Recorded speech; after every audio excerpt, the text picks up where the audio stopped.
And hitting that button. There we go.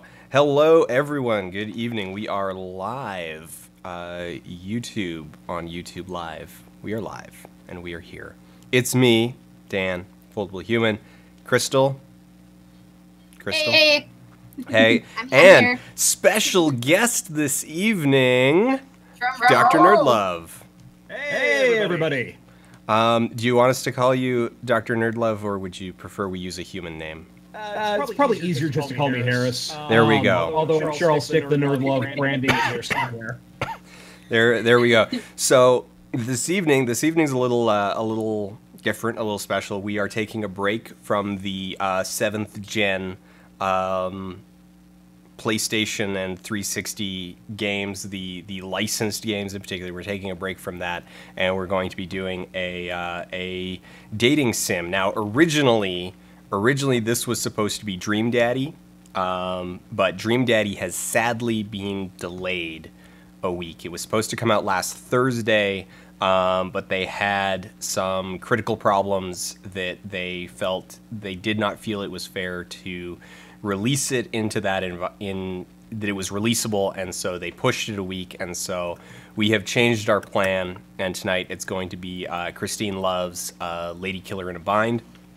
We will be playing the safe for work version, so if you have a Christmas sweater and it's not 32 degrees Celsius in your house, then maybe wear your Christmas sweater. I would wear mine, but it's 32 degrees Celsius in this basement right now. Which is ironic, because until you said Celsius, I was like, wait, if it's not, because to us 32 would be sweater. That would definitely be sweater weather. I'm in Austin, so if it dips to about 50, all of a sudden we think it's the snowpocalypse coming. Yeah. I do want to stress that we will still be playing Dream Daddy on a stream. Yes, we are not sure when, but it will be happening. I have an out-of-town excursion, which is why we said obviously I won't be here next week. Sad day. Dan's gonna do a fun wrap-up. Thank you, chat. I am so sorry. I just caught that. I had sound looping. Oh, sorry. Sorry, everyone. Sorry. Everyone except me is echoing because I was doing a like Skype chat with someone where I needed to send audio through to them, and sorry about that. That's on me. That should be fine now.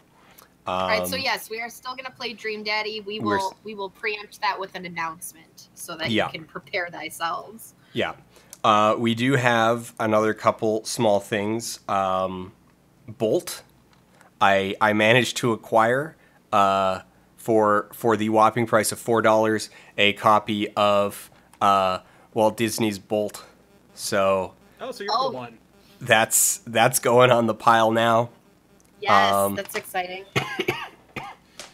And this one, I'm going to need another copy in order for it to go on the pile. But I found, so I go into EX or EBX.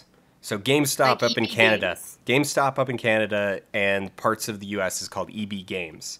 And they have a new brand for their flagship stores, which is EBX. Ooh, swanky. The EB Experience. I think it's funny that, so I used to work, for anyone who doesn't know this, I used to work at an EB Games in my youth. And that was good times, but we got bought out by GameStop, and they changed and closed a bunch of EB Games and then changed all the rest of them to GameStops. So then I worked at GameStop. So I go into EBX and I'm like, hey, I'm looking for something a little weird. I don't know if you've got it. Do you have a copy of X-Men Destiny? And the guy goes, well, let me look. What platform? I'm like, well, PS3 or 360. I'd be fine with either. Prefer PS3. And he's like, well, we don't have any. Well, wait a second. Huh. That's weird. We have it new. So I have a factory sealed copy of X-Men Destiny for the Xbox 360. So when you left the game store, and did you turn around and find out that it wasn't there? like it had been replaced by a supercut or something. It was just a weird, surreal dream. Dan, are you having Fight Club hallucinations about franchise games? So they had it. They have used copies on PS3 at a bunch of the other stores in the city. So I just need to go by and pick one up from one of those other ones. But so I have this factory sealed copy of X-Men Destiny for the 360. Now, what I desperately want to do with this is No. Better than that. Before a giveaway, before I want to do any giveaways, it's going to probably take me a couple years and some fandangling, but I want to see if I can get this signed by Dennis Dyack and Cliff Bleszinski. If I can get both of them, to seal this, then I'm putting it in I'm going to put it in a nice shadow box, and we will maybe like give it away to like a charity auction or something. Oh my gosh. Oh. Dan, you have a problem. I love you to death, but yeah. But yes. We also have one other thing before we get to the game. An unboxing. What's in the package? What is it? In the box. It looks a packing like a slip. Package. It's actually, wait a second. It's another package, actually. Oh, second package. Boxes and boxes. We got. I was not expecting a bubble pack inside the other pack. So this was an impulse. This was an impulse thing. This is the thing that I immediately. This is the thing that you immediately egged me on to purchase, which is a physical copy of Dream Daddy, a daddy dating simulator. Yes. In a Super Nintendo clamshell. Now I'm gonna open this and I'm gonna be a little bit careful with it because there is stuff on here. So the actual physical copy is just I gotta block this off so that nobody just like takes it. Is a nice little piece here of cut vinyl, laser cut vinyl with the game code etched into it. I actually thought when she's like, you gotta get this right now, I was like, I was in a haze. I had taken a bunch of NyQuil and I'm just like waiting to go to sleep. I'm like, huh? What? Yeah. Oh man, that's great. And I thought it was actually like a SNES cart. And then like you're gonna plug in SNES and play it? I was totally gonna plug in my SNES and play it, like in my mind. And then afterwards, I'm like, wait a second, what did I actually just buy? I'm really glad to know that if I time my enablerness correctly, I can get you to impulsively buy random shit from the internet that you don't even know what it is. That I don't even know what it is. But this is good information for me to possess. But so I gotta say though that this case is really cool. On the back, so Dream Daddy, a daddy dating simulator, is a game where you play as a dad and your goal is to meet and romance other hot dads. You and your daughter have just moved into the sleepy seaside town of Maple Bay only to discover that everyone in your neighborhood is a single, dateable dad. Will you go out with teacher dad, goth dad, bad dad? Bad dad. With mini games, side quests, and a variety of paths and endings, Dream Daddy, a dad dating simulator, is this year's most anticipated dad-based game. Rated D for dad content, dad puns, fatherly mischief. It's so perfect. So perfect. Like Daddy is Papa Winchester from Supernatural, isn't it? Which one? One of them, I think, is Bad like Dad? maybe it's the Bad whichever Dad one, like does. crypto hunting. Yes, I think Bad Dad is the cryptozoologist. Yeah, maybe. So we've got Yes, I'm pretty sure it's Bad Dad that has the blog. He has a blog about cryptozoology or ghost hunting or something. I wish I had a way to kind of get this propped up in the background here, but it doesn't matter that much. We're going to be going off camera here.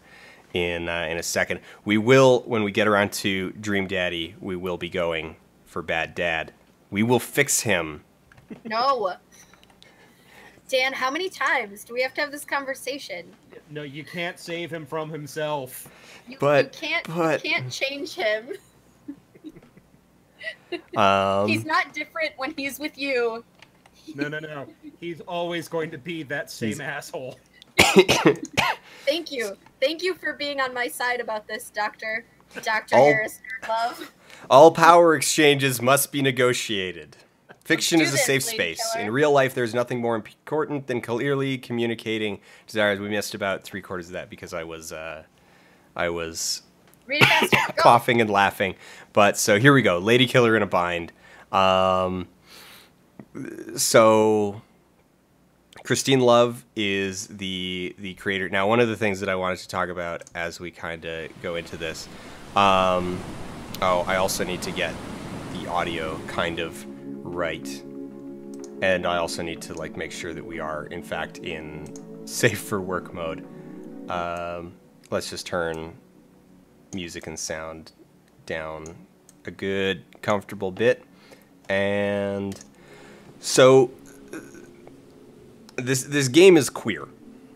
And I mean that in a descriptive way. Like that's not a bad thing. It is a queer game. So why are we three straight presenting or at least heteroromantic people playing a queer dating sim? And this would go for Dream Daddy as well. Are you I guess that's really a question for me because I am asking that question of myself. One of the things that I was thinking, this was the question I was kind of asking myself this morning, and you know, just kind of this idea of like the optics of it. Like, are we just kind of like, it's like, okay, a bunch of straight people having fun with these games because to us it's just kind of this, oh, it's kind of goofy, tacky, campy. And it got me thinking about kind of the relationship that straight people have to queer media. And part of why I wanted to stream these games is because in my mind there's this overt expectation placed on queer people to see straight media as universal. You know, that the default. Yeah, that it's the default, that straight romances, that everybody should be able to identify with straight romances because they are the default, as you said. And I feel that sort of a small part of the process of working beyond that is that straight people should be able to engage in the universal dimensions of queer media. Right. I think that's an interesting thought to start having in relation to this, because it is really easy to say that, you know, we're playing it because we're just gonna have some goofy fun times with dating sim, and oh, it doesn't matter that it's queer. Or are we playing it to, like, are we playing it to see ourselves in it, or are we playing it because it's, I don't know, unique, or are we just exoticizing queerness? Yeah, exactly. And there's a lot to be said for experiencing lives, even through a simulated or Balderized version like this, that are unlike our own, and kind of it's really helpful for sort of being able to develop that sort of empathy for the other, or for people who are not like us, and sort of see those commonalities are really there.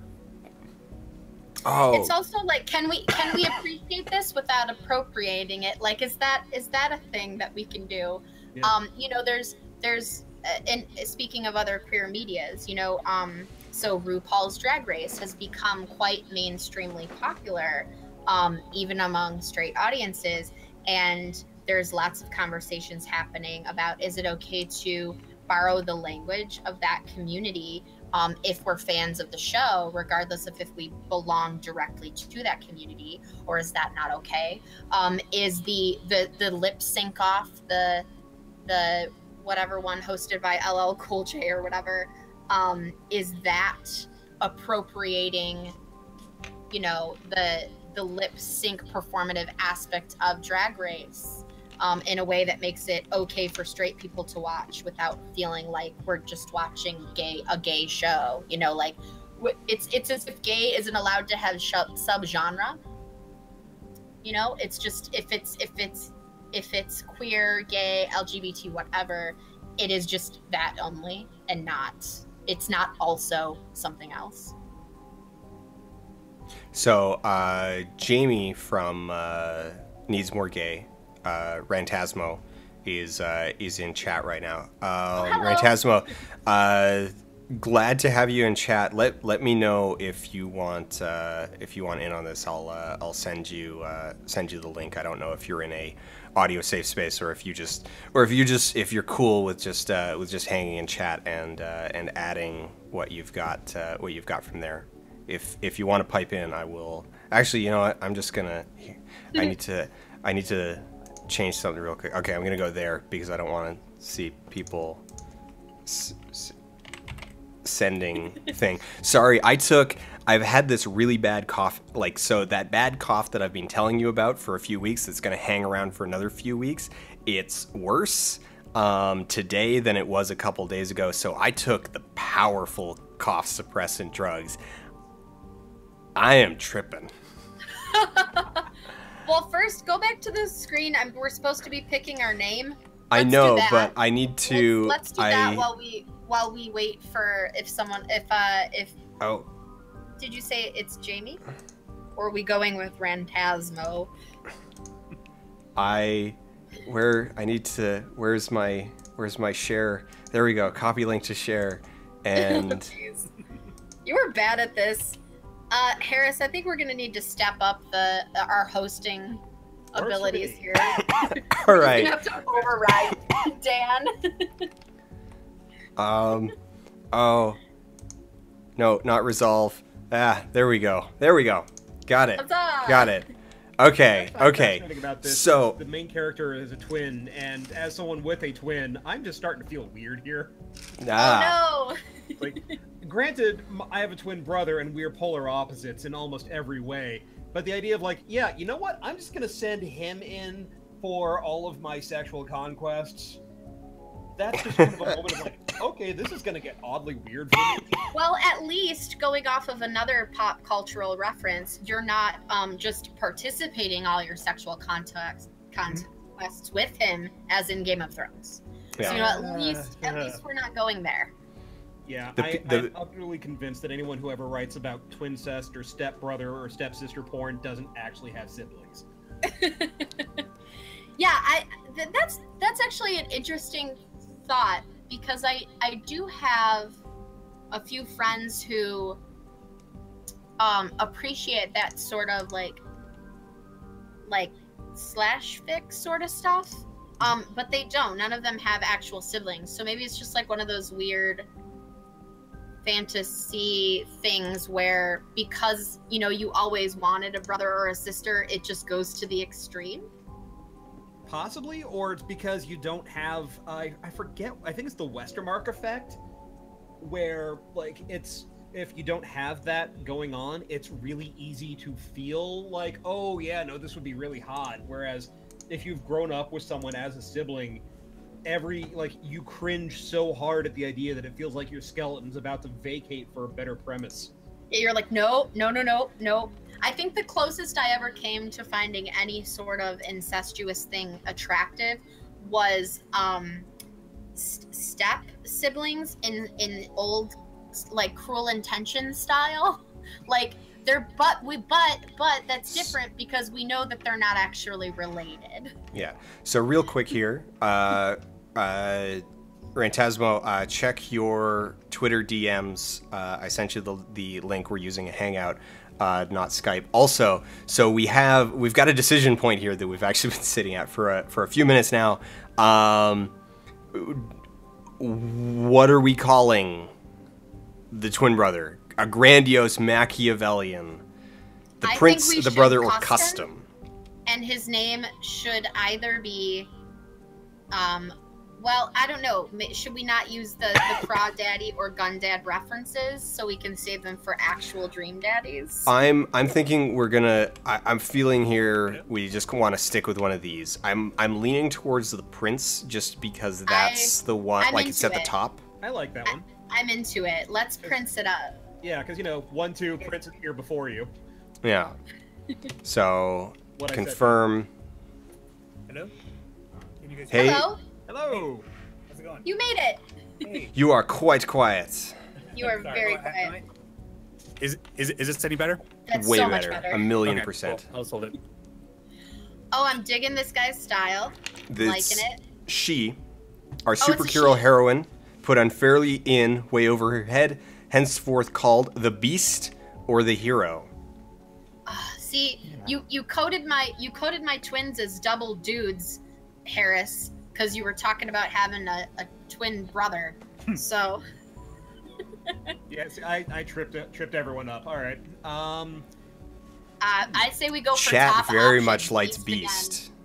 Chat loves Beast, and I think they top do. option. I think it's a good logic here. So we are the Beast. Also, we can I've been talk meaning to about play this game Beauty for a and the while. Beast. I haven't gotten around to it though. It looks I like Christine loves other stuff, and I've been excited about this one. I just never got a chance. I haven't gotten a chance to actually play it yet. So hello, third co-host, co-host. How are you? I'm good. Great.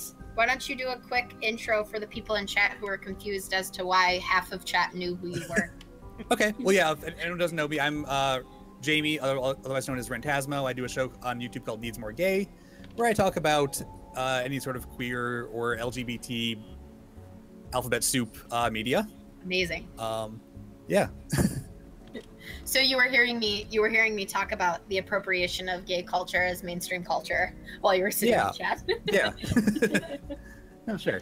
So Awesome. one of the things that I just want to set before we go any further, so we kind of have a tone that we can assume. Do we want to play the rebel cards whenever we see them, or blue cards?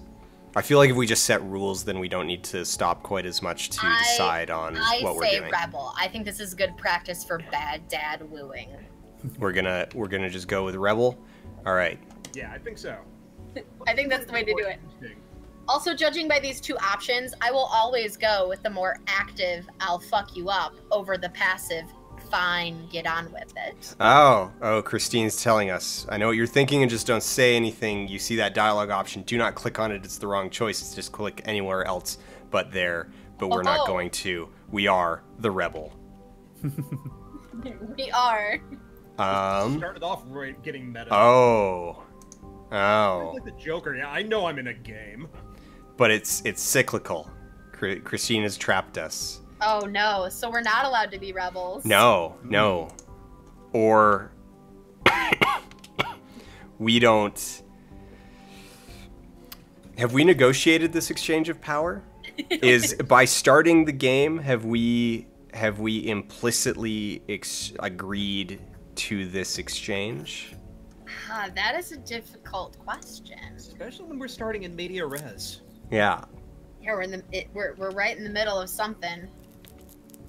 And this is getting into some serious 50 Shades of no consent. It's like, I've Oh, heard it's this our game brother. is actually very good about consent, from what I understand. I mean, it started with the introduction before even the title tells you all exchanges of power must be negotiated. Like I want to say I actually heard that they actually patched out one of the scenes because people felt it was like one of the entire storylines was adjusted substantially in a patch. I didn't play it before, let alone after. This is my first time, so I can't tell you the contrast between the two, but it was because I guess the resolution of it was a little too much and caught too many people off guard, and Christine felt that was, valid criticism and opted to change it. Guys, let's just talk about consent and just how sexy that is. yeah. I mean, if you guys aren't on the consent is sexy train yet, you guys should really read up, because man, nothing gets me going like a fully negotiated, fully enthusiastically consensual sexual endeavor. Like, that's the way to go. Especially because, always. Especially, like, I know there's the consent is fucking mandatory, but there are really good ways of making consent sexy, especially within, like, a negotiated scene, like some of the ones we're going to be coming up on. Right. Yeah, there's ways to make the negotiation and the acquiring of consent part of the sexiness. You don't. It doesn't just have to be, hey, is this okay? And it's not like you have to be like, okay, may I do this? And now may I do this? Yeah, this weird assumption that you get from people straw manning the whole, it's like, oh man, they're gonna make you, like, you're gonna have to write down everything you want to do in, like, legalese and get a signature mid makeout in order to do anything. It's like, no, like, man, that's not how it works. no, like, just ask. I was in a Twitter fracas with one guy who was like, nah, like, it ruins the mood. And I'm like, so if you're making out with a lady and she just sticks her finger up your butt without asking first, like, what are you gonna do? He's like, man, I put that bitch through the floor. And it's like, okay, so you want her to ask first so you can say no. Huh. Congratulations, you get it. Interesting. And just little things, like, it's even just like, hey, do you like this? Or even Yeah, saying, tell me what you want me to do to you. Yeah, or, even as, like, I would like to do this, and then if they're like, oh yeah, or no. If they say, like, nah, no thanks, then move on. Like, I actually, so I will share a personal story, somewhat edited. I was recently engaging in some activity that should require consent with a fellow human being, and trying to keep the channel PG-13, Dan. I'm doing my best. And they did a thing. We're playing a hard R game that has been censored with Christmas sweaters. Let me have my fun. So, he did a thing that he should have asked before he did, or had brought up before we started engaging in just, good fun. And I was trying to talk to him afterwards, and the analogy that came to mind was, do you remember, I don't know if they still play them, but before the movies, they'll play like you wouldn't download a car. Which everybody said, hell yes, we would. Yeah. So I was like, you know those commercials that were like, you wouldn't download a car when you buy a DVD, so don't download a movie? He was like, yeah, I remember those. I was like, okay, well, you'd probably ask if it was okay if you peed on someone first before you did that. So maybe in the future, ask before you do thing X that you decided to do without asking. That would be great. And he was like, oh, I never thought of it that way. So, in the future, guys, if you're looking for a good analogy, just ask them, you wouldn't download a car, and then you've got a perfect opening for how to begin the consent conversation. So just to get everybody caught up on our framing device here. Yes, so the framing device is that before that, so our twin brother has tied us up and is asking us to recount our exploits. And we are on a boat dressed, we are posing as our twin brother. We are the beast, and we are posing as the prince on this cruise. So we are the female, and we are playing as the male. Yes. Or is it not that binary? We are so we are the femme twin, and we are playing. The femme twin is on this cruise under the identity of the prince. This is definitely the boss I'm gonna go with. They are an actual adult responsible for making things work. I feel like that's very boss-like. Evildoer. I don't see a maid doing that. I don't know. I've seen some pretty tough maids. I'm only a little bit of an evildoer, although I'm sure you could convince me otherwise, if that's what you like. Oh. And what? Yeah, and in whatever could you possibly mean by that? Well, you're certainly inspiring some evil thoughts right now. Wink. How old are we supposed to be? 18. Okay. So we are consensual. We are of age of majority. Now, so here's part of it. So this is interesting. So because we are playing as someone else, so because the beast is performing as the prince, she's acting the way she thinks her brother would, which is hyper-aggressive flirt.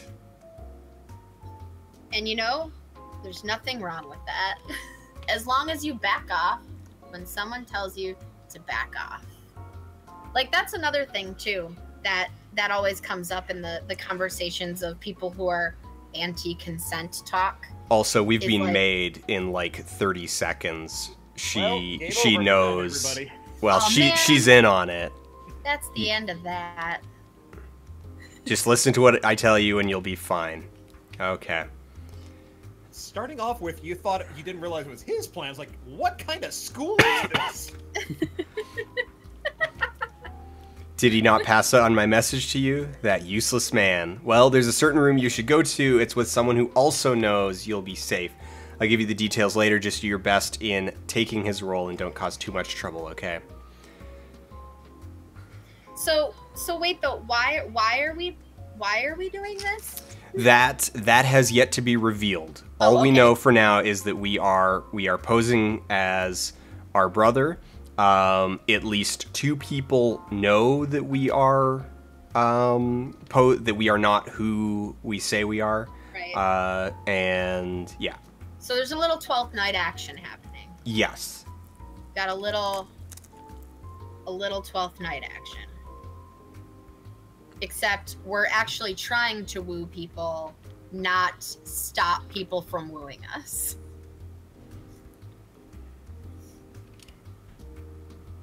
So, all right, since we're talking about fun consent things and we've got fun bajillion co-hosts in here, what do you guys think of the consent apps? Have you guys heard about these? The consent apps on your phone where before you engage in a sexual activity, you both have this app on your phone and you both mark off like, I'm about to have sex and I'm consenting. And then you it saves it on your phone and the date and time. I think that's a problem that's looking for a solution, looking for a problem, and I think that's a mistake. That feels like the invention of those guys who are responding to their own straw man of what they think consent means. Yeah. And then this is things like consent can be withdrawn or consent can be granular. Exactly. You might be up for oral, but you won't be up for penetration. Or in the middle of it, you might decide, no, wait, I don't want this. But now it's almost like, well, you signed the contract. Yeah. Yeah. I mean, the only way I could say being useful is it does make you think about it. Right. I can say it's useful as an exercise of okay, this is I'm thinking about consent and this is what I know that you have consented to. Real quick, we need to decide on a name for this character. Since we went with Beast. Okay. But yeah, I can see that being a problem. Decision maker. Yeah, I agree. I think it's. I think it is. It sounds like it's coming from someone who barely has a concept of what consent is. If you don't understand wholeheartedly that consent can be revoked, that consent can be renegotiated, that consent isn't an overlaying yes to every possible thing, then you don't understand what consent is, and maybe you shouldn't be inventing an app to try to solve that issue. Yeah. What it sounds like, and it's actually partly been billed as you know, this is a way to keep anyone from getting rape accusations. It's like, I don't see that as being a good idea. Like, if someone's gonna whip out their consent app in court and go, well, she hit yes at 8 p.m. on Friday night, so she can't now say that I did something she didn't want to do. You're creating a worse scenario of consent than already may exist in the gray areas where people don't understand how consent works. And there's not even really anything that says that the person actually clicked this. I mean, it's not like they have a DNA print or anything. Right. It's literally like the dude could have gotten, of course I assume a dude, the person could grab their phone and just click it themselves. It's true. Or, you know, just as rape can be a coercion and not necessarily a physical overpowering, you could argue that, well, you know, this person guilted me or made me feel unsafe if I didn't hit okay in this app. So it's those same, it doesn't solve any problems. In fact, it might create more. We have some instruction here. An unknown voice is telling us that we are, as a class, going to play a game. The premise of the game is simple. Everyone starts off with 1 vote and can give it to anyone they like. At the end of 7 days, the votes are tallied up, and the prize for getting the most votes in the game is the satisfaction of winning. Just kidding, it's $5 million. Suddenly, the tone in the room changed. Did that get your attention? You got some like Zero Escape stuff going on here. Mm-hmm. Can you vote for yourself? Most awkward. Okay, now this. Thank you, Christine, for telling us the consequences of this. So, Flirty, this is boring. Want to make out? Skip tutorial. We're gonna keep going because I don't know how the game works. I don't know how to do this. Please listen to this explanation of how to play the game. If you think about the game, you have lost. In order to play, each student, that is, each player, will get a special cell phone you can use to communicate with each other, even in the internetless wasteland of the Atlantic Ocean. Everyone starts with exactly 1 vote at any time. You can transfer the votes you have to anyone else with an optional message. Think of them as currency. The winner is whoever has gathered the most votes at the end of 7 days, and the prize at the end of the game is, again, $5 million cash. Sorry that was all we could scrape up, but I bet that kind of money means something to at least some of you, right? Now, I know what you're thinking. Isn't that just a popularity contest? And you got it. It sure is. But think about it this way. You can give someone your vote because you like them, because you were manipulated into it, because they're attractive, if you must be so boring, but you can also give someone your vote because they did something for you. Now it's exciting, huh? Even if you have no hope of winning, you can at least give a nice favor in exchange for being used as currency. There's one more, let's call it a secret condition. We'll talk about that in 7 days. For now, I wouldn't want to spoil the surprise. We're all talented at it, but who in the class of 2016 will be crowned the best at social manipulation? Good luck, everyone, and let the game begin. You know, if you take out game votes, that's actually a pretty good explanation of how some people view the friend zone. You know, if you keep doing favors for me, eventually I'll owe you something in the form of sexual favors. Well, in this case, it's the opposite. I think we're offering sexual favors in exchange for For the exchange currency. for votes. The school is encouraging sex work from all of its students. Which, okay, cool, but I feel a little weird about a school telling their students to do this. But to be fair, like, obviously it's a special kind of school. They're not going to maths class. They're going to social manipulation class. They're on a cruise liner that is apparently filled with like 50 students and no more. It has marble hallways. So it's battle royale, but with sex. and no murder. We are not meant to kill everyone. but we are all each given one random weapon, aka our vote. So And we this are to sex this each other arrogant into jerk submission. is henceforth called the president or the rival. Ooh, I say the rival. The rival? He's Gary. Gary. we have Oh. 2 votes for the rival. We could call him Gary. No, we haven't Oh, gone Gary's custom serious. yet. We haven't done Alright. it yet. All right, we'll Rival. leave him as Say the rival. rival. All right, he wants to talk to Beauty. I'm going to fuck the most Pokemon. I will catch them all. Whatever you pick, I will pick the counter. Was. If you take grass, I will take fire.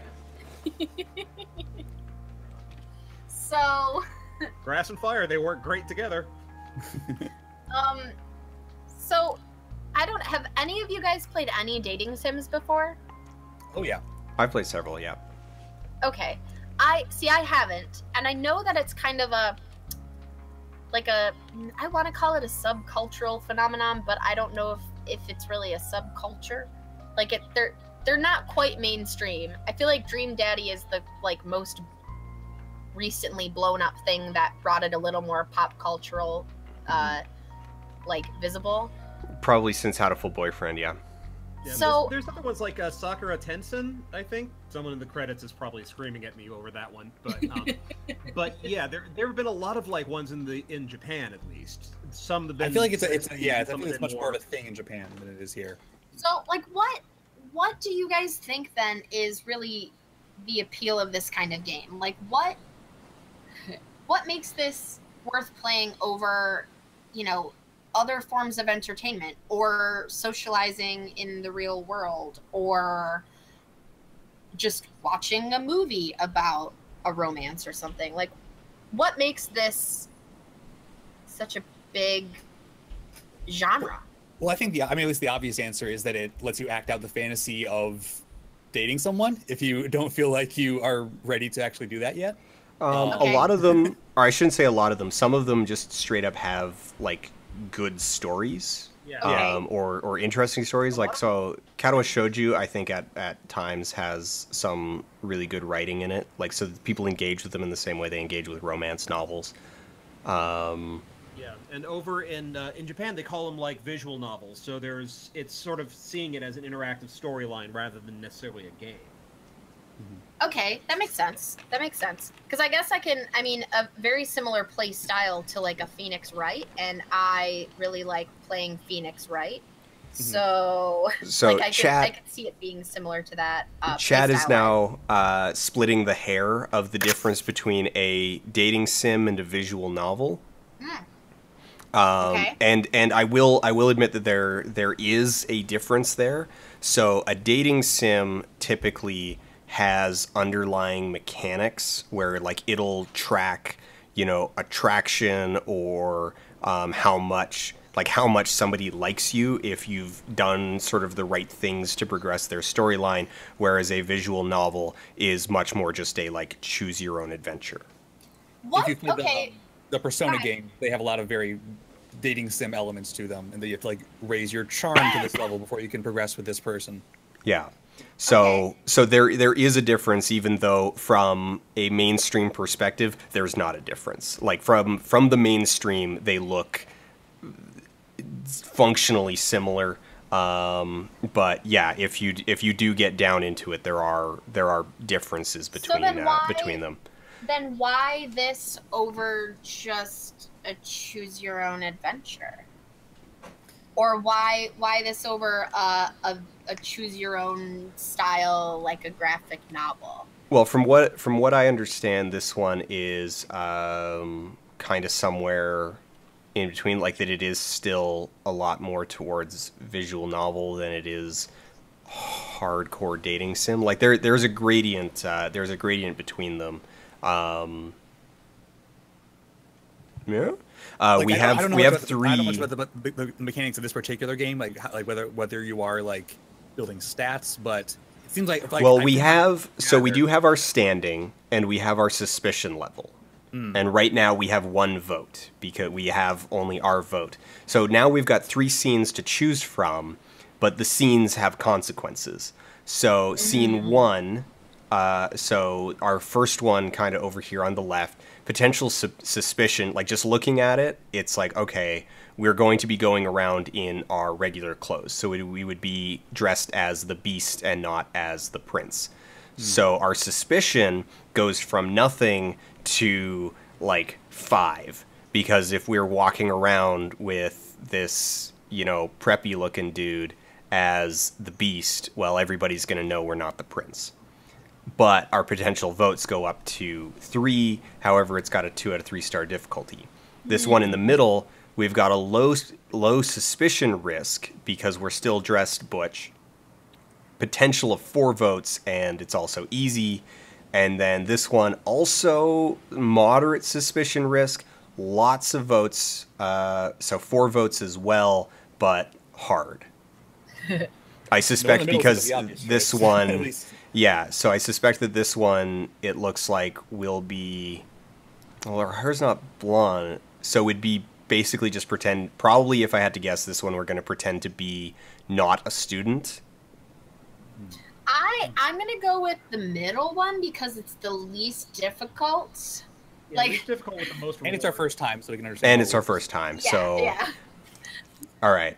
I feel like this is good. I mean, it's good enough logic easy considering we don't know what. It does say 1 of 5, though. Can you scroll over? Are there 2 more? I would assume that that's going to be like progressing that thread. That makes sense. If I had to guess. That day I had lunch with, well, if I didn't know it at the time, but it was your ex-girlfriend. So we are having lunch with the beast's or with the prince's ex-girlfriend. Ooh.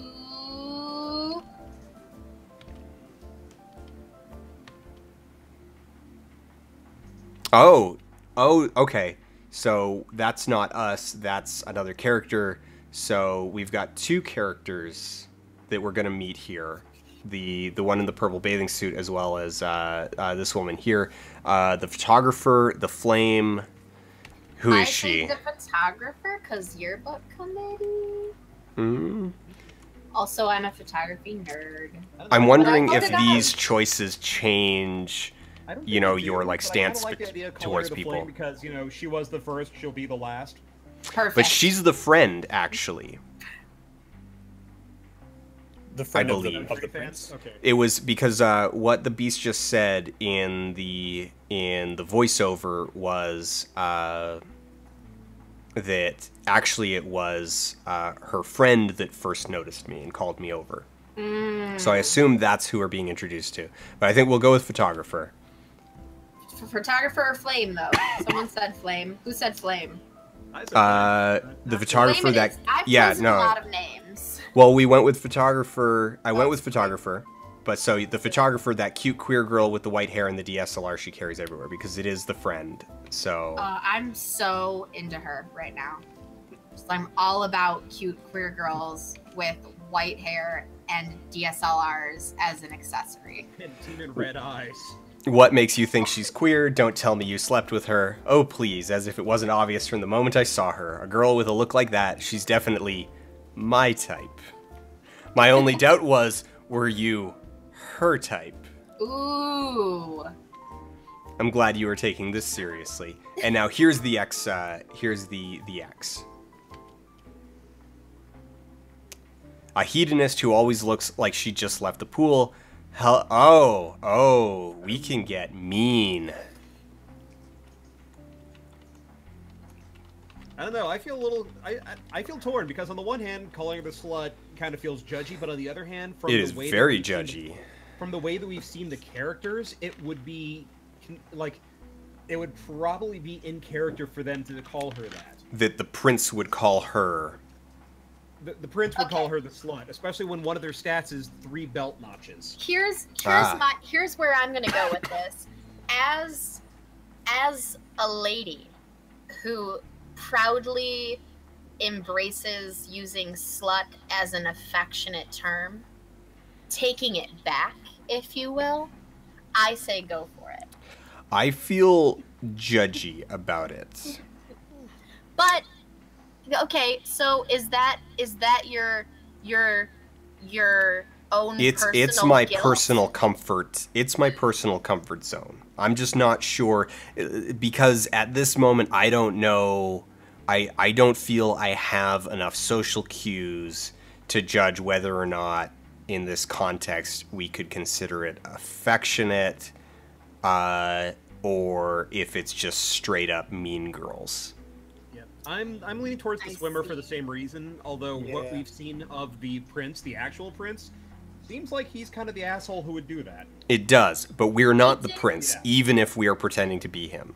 Yeah. We did go with photographer over flame, so I say it's within reason to say the swimmer over the slut. Okay, so we've been going with sort of like roles over the descriptive adjectives. Mm-hmm. Pretty consistently. Mm-hmm.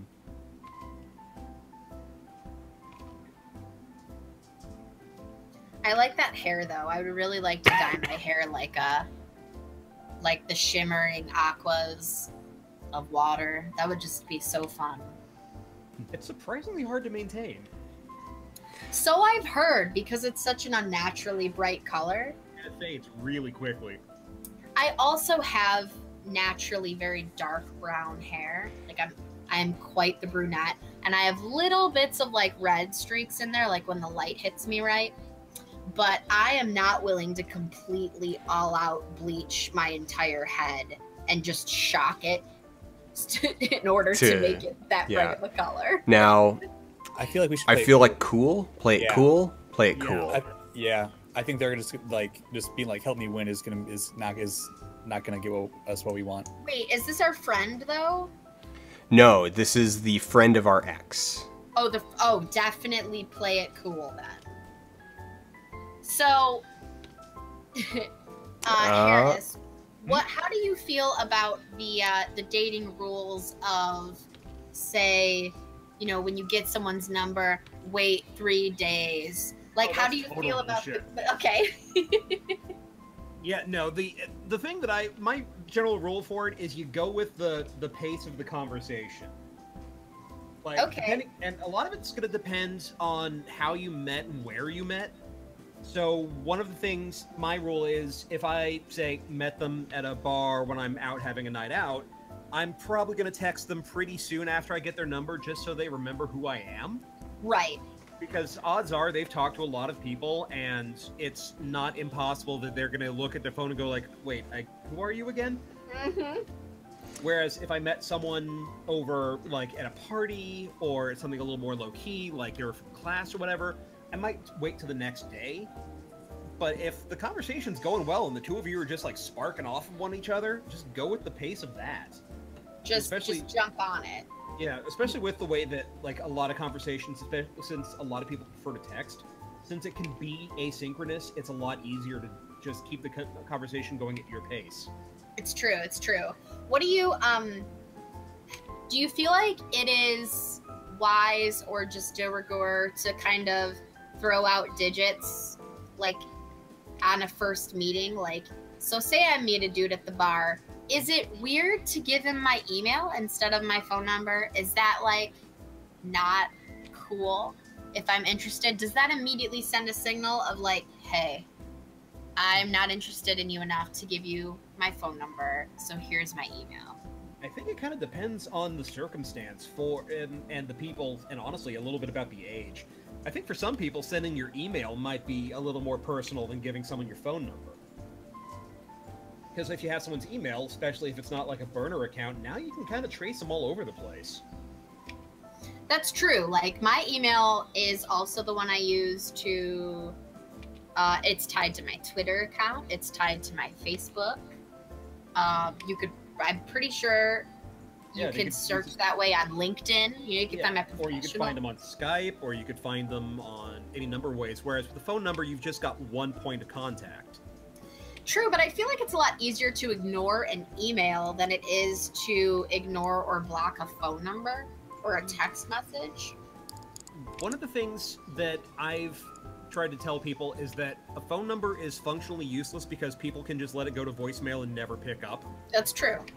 Whereas email could get caught in a spam filter as well, but there are as many ways to give a fake number that will actually respond, because one thing a lot of guys started doing, especially back when I was in the pickup scene, was they would enter the number into their phone and into the other person's phone and have them call you, so you definitely had their number and you knew it was real. Right. Okay, And- so I'm gonna back it up one hot sec. I did not know this about your personal history. What is this back when I was in the pickup scene past? Let's do a flashback dream sequence here. The short version is like I tell a lot of my readers, I grew up as the sort of person who was way more comfortable with books and video games than I was with women. And it really didn't help that literally all of my friends were way better at it than me. And especially my buddy, who I call Miles, was the sort of person who attracts women the ways that the cheese attracts mice. And he and I, when he was around, everybody else may as well have been invisible.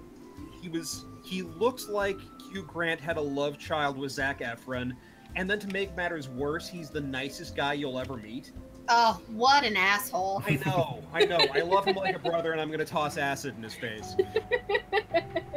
But I was always that friend as well. Like, I can relate. I was the friend who, like, I was the personality of the group. Like, I was the entertaining one, but all of my other friends were like the hot ones that dudes would come talk to first. And I would be like standing on the side, like, hey, sup? Yeah, pretty much. And yeah, I was Captain Nice Guy and Mayor of the Friend Zone. I could have run for political office from there. Aww. At a wedding, Miles and I went head to head over the same girl. And Ooh. yeah, At a wedding, that's an intense battleground. that was an intense battleground, and then on top of that, I was the minister, so you would have thought that I had the social Oh! value. But needless to say, she liked Miles way better than she liked me. Aw. In fact, I was so narrowly focused on her, I missed out on someone who really was really into me. So, add insult to injury. And then to make things worse, Miles's hotel room was right next to mine. Mm-mm. Yep. So, Oh. yeah, not sure if loud sex or exorcism. This is quite the flashback. Yeah. This is an interesting diversion we've taken in conversation. Yeah, it's giving some context, because that night I had what I call my Batman moment, where Nice. for Bruce Wayne, a bat crashes through the window and he says, "It's a sign, criminals are a cowardly, superstitious lot. I shall become a bat." Whereas for me, it was, while sitting there listening and crying and finding unauthorized uses for tears, my Batman moment was entering how to get good with girls into Google and finding Neil Strauss's The Game. Okay. And that introduced me to the pickup scene. I took boot camps. I did a lot of study. I joined a lair, and as much as I was liking the results I was getting, because my life changed with that. I was getting laid fairly often. I just want to interject real quick about how fascinating I find it that the game, like that the book that was written as basically this like tour of a weird ass misery subculture, wound up being the most potent recruiting tool that Yes. weird ass misery subculture has ever had. Oh yeah, Because if you really read it, like, he is not praising it whatsoever. everybody in it is miserable. Yeah. And he points it out. It's not like it's subtle. Yeah. He's No, like "My he's like, friend wanted oh to man. kill himself, and I talked him down from the ledge of killing himself multiple times." He even says at the end, the only reason why I got with my, the woman he met towards the end of it was because he gave it all up. But as I was going through all of this, I liked the results I was having, but I really didn't like who it was turning me into, because so much of it was based around really psychological manipulation and high pressure sales tactics. Yeah. So, We can be flirty with the photographer So she has offered us her votes in exchange for helping her with yearbook. But then the swimmer was like, "Hey, you shouldn't just give those up so easy. You should get something more than just a little bit of legwork." And so now the photographer is asking if we have an alternative in mind, and we have an opportunity to be flirty or to just kind of roll with it. I feel like flirty might raise suspicion a little bit, but I'm willing to trade that because she's super cute. But she's super cute and also a photographer. So yeah. If it were me, if I were actually this person, I would be hitting on her this whole so time. hard. Yeah. So It's hard. just Yeah. so hard. Flirt with the cute, you are being told. Talking to the swimmer, but looking the photographer directly in the eyes. Well, if you've got thoughts on things she can give, tell me, what should I ask for instead? Do If you'll, it. yeah. This is going to be more, but a beautiful one. I want to hear this. So do I. It's midnight out on the deck. You're sharing a joint together. Maybe you're shotgunning, maybe you're not. This is the swimmer speaking, even though we're locked in eye contact with the photographer. Maybe you're not. If it's me and her, I hope we are. If it's you two, I hope you're not. But you can't help but comment on how truly alluring and sensual the photographer looks in a haze of smoke in the crisp evening air. Wait, let me take a selfie for later, she says, but you push her phone down because you want that image to be just for you. And then you lean a bit closer and then... talk about a selfie. Shush, if he wants that, he'll have to earn it. All right. And like, even if you're flirting with the photographer, using a selfie, using the word selfie in your dirty talk, I think is just really difficult to pull off. Yeah, that's... I can't imagine even Prince, not this Prince, but actual, you know, R.I.P. Prince saying selfie and making it work. That would be hard. The swimmer just dragged us hard, or Ooh. dragged our brother hard. It ends the same way everything does with the prince, and then you ruin it all through neglect and indifference. Dang. Ouch. She was hard. Ouch. She came for you. She came for you hard. Hard. For now, all you're getting is this. Gained 4 votes. Ah. That's good. Well, hey. So the child via the photographer, the bassist via the photographer, the 3 normies, or no, the normie number 3, and the marksman. Okay. Are these? Do you know if these are the same for every playthrough, or is there any sort of random element here? Like to those ones you get down, I have no idea. I have no idea. Or just in general, like are different encounters worth different amounts of points votes each time, maybe? No. But I don't know. No clue. If I had to guess, I would say that there's very little RNG in this. Like maybe if anything's random, it's going to be like the off-camera characters' names. That there's just a pool of them. But even then, like I don't know if that would be worth the effort to create. I think this is probably going to be mostly just if you choose the right thing, you maximize the results. And it's Wait. I just want to point out this extremely relatable dialogue. I feel like politics with your friends are so complicated. There was so much tension, and I understood none of it. I feel like very, very relatable dialogue here. Mm-hmm. But here's our response. Here's the beast's response to Prince saying that. Well, maybe that attitude is what makes things so complicated. That viewing your friendships as a burden to be managed is what makes them a burden to be managed. I can agree with that, but I also still agree that the line "there was so much tension and I understood none of it" is still really relatable. Have you ever been in a room, like, we'll talk about some other kinds of relationships. Have you ever been in a room with 2 of your friends who neither of them have talked to you about if they have a relationship with each other, but you start to feel like maybe they've boned and just never told you, and you're sitting there, like, wondering why the room feels weird? If have you ever been in that scenario?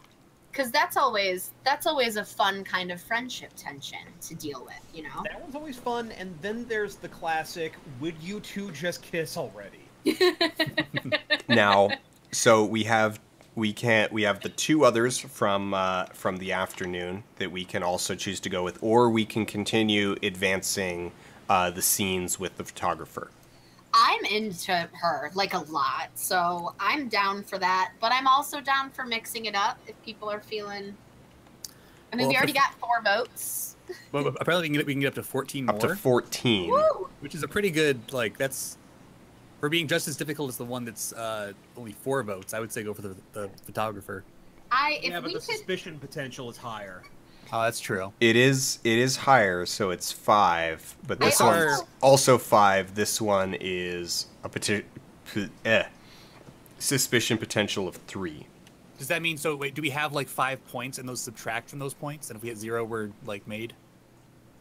I have no idea how suspicion works, but we're at 0 suspicion. So I think I don't know the consequences, but at the moment everyone thinks we're Prince. Oh, I see. Like it goes from 5 dots. So I think like yeah. So I'm gonna that guess would take us all the way to fully suspicious. to known. So what I would guess is gonna happen here, and also is that, so let's say hypothetically, scene 2 of 5, we make it with the photographer and we bone. Well, she's gonna know we're not Prince when we take off our pants, and Well, I think that's going to be true with all of them, though. it is, which is why there's always going to be with the individuals a like 5 suspicion, Hey. like you know. So this brings up. So first we'll pick, and then I'll say what this brings up because it brings up an interesting thing to talk about that's been on the internet recently. So are we gonna try to? I say we try to bone the photographer, but I would say I want to go with you guys photographer. / chat. Okay. Yeah, All right. no, I love it. I love someone who knows how to handle a DSLR. Me too. Okay, so we were talking about how obviously if you go to bone photographer, she's gonna know that you're not your brother. Like Yeah. that's a pretty obvious thing.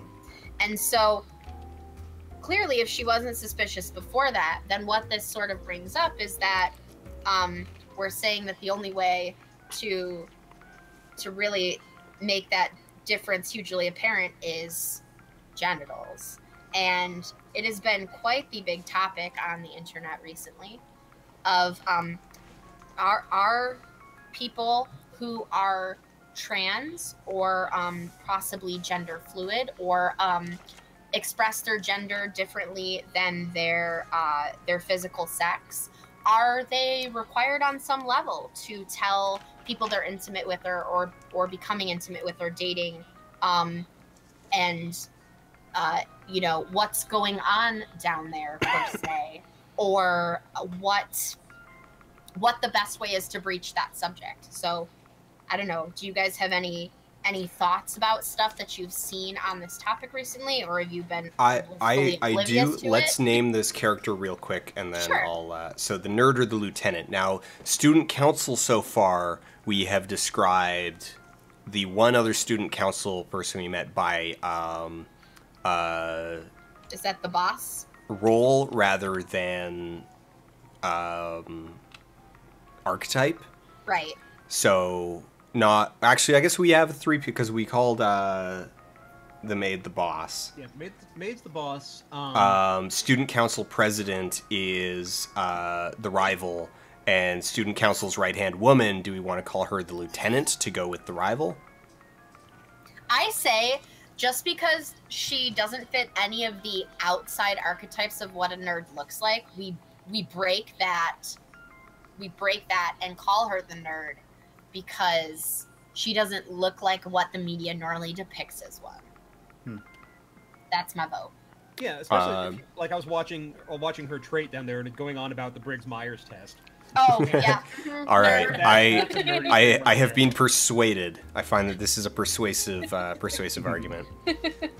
Right now, I've been dragged in to mediate a fight between the beauty and the nerd. Oh no. I love that show. Do you want me to owe you a favor? I think you'll like what I've got in mind. It's directly out of your playbook. Oh, yeah. Girl. Yeah. Girl, yeah. The Beauty and the Nerd would have been such a better movie. Aren't you worried about leaving it open? What favor did you have in mind? All right. She leaned in just a little bit closer. Just a little. Something fun, I hope. I really don't mind owing you one. To be honest, I'm excited by the idea of finding out what you really need. Well, I'm sure I can think of something. Yeah? I'm looking forward to it. Right now, though, what I need from you is to just come by. Just come, be your usual charming self, and make me seem reasonable in comparison. Okay, so we're going to go help her mediate this conflict. Get up in there. So to answer your question, Crystal. Yes, please. So I did a video a while back that was basically looking at I'm going to use a transphobic slur here, the trap trope. Yeah. That's, basically the idea that transgender women are trying to trick straight cisgender men into having sex with them, which is obviously bullshit. Right. But it's something that shows up a lot in our media. And I've gotten quite a few comments on that video that people, well, they should have to disclose this to me. And I guess I can't, as someone who is cis, I can't really, diagnose what is the correct thing for a trans person to do in that situation. Sure. I don't think it's something they're entitled, or that I'm entitled to know about them. But from what I understand, it's also generally it's a situation that's almost never going to come up because of, trans people are obviously at a much higher risk of violence, and that's generally it's something that's going to come up well before sex even gets anywhere close to sex. Right. Because it's generally a safer thing to tell someone when you're around other people. But yeah, I guess I don't feel like it's something they should have to tell you, but it's something they're probably going to tell you for their own safety. That makes sense. I feel like it's sort of and I'm not comparing these in the sense of saying that they're equivalent issues, but just that it's a similar question. I think it's a similar thing, like when is it a good time, in a relationship? At what point when you're dating someone or beginning to see someone, do you decide to like disclose your crazy cards? Like, hey, I have anxiety issues, or, about once a month or so, I refuse to leave my house because the world is scary. Like, when do you decide to have these conversations, these difficult, like, what is a good point in the dating process nowadays to be like, hey, here's something you should know about me if we're gonna go, if this is gonna get more serious. We have a moment here where we can choose to so if we help out the photographer by covering for her, we get vote, but our suspicion goes up. Whereas if we throw her under the bus, I'd say then our suspicion says down. I would personally say it's not worth just one vote to raise our suspicion. But I kind of feel like covering for her, like, I don't know, like, I'll take a point of suspicion if it keeps us in the photographer's good books. We're here because we chose the photographer because we wanted to see. I feel like several of us, for personal reasons, really want to see where the photographer storyline is going. I'm really invested in the narrative of this hot platinum blonde girl with her photographer with her skills. Yeah. Also, I want to see how suspicion kind of. Getting back to what you were saying about like when you bring these things up. I mean, like you were saying, Jamie, when it comes down to trans identity and disclosing that, that's going to be safety as much as anything else, I would think. Yeah. And that's the thing. Like as a cis person, I don't really need to. There's no before we have sex, I don't necessarily need to tell someone. By the way, here's what my junk looks like. Like, that's not a conversation I need to have. So I think it's kind of a unique situation. One of the things I saw recently, so there was a thread I was reading on Twitter where a bunch of several trans people were talking about this or I shouldn't say talking about it. They were all trolling a troll who was trying to troll them. And so one of them straight up said, and I thought this was a really kind of brilliantly cutting remark, is it's like, well, at what point do you feel comfortable, telling someone if your pubes are shaved or not? Like, at what point in a relationship with someone do you feel comfortable just you know, even as a cis hetero person, like, at what point are you gonna be like, oh, by the way, baby smooth down there? Like, you know what? That is genuinely, like, that's a good question. Like, Yeah. when is a good time to broach that topic? Because sometimes, you know what, you go by the well-known phrase, if I don't shave, I must behave. You know, and you use it as an excuse to make sure you don't sleep with someone on the first date. Sometimes, you know, you're like, nope, I'm just not even going to make it a temptation. When do you have that moment? When do you pause and go, okay, I have to tell them before the underwear come off, but how soon before that? Yeah. Is it okay?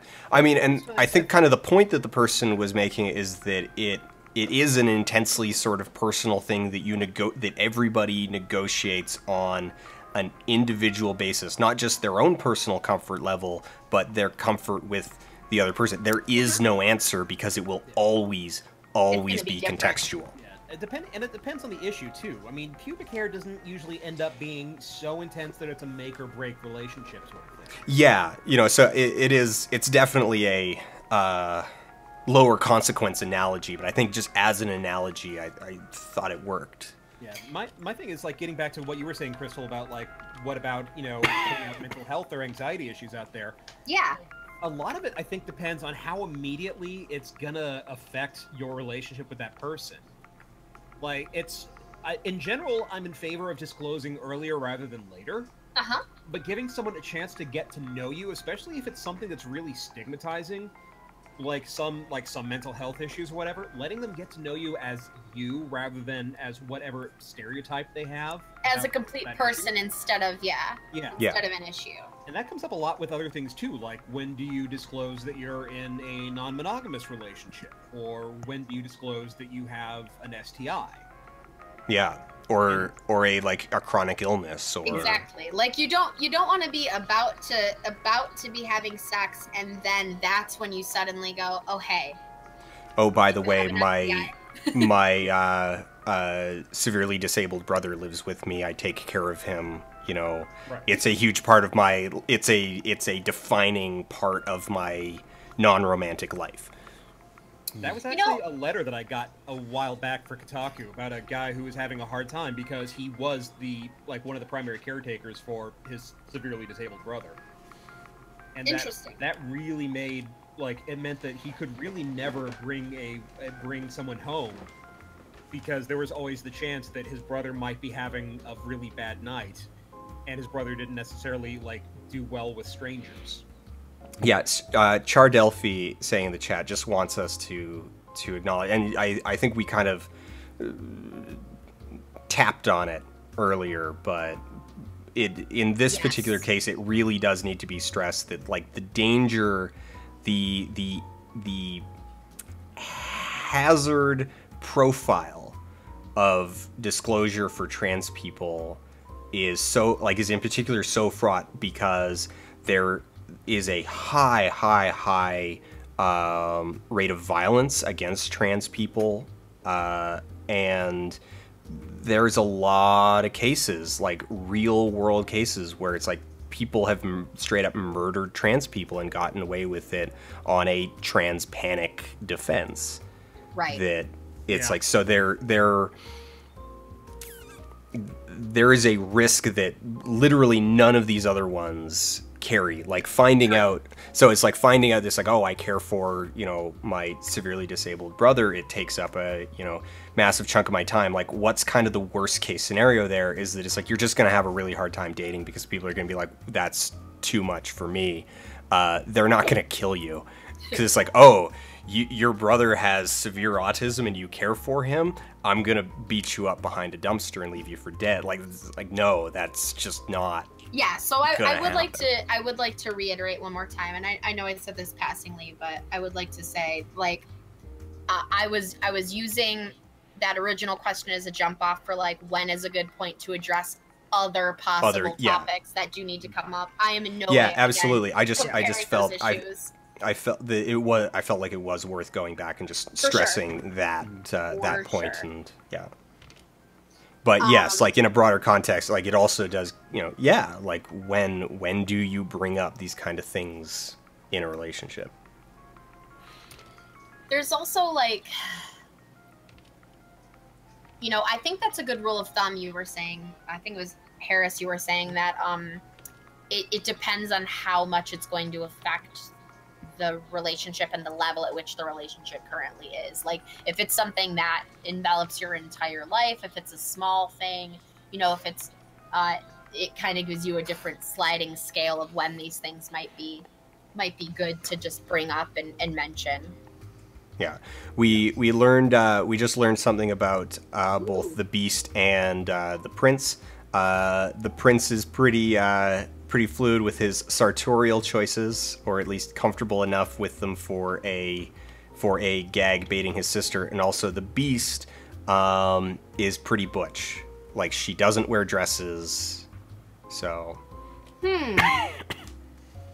hence making posing as yeah. I'm not here to listen to your sexual banter. If you two really want to get up to shenanigans with the beauty, convince her to see reasons so I can go. Do we want to take Beauty's side? It'll raise suspicion. I'm feeling like I'm okay with just kind of keeping our suspicion low and throwing Beauty under the bus. The Beauty? Who's the Beauty again? Beauty is the redhead wearing the corset. Well, we did go into this with going for, hey, the photographer. We want to help make the photographer seem reasonable. Right. So right. I think not taking Beauty's side may be the better idea.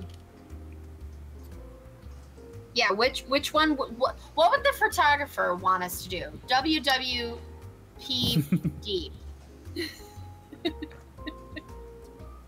The photographer just wants us to help resolve this and make her look reasonable, not necessarily take Beauty's side. Thing is we don't know which side the photographer is actually on. We just know that the photographer is stressed out about this conflict and doesn't particularly like the nerd. And I just hit I hit a button and I don't know. Uh-oh. Did you take her side? Oh, I think I accidentally went back to the beginning of the scene. Oh, well, that's fine then, because then we didn't take any suspicion. Yeah, we literally went back 2 slides. I would say avoid suspicion. Okay. When possible, unless it's gonna up our good graces with the photographer. All right, here we go. We got more context. Or we can ask for more context, which will get us votes from photographer, but we'll take 2 more points of suspicion. But that feels like taking photographer's side. If we're getting votes, then to me that says that we're making the photographer happy. I'm willing to take another 2 suspicion for 3 more votes, and yeah. And getting with that bleeding off suspicion. We'll find out. I mean, who knows? Maybe we'll fail out really fast, or maybe we won't fail out. Maybe it just goes places once you're at 5 suspicion or whatever. I think I saw someone in the comments say if you get 5, it's over. It's over? That's what it seems like. It seems like basically the dots are like your lives, and you're losing them as they turn into exclamation points. See, because I see them as a resource that we spend. Yes. Yeah, same thing. Get with the photographer. Yeah. Well, So- beating the Do we have any relationship advice for since we're talking about like queer narratives and stuff for straight people in general or straight allies or There we go. We took a bullet for her. She likes it. nice. There we go. Do we have any advice for people out there how to turn down their gay friends or being hit on by gay people? Like, say we go to a gay bar and we're being hit on. How do we, without coming off like we're saying you gross no, be like, hey, I don't swing that way, in a way that is like what's the best way to have that polite way to turn people down? Have we had any of those sorts of good can't say advice. it's a situation I've been in, so I don't know. So mine, actually. Really? I had some friends who wanted to go to a gay bar and wanted to go dancing there, and I was like, all right, well, I'll come with you. And I had a couple of people hitting on me, including one who came to me in the bathroom and said, hey, I saw you out on the dance floor. You're a really good dancer. And my immediate response was, aw, you're sweet. You're full of shit, but you're sweet. Yeah, I'd say generally it's not really any different from like how would you normally react if someone you're not attracted to hit on you, like regardless of their gender. Sure, I'd say it's sure. Yeah, the same exactly. situation. Okay, that makes sense. Just curious, getting other voices and things. A lot of Do we times want I to just do we throw want to this find up- out what happens at 5 suspicion? Because we'll get 10 votes for taking 2 more. No, I don't have to Oh, start yeah. over with the photographer. We can skip super fast. All right, we'll play it. All right. We're still pretty early in the game. Like it's still day 1. Okay, I do want to address this. So. There we go. We can there we go. We now have an option for 5. Well, we get 5 votes by basically just changing the topic. So. Oh, nice. There we go. I'm gonna go. We'll go with that one. There we go. It's a good compromise. That's cool. So I do want to address something that's come up in chat. So TJ says, I mean, the obvious one is don't go to queer spaces if you're not queer. And I think that's worth addressing for a couple of reasons. And I do also want to note that having seen TJ say many things in chat before, that I don't think this was meant in a combative way. Yeah. So I feel like I do completely disagree with that. But on the same level, I do agree that there are certain safe spaces for queerdom that should be like unassailable. Like you shouldn't go to. I am in the camp of you shouldn't take your straight bachelorette party to the gay bar just because you assume that no one there is gonna hit on you and you can just at will objectify those around you. Like, so yes, in certain camps I'm gonna say sure, don't go into queer spaces in this way. Yeah. But I don't think that Don't you treat it like a trip to the zoo or something. Exactly. I don't think that you should avoid queer spaces if you're not queer, because that is part of what makes LGBT plus allies better allies, is really understanding, and people who maybe don't have enough contact with those communities is coming into contact and humanizing them. So my advice would never be just don't go to queer spaces. I think there's As a definitely a general context. I mean, so this kind of actually goes back to our opening conversation about like, it's like, okay, we're playing, queer game. Like, where is that kind of falling, and sort of this difference between like normalizing queer spaces, but also respecting them or not exoticizing them. I think that there has been a trend in the past, particularly like the bachelorette party going to the gay bar of... All right, that one's touchy for me to talk about as a man, because it's like, okay, on one hand, women like to go to the gay bar because they feel it's safer. Sure. But also there is an element of exoticizing it there, like, Okay, because they're I making can a say scene something, out of it. because I am a woman, so I will say this. Yes, you can go to the gay bar as a woman, certain gay bars, because gay is an all-inclusive, liking the same is a all-inclusive default in some spaces. Like gay bar doesn't just mean male homosexual people, so like, yes, Right, though generally you can go, and that's certainly what have comes it to as a people's safe mind. space. Yeah.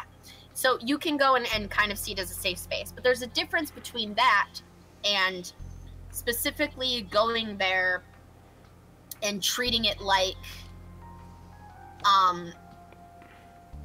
you can just flirt with and touch on and invade that space with it's a completely different contextual attitude when it comes to the bachelorette party. I would argue would be my you kind of have to look at it as like cultural exchange versus cultural appropriation. Like, you know, if you are participating in an Indian wedding, but you yourself are not Indian, like you might be, you know, permitted to wear that traditional garb, but you know, well, you'll be expected. You'll be expected to. Yeah, but you have to recognize that, you know, this you are a guest in this culture. Yeah. And not, you know, it doesn't give you privileges. You're going there. Yeah. You're going there to follow the custom, but this doesn't mean that now you can do. I went to an Indian wedding once, so I can wear a bindi just around town. It's like, yes. Yeah. You're like, no, please do not. Yeah. So, so yes, just to reiterate, I don't think the answer ever generally is just don't go to a queer space if you're not queer, or go to a place and not expect to get hit on, because I mean, as you know, a woman who likes women can't expect to go to a straight space and not be hit on. Like it's not. You know what I mean? It's not. That's not the answer to that question, I don't think, or that situation. Yeah. The answer is instead, you know, how are you going to address if this happens and it's unwanted attention? Which we agreed, I believe, that the answer is just like you would anytime you get unwanted attention in any other space or scenario. Mm-hmm. Ugh. Okay, so pick a topic. I'm doing a lot of conversation leading, and I'm quite pleased to, but I'm assuming you guys both have interesting things on your minds or are amused by something in the game story. What's happening? I haven't really been paying attention to the game. What's happening now? Okay, so we got brought in. We're trying to bone the photographer, but we got brought in to mediate a dispute between the nerd and the beauty, because the beauty is upset that the nerd keeps hounding her, but the nerd is hounding the beauty because the nerd is insecure about the way that the rival is behaving towards the beauty and the beast, who he believes is the prince. And so we cut a deal that the photographer is holding. So there was this conflict involving votes that were supposed to go to the nerd, and we are holding them like actually they were supposed to go to the rival via the nerd, and we brokered a deal where the photographer is holding those votes in escrow and until the end of the game. But the photographer has played the angle that because it's basically impossible, like it is highly unlikely that the rival will leave the beauty alone, the photographer is going to get to keep those votes, so she has already split them down the middle and given us half because she knows she's going to get to keep them rather than have to turn them over to the nerd. Mm. Did that make any sense at all? Barely. Kind of. Barely. But so that's kind of what's happened here. This is calling to mind. The more important thing is that we have successfully navigated the social situation, and the photographer likes us because we helped her out. Okay, cool. Nice. So we literally just collected enough friends tokens to get closer to the photographer. Well, yes! No, we got closer to the. I mean, actually, yeah, kind of, but. Actually, yes. I mean, we got closer. It's the other way around. We got closer to the photographer, ergo we gained friend tokens. Yes. There you go. Jamie, you're bringing something up, like something yes, please. I was gonna say that. This is almost sort of a reversal of the normal, dating sim visual novel dynamic, in that your goal is points, and you're having sex in order to get points. Yeah, you're trying to build relationships in order to get points rather than getting points to build relationships. Mm-hmm. Susan M asks, to be honest, I'm confused. If everyone has their own vote, how are individuals controlling multiple votes? And I think, guys, if you get the votes, you can spend as many as you have. Yeah, they're like currency. They're like a currency. So a whole bunch of people apparently, like in the first hour that the game was active, just immediately sent their crushes like, "Oh, have my vote, have my vote, have my vote. I want you to get the $5 million." Like, you know, it just gave them out. So there's a liquidity that is now in play among the popular kids. So we are not only playing a dating sim. We are not only playing it gay. We are playing capitalism. We're playing late stage capitalism. Trading. We're playing late stage capitalism and stock trading. We're so good at this, you guys.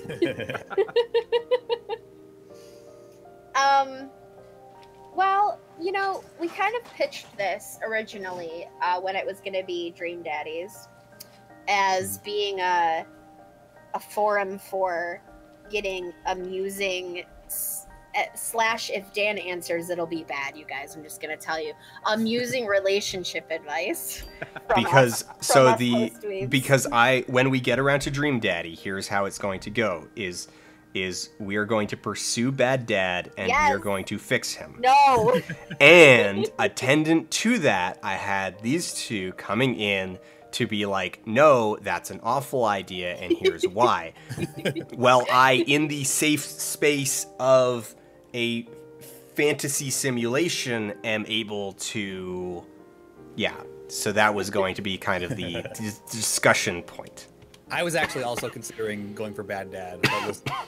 I think the one I go for will probably be dependent on their voice actor to a certain extent.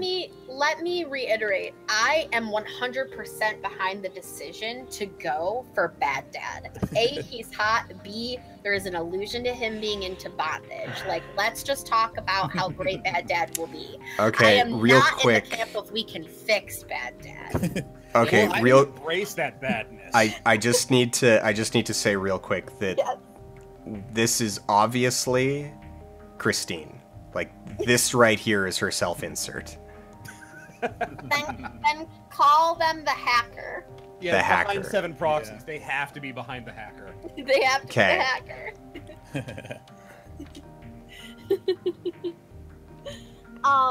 So in lieu of giving dad dating advice, I would be happy to, if you guys would be into that, opening it up for some random advice, Dear Abby questions from the Peanut Gallery over here in live chat, and letting that lead some discussion. Sure. Yeah, everybody. I can't promise my advice will be at all useful, but sure. We're not looking for useful.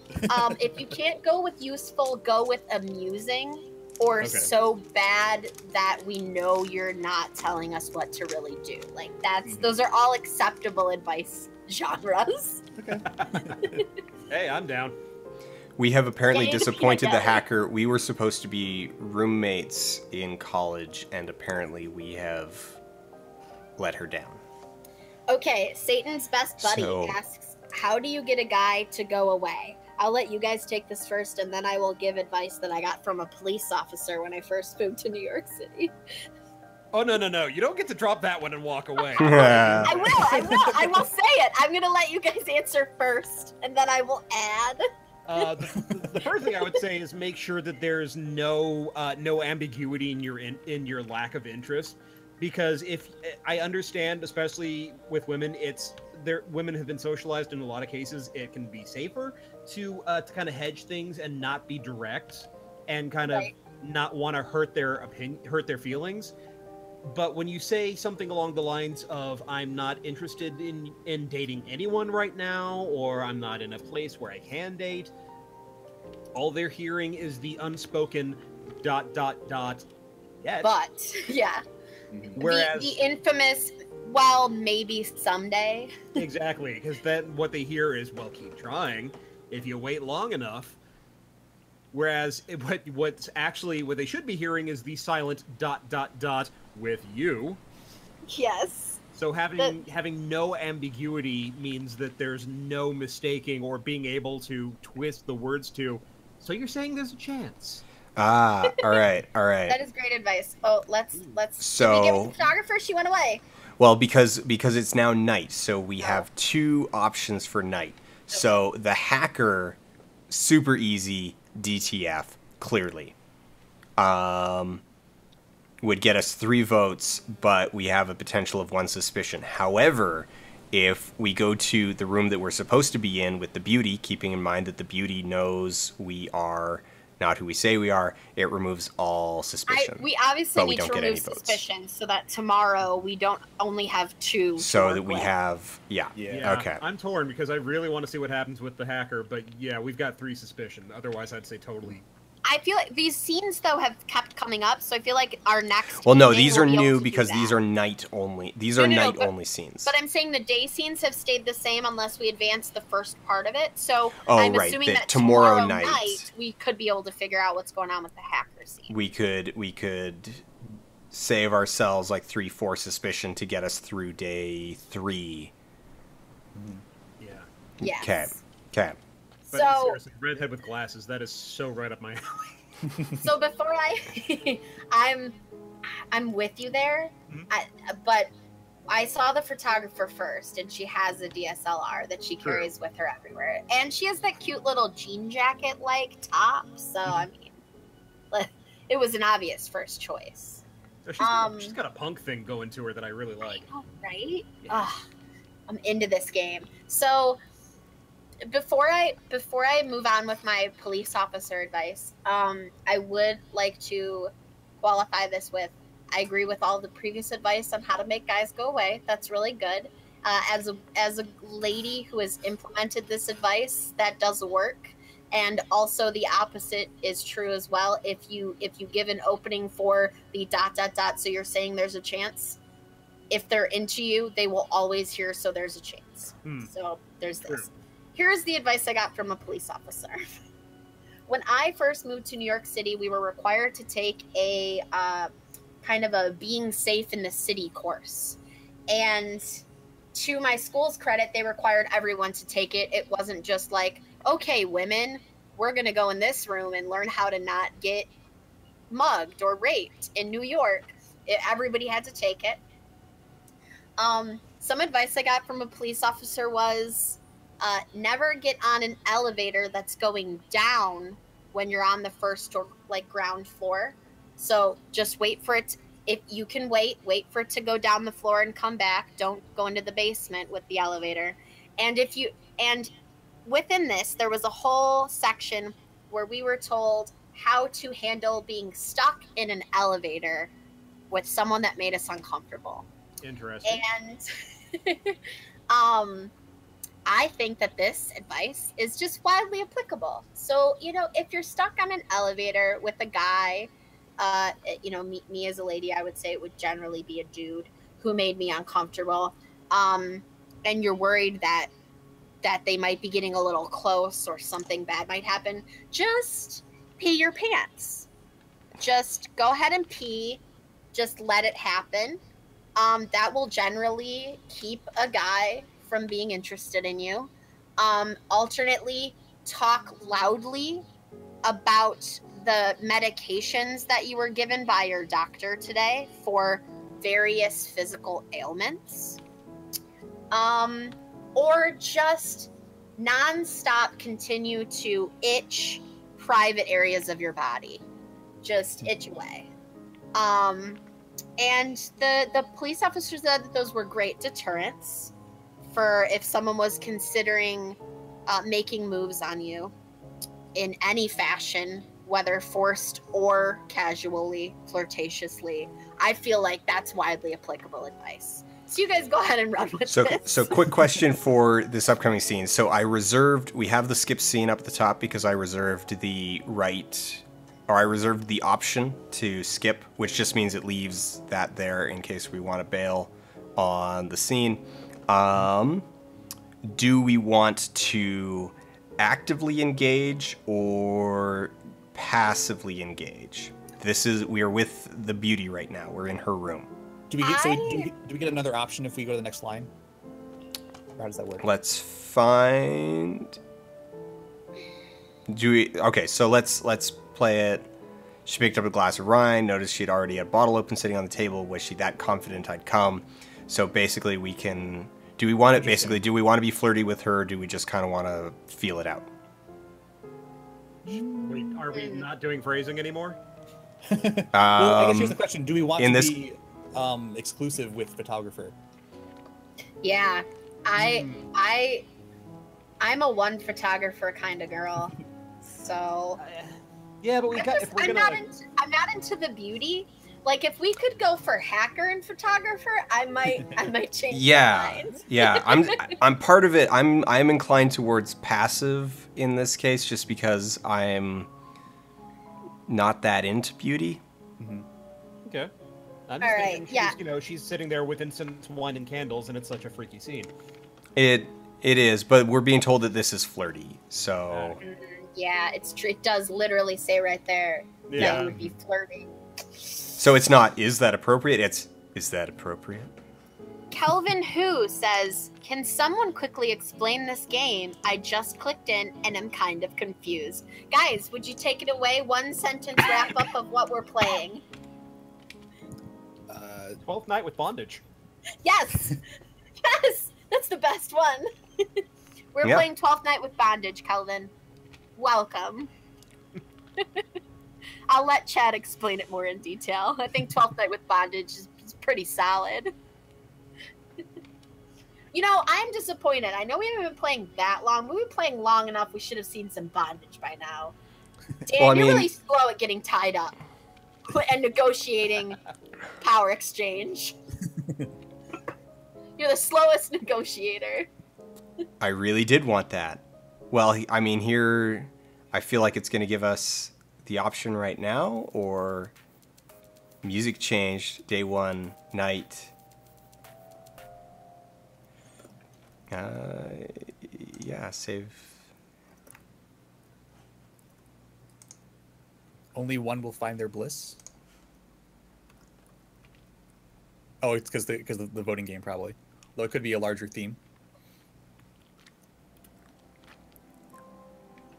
Well, there we go. Someone brought up the fact that we haven't seen any Christmas sweaters yet. Did you not get that turned on? Oh, she's wearing one. We got Christmas sweaters right now. Oh, there we go. Okay. I think that by being passive, by not choosing flirty, we ended up skipping. We wound up skipping any kind of involved scene. But apparently it happened. That, or because it was night one, it's just Christine's playing as coy with us. Maybe? I don't know. Yeah. But we did play it passive because I was kind of like, well, maybe. But we did have sex with her. Looks like monogamy is just not an option. Well, gotta roll with it. Red Mage Ultra says Crystal wants her queer bondage now, and I do agree with that. Well, I mean, you know, maybe we should have just gone, in retrospect, maybe we should have just gone all in because the beauty does know who we are. And so, you know, no. All right. That's cheating. I mean, we apparently get with someone, we're going to get with someone because we earned it. Not because they're already into it with our personal knowledge. Okay, here's the thing. So there, as far as I know, there's no like hardcore sex in the game. Like when it gets to that part, it just fades.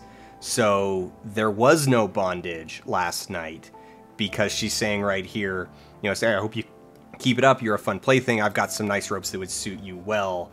So feel free to rack up as much suspicion as you did yesterday. So she's our, yeah. Are we the submissive one in this power exchange game, or are we a switch?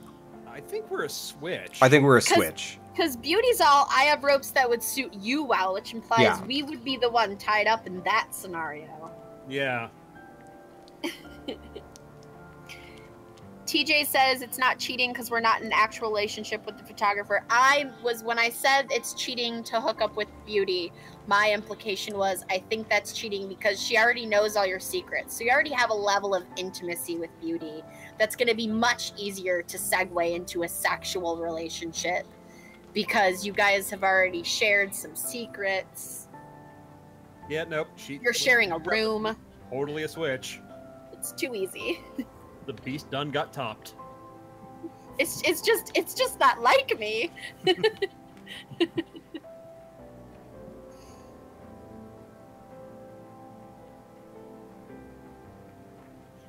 The Capellan citizen asks, "Have we played Christine Love's other games?" Don't take it personally, babe. It just ain't your story. Digital Analog, Hate Plus. I've played Hate Plus. I've played Hate Plus, and I loved Don't Take It Personally, babe. This is my first dating sim. The only thing I've ever even remotely seen related to dating sims are the ads that come up on the very few mobile games I have on my phone where it's like, he's in the shower. Should I look at his phone? Yes or no? And it shows you like one scenario choice for 30 straight seconds and you just stare at it until you can close the ad. That's the only other experience I have. So I've played Analog, A Hate Story, and Hate Plus, even though they're kind of extensions. Because they're kind of extensions of each other, and that was all right. So here's our options. We can keep going with photographer. We're on 3 out of 5. A lot of potential suspicion. Up to 4 votes. I think we can probably downplay the suspicion. It's also not too difficult. And then we've got these other threads that we could start. So these 2 are left over from day 1. I feel like, because there's only like 7 days. 6 days? 7 days? Something like that. 7 days, because day 7 is when they've got the secret.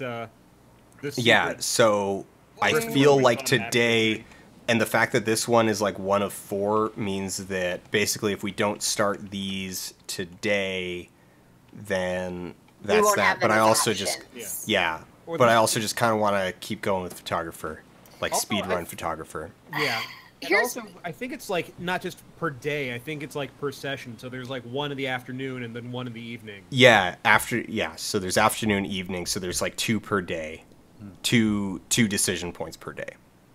I think my vote is to continue with photographer because while we could be hopping around to other stories, I feel like our goal in those would be simply to garner votes. Whereas I think as a group, we've fully invested emotionally in photography. Actually getting with photographer. Yeah, and not just for votes, but because we're into photographer. Mm-hmm. Yeah, and we are already deep into it. The difficulty is going to be the same as some of the others, but we get more votes, and we've already committed to her in the first place. So I'm curious to see where this goes. Yeah. Yeah. Oh, TJ I see it now. Says they want to see if photographer has a cute outfit for day 2, and I agree. I like that jean jacket, but you never know. I'm just willing to bet that there is a Motorhead shirt waiting. Someone, James Clark did say, "Wait, can we fuck the rival?" Though that was the other story was Gary Oak. Yeah, I would assume that. I would assume that basically that there are probably opportunities to bang just about everyone that we have met. I think from what I may be making this up. I thought I heard that basically all the sexual encounters in this game are between women, but I could be wrong. Oh, that would be so interesting. You know what? It wouldn't surprise me if the rival, that scene with the rival would lead to a relationship with, or at least an encounter with, the nerd. Because there was definitely in that argument between the photographer, with beauty photographer and nerd, there was definitely a moment of okay, there's some tsundere thing going on here. That's definitely a tropish setup. Mm-hmm. Yeah, TJ asked, "Isn't the boss an international thief?" No, I think you're thinking of Carmen Sandiego. In fairness, Carmen Sandiego was crazy hot. I would be all about a Carmen Sandiego hookup. Let's be real. Also, could you imagine, like, she's not going to show up at your house with flowers. She's going to, like, unshrink the pyramids for you. Like, at your house. Like, congrats, now your front lawn ornament is the Great Pyramid, you know? All right, Yeah. we can start shit with Gary. That just all of a sudden that just turned into like an episode of Justice League Unlimited. Do we just want to go in on that? Was the rival the one that's been being a dick to the photographer? Yeah, or so like it was To Beauty, and so photographer got involved as a mediator in that dispute. Okay. Several people would like you to start shit. I also would like you to start shit. Oh, check out our shirt. Oh, that shirt. I can't see it Oh, yet. That actually looks very like Carmen Sandiego game show host. yeah. Oh my god, I love it. Oh. Well, you I know, if love you got it, girl love it. problems, I feel bad for you, son. Okay, so Let's the talk rival. about how the like detective chick, the main inspector in Carmen Sandiego was a black woman. Like, can we just About- celebrate that for a hot second? About Lynn Thigpen? Well, are we She's talking fantastic. about the cartoon, or are we talking about the live The action? game show. The Okay. game show with the rockapella theme song. Yeah, the chief was Lynn Thigpen. I am a Carmen Yes, Sandiego the scholar, as it happens. Oh yes! I'm so excited. I We're majored, gonna be the I majored in best. Carmen Sandiego studies. How fast do you think you would have mastered the geography? Oh, I don't know anything about Oh, actual geography. she's- I just know Carmen Sandiego. Yeah, she's got a cute, Oh yeah. like really, like one of those tops that's Oh. just got like the super loose neck, I love it, and like a I love bunched, her. bunch neckline. You know, the longer we play this storyline in particular, the more I am understanding why you would play these games. Because I am all about this photographer chick right now. Okay, I'm just kind of curious if you're into like the anime trope of the girl with white hair and red eyes, because that shows up all the time. I cannot say that I am, and only because I actually don't. Yeah, everybody's gonna yell at, not everybody. People are gonna yell at me. I don't really like anime. It's okay. It was a mistake. There's Also, a I just animes on I've the seen that I like. Oh, go ahead. on the girl with the white hair, red eyes trope, like it's gonna be totally boss if it turns out that she's actually like a 3,000-year-old vampire. Yes, I was gonna go with a clone of the Beast's mother, but that works too. that would be a beautiful irony that vampires don't have reflections and don't show up in photos. Oh, so she she's- dedicates her life to photography. She's super flirting with us too. She actually straight up said, like, well, hey, let's see if we can resolve this sexual tension. Yes, she's getting into that flirt. You see how she went all cash for the second day? Like the first day, she's all like, "I'm business. I'm gonna wear this little jean jacket. I'm gonna look like I'm tough and take my." And today she's like, "Look at my super cute soft neckline." She's into it. She's into it. I will be right back, guys. There's a whole conversation going on right now about lesbians and beer and stereotypes. In the game itself, Beast is explaining to Prince that despite being a lesbian, she doesn't like beer, and he's like, "What does that have to do with anything?" And yeah, Yeah, I'm with the prince on this one. I don't think that's a thing. and she's like, This is "It's great. it's Thanks it's for a thing. inserting It's a your stereotype." heterosexual male opinion into me talking about what lesbians like. That totally makes sense. Obviously, you would know. That's a great snark. You guys just snap that as a reaction photo for your future Twitter engagements. Yeah. You know, the score's been getting really aggressive with me lately. Gonna sleep with her unlocks choices. Ooh. Ask, because you know what that if okay. So let's talk about flirting IRL for a second. So these sorts of things, these the questions where you're not actually asking what you want to know is like classic flirting technique. So if you're out and if you're a straight dude, we don't actually care if photographer is going to sleep with swimmer. We want to broach the subject matter. Yeah, we're just bringing up the topic of sex in general. Yeah. That, and also the topic, like, this gives her the opportunity to say something like, no, that she's not my type, or no, I'm, list of other things that you can continue talking about. Perhaps come back with, that's not who I'm interested in right now, and then it's, oh, well, who are you interested in? It's a question that it's a classic flirting technique. It's when a girl, for example, is trying to figure out if a guy has a girlfriend, and they just casually throw into conversation like, oh, well, you must do that with your girlfriend. She also totally followed up the question with some like intense like back and forth. Would that upset you that I got to go further with your ex-girlfriend than you ever did? Slap that one back, basically kind of like teasing you right back. Oh yeah, we set it up and she spiked it. Like, oh yeah, yeah. Oh, this is well done. She is really into us, guys. I don't Yeah, feel like we should dunk on swimmer. I think we should, even though it says cool, like this is clearly performative as Prince, and we want her to start realizing that we're the beast. Yeah, we're like into her otherwise. Yeah, wait for a second option there.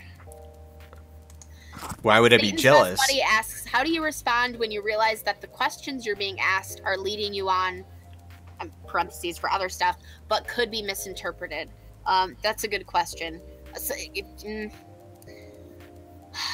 that's hard for me to answer.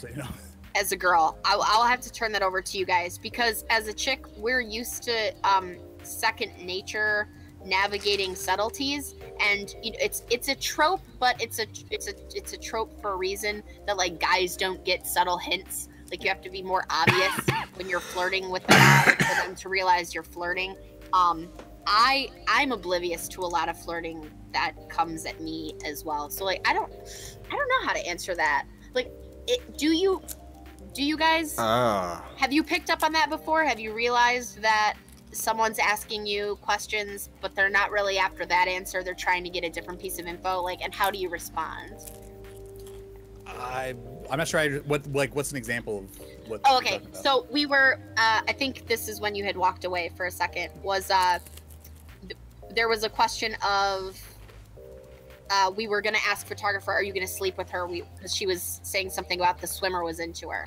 And we started talking about how that's a classic flirting technique, is when you're asking a question that allows them to give you more information, but you're not actually after that direct answer. Like in that scenario, we're not actually interested in if she's going to go sleep with swimmer. What we want to know is, A, we want to have an excuse to talk about sex more, and B, what we want is to give the option of her to, throw it back at us and go, no, that's not my type. Or, like continue letting someone know subtly that you're looking for something. Like another classic example is when a girl will say to a guy, and I'm going heteronormative here because that's my personal experience of this question, is like, oh, well, you must do that with your girlfriend. Or so what does your girlfriend think of that?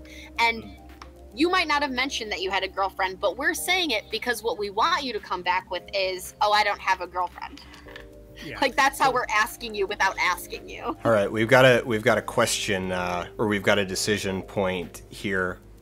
We've got a chauvinistic option, a cruel option, and a noble option that will net us 1 point of suspicion. Or do we hit next and hope that these change? Or figure out feel out where this goes for another card? I say go noble. I'm thinking be kind. I feel like this is worth a suspicion point. Yeah, I think so. Yeah. Although there is a part of me that kind of thinks she likes the idea of him going like, yes, it'd be hot, because then suddenly, I'm not necessarily getting the vibe from the photographer, I get the idea she's kind of fucking with him at the moment. I would have liked, this is another example, I would have liked the choice of use her how you want, because then it would have given her the opportunity to be like, well, I'm the submissive one. I wouldn't be using anybody. Like, I want to know more about photographer. Yeah. Well, no, I mean that we could back up, like, but we're already on this path. So it's like you're avoiding the question: do you feel threatened, or are you okay with the idea of me with your ex because you don't feel threatened? I don't think it matters. She's into you. You seem to have fun with her. What's important is that you're happy.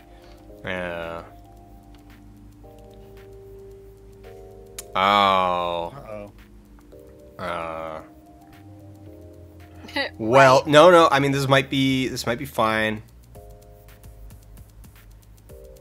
You accepted suspicion in order to also screw up our chances with photographer, Dan.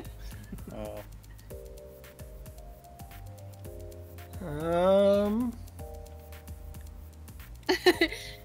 can't imagine. Dan, you're fucking up, chat says. I can't imagine the chauvinistic or cruel options being the correct choices for this relationship. Like, I don't feel like that's something Christine Love would go for.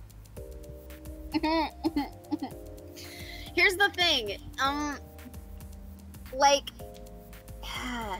Okay, but so here's how I think that conversation would have played out. Is that if we took either of the other two choices, the photographer because she still thinks we're Prince.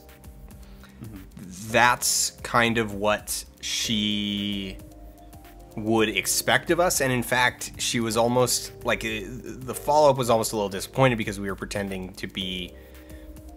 We were being authentic, which she sees as Prince pretending to be more boring. Yeah. But let's keep drinking with her. We also had the moment of feeling like she always needs to be in control. So I'm willing to bet that at some point, if we do manage to thread this needle, she's going to be a submissive. Because it'll be like the first time she can just completely let go of somebody else be in charge. I would agree with that analysis. That is a good point. Also, this scene had, I think, a suspicion level risk of like 5, so there's a lot more to come. Also, whiskey on the rocks, for God's sake, don't water that shit down. Take it neat. It all tastes like rusty nails anyway. Tasty rusty nails. Satan's best buddy has another question they asked. In real life, when men are being wishy-washy, is that a big turnoff? That's a big turnoff, right? Like the opposite of extreme aggression. I'm gonna say yes, and I'm gonna adjust the language there.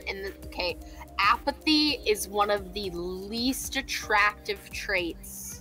Yes. That anyone can possess. If you want to know why incels are in the place that they are, a lot of it has to do with their cynicism and apathy. Yeah, where they don't do anything. Yeah. It's especially one of the issues with stuff like the friend zone. Hey, personal bugbear. Is that so many people are trying to basically what I call surf the ambiguity wave, where they want to have all of the benefits but none of the risk, so that they never actually bring up issues because it means that now a decision has to be made and they can't hold on to hope. So when they don't want to say anything because they know to some degree that if they say anything, then the answer is probably going to be no, and now they no longer have the dream of making it happen. So they would rather sit there and just collect evidence that to some level they know isn't real, that things are improving. Yeah, it's not to mention apathy is unattractive for so many reasons. And you know what? Indecision is also fairly unattractive. A lot of times when someone's turning to you to ask you for your input or help on making a decision, it's really helpful for you at minimum to narrow choices, if not just say, yeah, sure, let's do this. You know, the age-old trope, the hilarious conversation of where do you want to eat?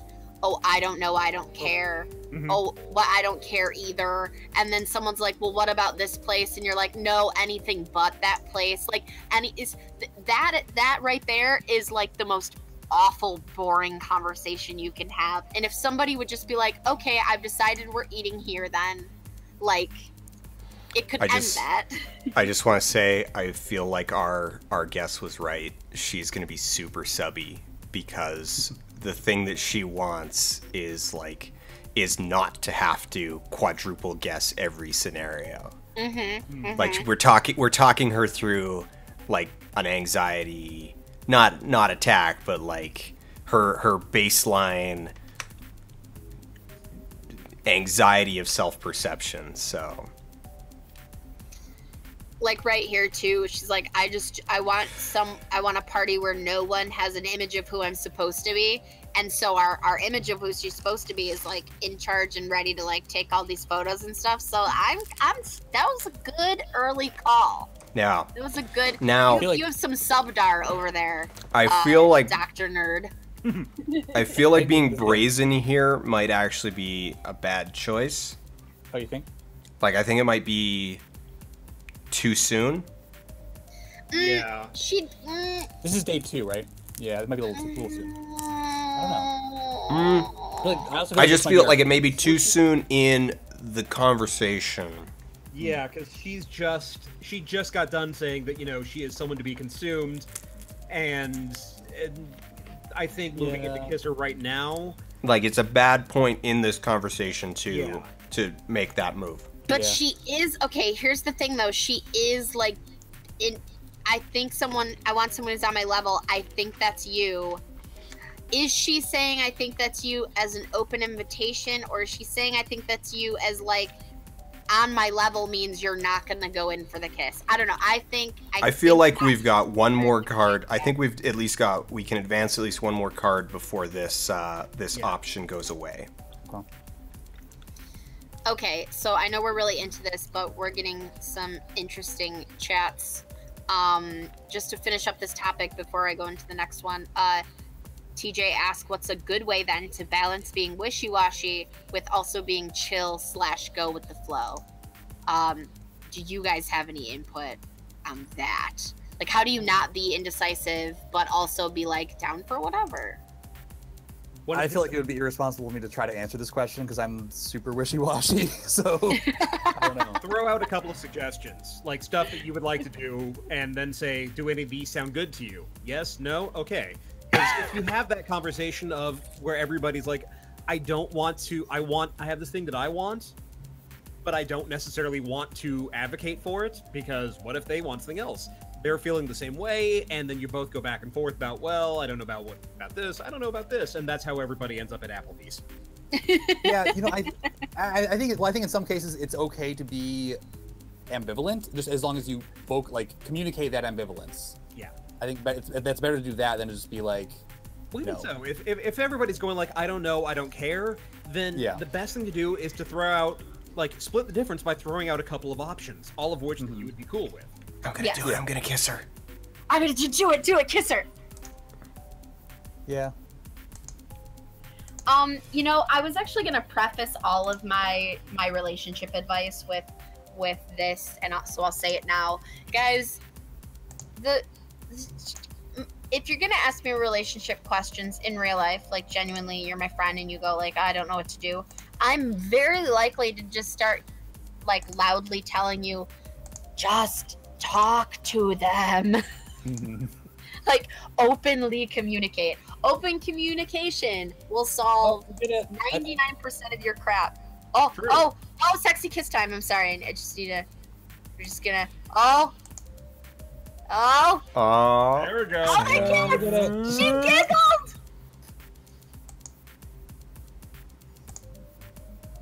Oh. Oh, here we go. Oh! She came back for more. Yeah. Oh. Yeah. Yep. Oh my god, guys, we did so good. I'm so proud of us. Now, she doesn't know that we're not our brother yet, correct?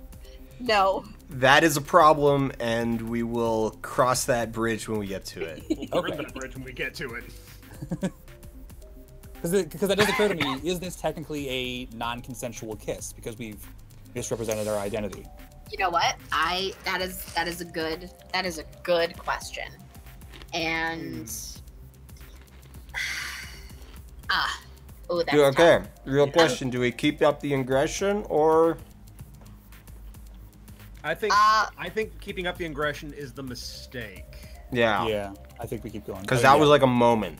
Yeah. Yeah, let the moment lie. Let it be a good moment. I'm gonna say no. I don't think that is because we haven't been misrepresenting the person that we are as far as like personality. Like even we've been authentically choosing choices that were representative as us, the beast, more so than playing ourselves as someone else, the prince. Well, does she know the brother in real life? Yeah, Yeah, I don't think they're she classmates. does. Yeah. Okay. I guess that's better then, because it's not like, oh, hey, I'm Steve, that guy you know. Yes, exactly. Okay. Well, That would be I a think little that's more. what's going on. I think they have history. She knows that Swimmer is his ex-girlfriend. Yeah. She clearly knows who he is. Okay, that So makes they it don't a have little more much gray personal area. history, but like she definitely thinks that we are someone we're not, even if she doesn't really know that person. Yeah. That is difficult because. So this is actually the first time they've like really formed a like really interacted personally. Yeah. You know what? But though? she is getting to know us under an assumed identity. Consent. I strongly feel that consent should be the adjectives that are popularly used is enthusiastic, And informed. Yeah. and informed. Also, I think we unlocked her option for tonight. Yeah, I think we just did. Yeah. But at the same, like, I don't know. I feel like there's the levels of sort of narrative convenience, like for the purpose of telling a story. Like the fact that it's like, okay, the photographer is a lesbian, but here she is kissing. I mean, I don't want to. I don't know. I feel like there is a certain level of gloss that Christine is allowing us to engage in for the purpose of story. Yeah. Yeah, someone said that there was sort of a disclaimer at the beginning of fiction as a safe space for fantasies. Yes. Or was Yeah, that something was you that had was the said? second part of all. So all exchanges of power must be negotiated, and then there was the whole bit underneath about fiction is a place to kind of play with ideas. True. This is a difficult gray area. Like really strongly difficult gray area. Yeah, and I think part of it is going to have to be the need to separate between the game and real life. Yeah. Sure. Because otherwise, if we want to play this completely like as I guess for lack of a better term, woke as possible, then the game can't happen at all. No. Well, I mean, it's like also there's a fantasticness to the scenario as a whole that is like, oh, we're cross-playing as our near identical twin male brother on a private cruise where we're playing a game for $5 million. And it's like, all right, who's that going to happen to? Like, when are you actually going to end up in anything remotely close to a comparable scenario in real life? How many times are you even going to encounter other people while you are under an assumed identity? Yeah. When was the last time you were out in public under an assumed identity? I don't know. I once made out with a guy who thought that I was French because when we met, I was speaking French and then speaking English with the French accent with a friend of mine because we were goofing around. And then because we started talking at that time, I couldn't just drop it and then the longer it went on, the more awkward it would have been to stop. Yeah. So Now I just maybe kept going. maybe So- this is just my like one awful opinion that I'm allowed to have in life, but makeouts don't count. Kissing doesn't count. Kissing counts if it's pressured. It gets an interesting question for me because, like, Dr. Nerdlove is very much kind of a cultivated personality. I mean, it's who I am, but it's a very carefully curated version of who I am. Sure. I can relate. Like, at conventions and whatnot, there is sort of a performative aspect to that, where especially because I am bringing the Dr. Nerdlove experience, I guess, for lack of a better term. And so that comes into a question of, if it's just an aspect of who you are, is it still, like, not who you are or not? Mm-hmm. You know, that's actually a really good analogy. I think so, you know, you're really only assuming a name. Some of the people on the ship kind of know some of your reputation, but it doesn't appear that most of them have ever interacted with you as a person. So, like, you know, that concept, you know, Harris, you were saying of like, okay, so when you meet me at a convention, there's a bit of a performative aspect of like, people expect me to be Dr. Nerdlove because they've read my stuff or listened to my podcast. But like, so how much is it okay to be a bit of Dr. Nerdlove, but then also just like, hey, dude, I'm just Harris? Yeah. Yeah. Like, do I play up Dr. Nerdlove? If I play up the Dr. Nerdlove performative part of my personality and get with a girl, is that in some way lying to them? Or is that just an enhanced part of your personality? In which case it wouldn't be lying. It would just be, you know, kind of code switching. Yeah, it becomes a question, especially because if it is authentic to who I am, but just a curated version of it, then yeah. This was actually an issue that happened when I was on a podcast called The League of Extremely Ordinary Gentlemen, where while we drank a fair amount while on the podcast, we kind of came across as a bunch of functional alcoholics. And so, like, and we heightened our personalities up because conflict and heightened personality makes for great radio. And our fans really reacted to jokes and stuff about our personalities and our relationships with one another, and also our alcohol consumption, as though it was 100% real, and that caused issues at times. Not the least of which being people trying to keep up with how much they thought we were drinking, and then having far, far too much. All right, so we took a point of suspicion there that we could do nothing to prevent. Can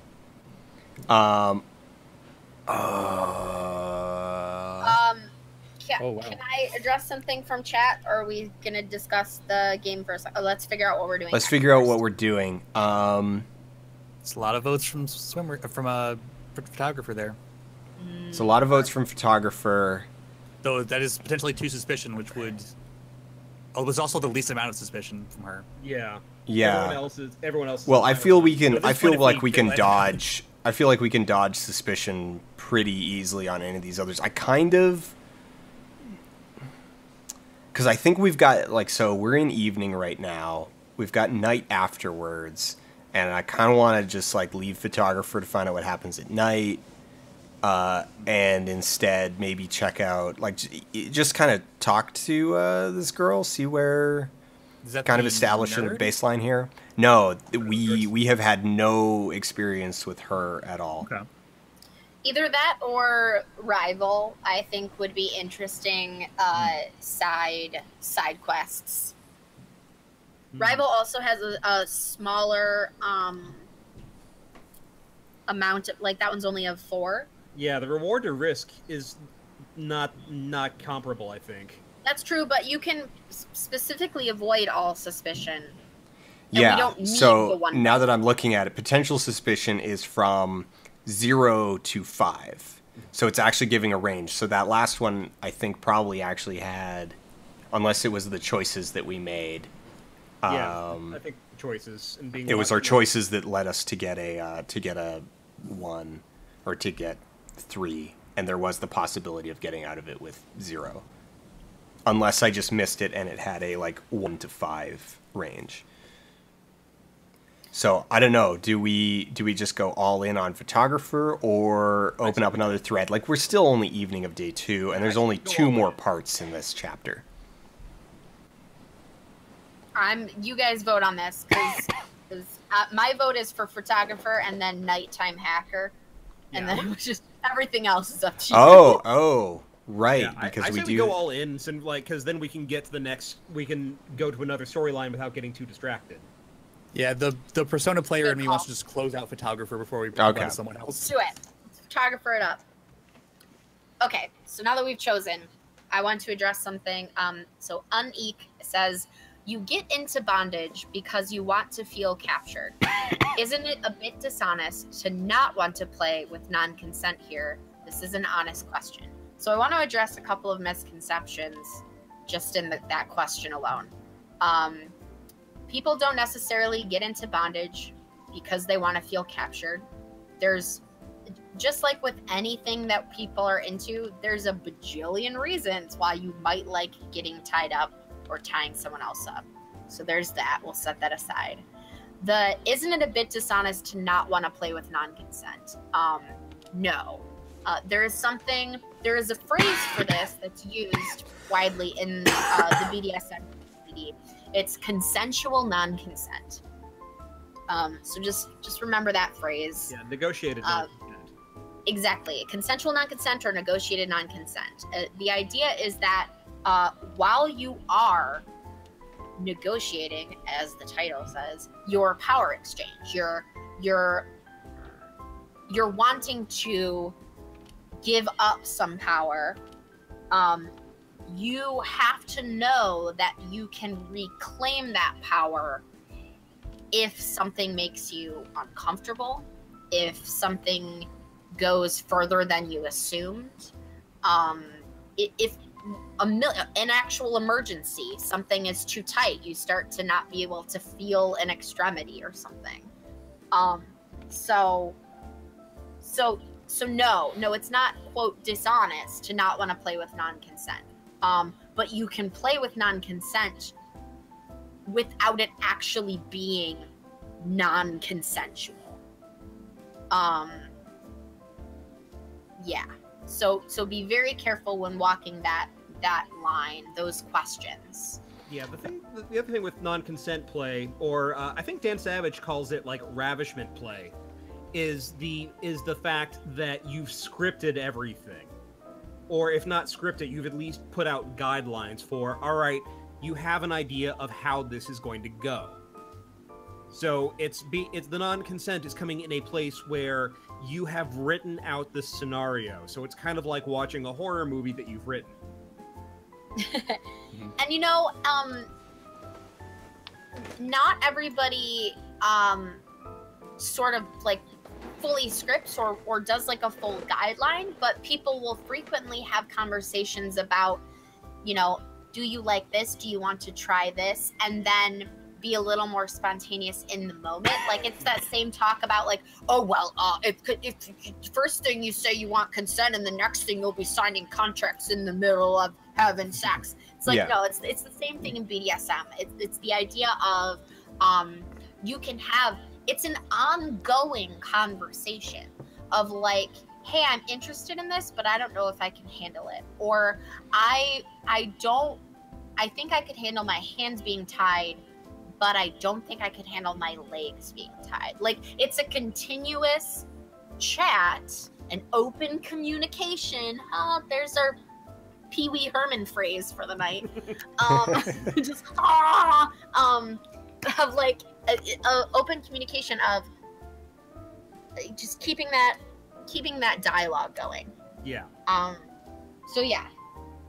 And there's some really interesting and occasionally distressing conversations that go on about BDSM, and especially when it gets into the S&M part of BDSM, where like people have questions about whether women can be subs and still be feminist, or whether being inflicting or taking the pain is feminist or not. And there's a great book called The S&M Feminist that kind of wrestles with some of these questions. Can I read something real quick because it's Yes, super please. adorable? Okay, so I noticed somebody mentioned this in chat, so I went and looked it up. Here's Christine on Twitter. Oh God, that's right. Oh God, right. That's why I can't ghost into people streaming Ladykiller. It's because I'll blush myself to death in my own living room. Did I write that? Oh my God, that's filthy. Oh God, they all know I wrote this. Everyone knows. I got up on a stage and admitted it. Like, while it was in development, I definitely did the usual thing of watching people play because live feedback is extremely valuable. But, so I guess this is an ongoing thread that she is still in the process of crafting. That is... That's super cute. Hi, That is Christine. adorable, Christine. If you did ghost back into stream, we are very much enjoying ourselves. Come so. come and visit. We're having a good time. We've Ani- got a Ani- decision here. Do we want to just keep feeling where this conversation is going? Do we want to just jump in with playful, or do we want to be manipulative? She's asking basically if we want to be in a photo with Swimmer. I say we go with playful. Playful, Playful it is. not Yeah. worry about the votes. We're in this for photographer. We don't care about the votes at the end of the game. Yeah. At this Okay, point. so all right. So Anik clarifies they're not talking about BDSM in general, just in fiction. And so then this changes the question, and this brings up the quintessential 50 Shades of Grey. So, oof. This is This something is I not know just very fiction. little about. Oh, sorry, go ahead. Oh no, I was just I- gonna say that this isn't just fiction because there's an interactive element, and so if you are going to create a game that specifically includes whole narratives that involve non-consent and ask you to participate in them, it is different than reading passively a story that is written as fantasy alone. Just So I real want to quick, clarify that's different. No, go ahead. I'm gonna just real quick tweet a heart emoji at Christine, and then Please and then do. I'm gonna go fill up my drink. And then No, what you- were you saying before I started just going Oh, no, right no. at it? Well, so this is something I know very little about, but it's a conversation came up.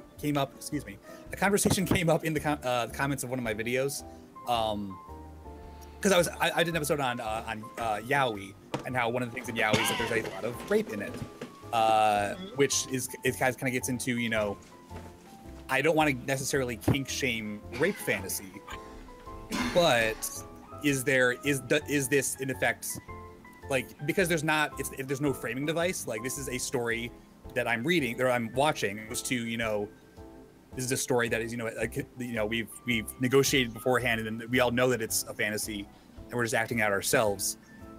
Is there an element of reinforcing rape culture there? And again, I wasn't quite sure how to respond to it. Okay, so here's how I would respond. And, you know, I could be wrong. So, you know, disclaimer here. Sometimes Crystal's wrong. It's rare, but sometimes. So, it's perfectly okay to write fantasy stories that involve things that we know are not healthy or good ideas. You can find something really hot and still not want to physically do it. We were talking before Rentasmo here showed up about incest, and how maybe people that are fantasizing about it, it seems like maybe they just don't have siblings, because in their mind then they've built up this relationship to something else. So yeah, it's okay to write these stories. Where it becomes not okay is in something like 50 Shades of Grey, which has gotten a lot of flack for stuff. But I think it's gotten a lot of flack for good reason. It's okay to write flawed characters. It's okay to write flawed stories. It's okay to just write a horrible dream you had that you thought was hot, whatever. But you need to acknowledge then, if not within the narrative, you need to let people know this is what it is. Mm-hmm. You can't hold it up within the narrative, within context, as this is an ideal relationship. Mm-hmm. And I think that's something that 50 Shades tried to do, was write off all of these things as okay behavior, and that's where people started butting up against it. And as far as just fantasy goes, like people writing just like fanfic or just like slash fic or, you know, like literotica stuff online is because these are shorter pieces, like you know that these are just fantasy. I don't think that writing a fantasy at all in any way perpetuates like actual poor behavior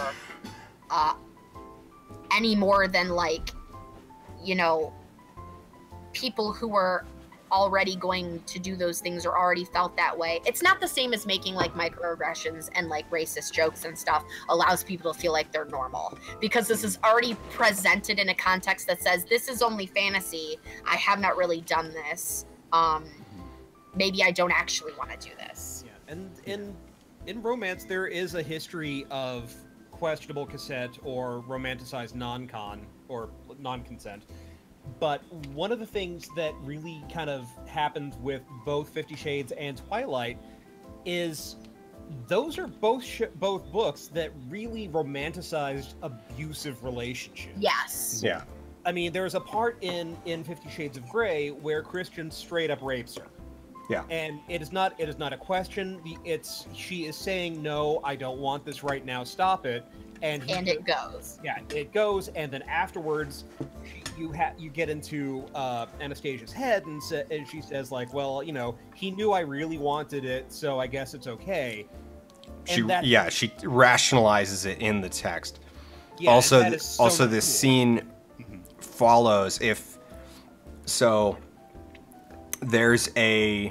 they have their whole back and forth about the contract, and they negotiate the contract, and then she's like, no, I'm not sure I'm comfortable with this.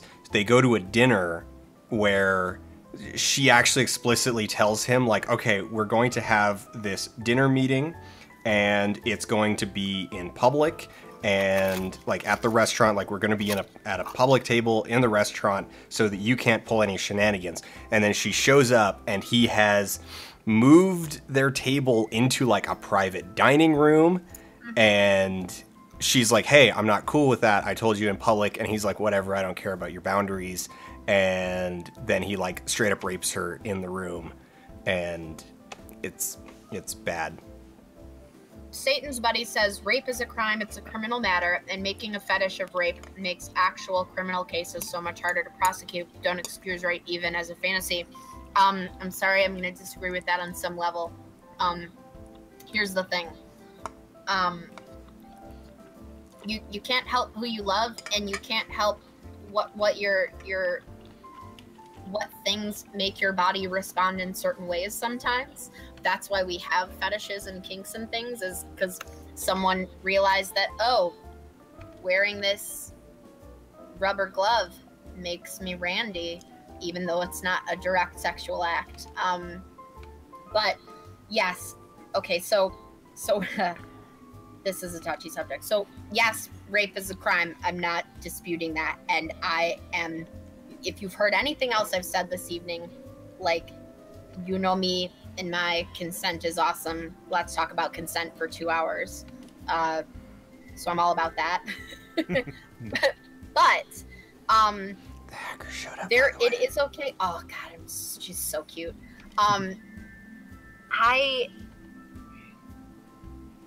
Having rape fantasies is not the same as fantasizing about actually being raped. If that's really hard to understand, probably.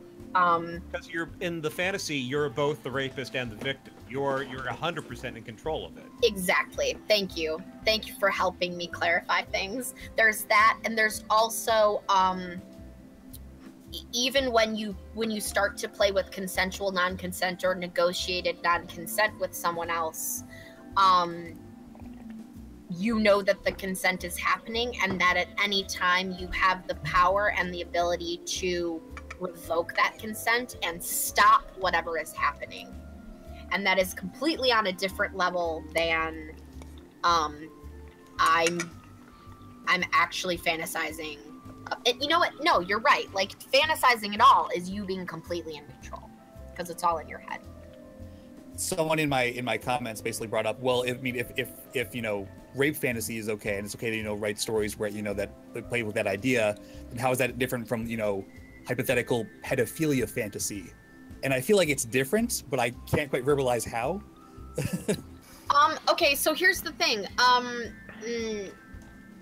There are people who have fetishized youth or younger aspects of people's personalities, and that is a really hard line to walk and a thing to try to be into, because the people that fantasize about these things are generally fantasizing about them with consenting adults. Like, but there is an aspect of like that age role play that makes some people feel very squeamish. And it's understandably so, because we don't see younger people as able to give consent. So that's part of it, probably, is that fantasizing about pedophilic acts is different than fantasizing or role-playing with someone who is of consenting age and an equal with you and able to give consent, and role-playing as if they were like, oh, I'm a virgin freshman in high school and I don't know what a penis is. The play acting of this is my first time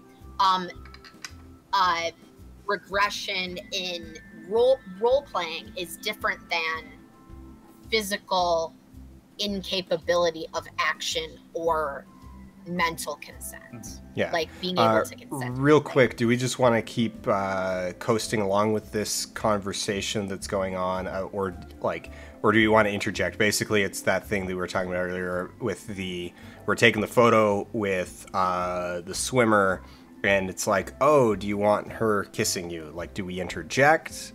I feel like cold, or just kind of coast? I think coasting is probably the best one, because right now we're going with like the photographers. We're going with her idea of what would make a great photo. Yeah, coldness. Yeah, yeah. But wait, though, she says, I know you'd rather do more, but anything more sexual than No, kissing, that was directed at the swimmer.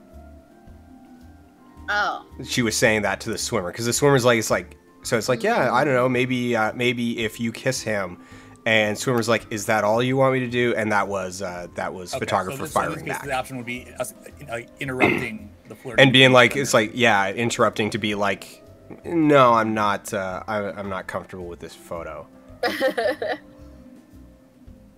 I feel like coast. I'm kind of feeling like coast right now. Yeah. Though that said, this is showing maybe a level of disconcern for Hacker's feelings, but at the same time, I feel like Hacker is so in our camp that like we cannot lose her. Which is almost a little bit weird. Like it's kind of sad, and there's maybe a like power dynamic there that's not healthy. Oh well, here we go. We've got an opportunity to kind of to interject on Hacker's part. I want to go with that. I think we should. I mean, and it's not. We don't have any suspicion level warnings with this, so.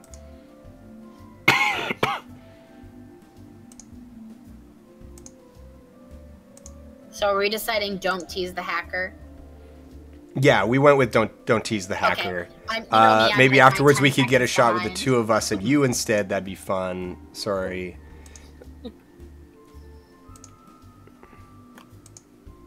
Oh geez, there's so much fetish and kink talk right now about what is okay to fantasize about.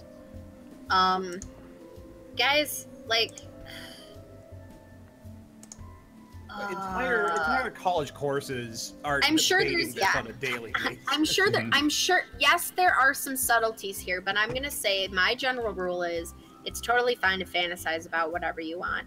And if you're going to transfer that into the real world, then obviously take into consideration, like, you know, really important things like consent. And not just literally someone saying yes, but is it informed consent? Is it enthusiastic consent? Is it continued consent? And then also just take it, just like be safe. You know, there's the Dan Savage safe, sane, consensual. Like think about that. Swimmer kissed us, and Well, hello. and we're kind of into it. And the photographer's taking pictures. And photographers taking pictures because it was her idea. Okay. So we just kind of coasted through this conversation here, but we did the one thing that we did actively was stand up for Hacker, and it got intense.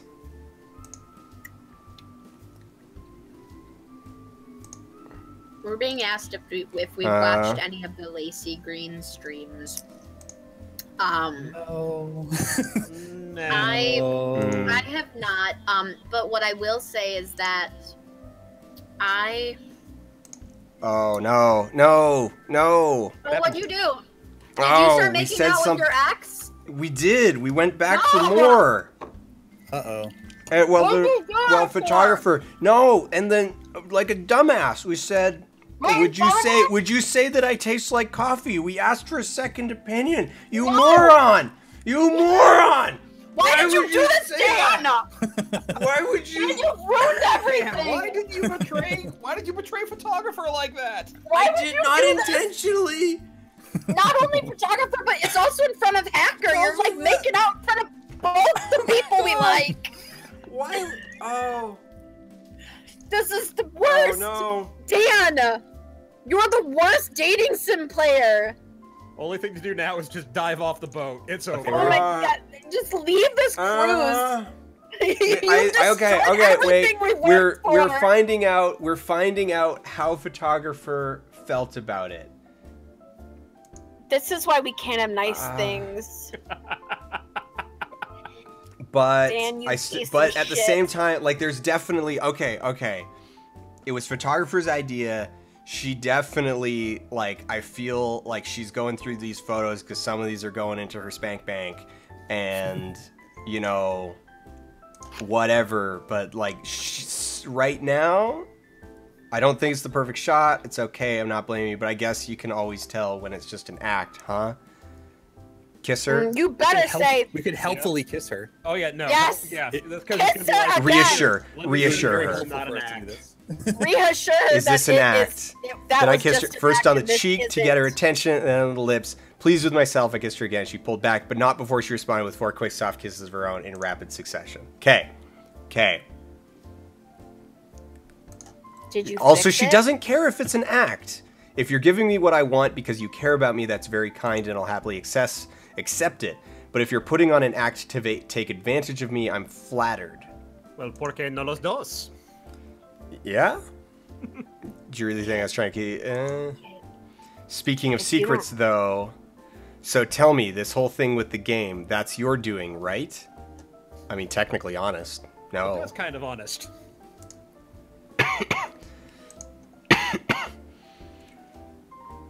Why would you lie about that? Surely you must have realized that it was my doing. I didn't advertise it, but it's not exactly like I was subtle.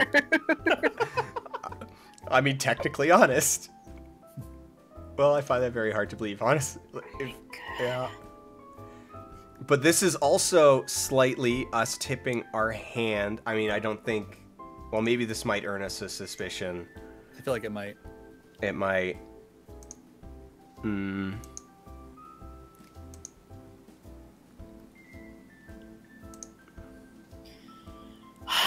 I'm just so disappointed in you. I just cannot believe this is just... She's still okay with us, though. She's still into us. She's still into us. Oh man, that coffee line just... Well, actually, okay, maybe like, maybe so I'm destroying. processing it wrong. Like maybe I'm processing it wrong. Maybe in tone inside the conversation. Like because okay, we've pretty much mentally established that photographer is pretty subby. So that kind of a like, hey, I'm gonna get a second opinion from this woman in front of you. Is that where?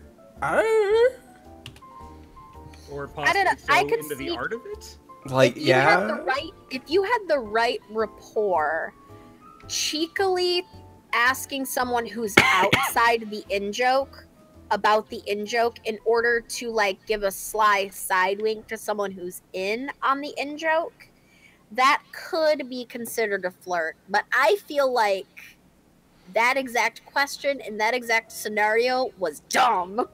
Yeah, like I can't shake that is just like, oh no, that's gonna hurt her feelings. Like that's too far. That is too far. Can't But- believe you almost All right, so we're in late evening. broke her heart, dude. It moved to late evening. We don't. It looks like we'll find out if we have a scene. Photographer. Okay, photographer came and found us. She changed her shirt. She's in Oh, spenders and double breast pocket. With little pin-up sleeves. I've got a couple. I've got a couple shirts with those button-up get any sleeves. They're very slick. Jeebus Lord. She Why wants a is couple she- favors. All right. A little embarrassing. Ever since that last time, I haven't really stopped thinking about you. Making out with you was really good. I just really, really good. I've been trying to play it cool, and it's just not been working at all. I'm frankly embarrassed, but will you kiss me again? There's the first favor. She looked at me with the slightest bit of desperation in her eyes, and I knew she was trying to fool me, but I let her, unable to resist that look. I put my hand on her cheek, gently feeling how soft her skin was. She responded by kissing my palm, then holding my hand there, looking up at me once again. The classic palm kiss move. Only as a favor, of course.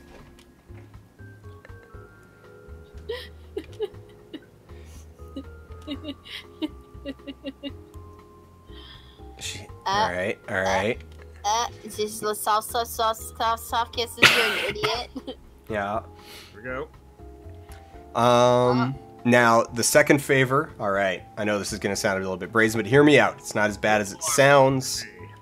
I Go like on. brazen. Are you even aware?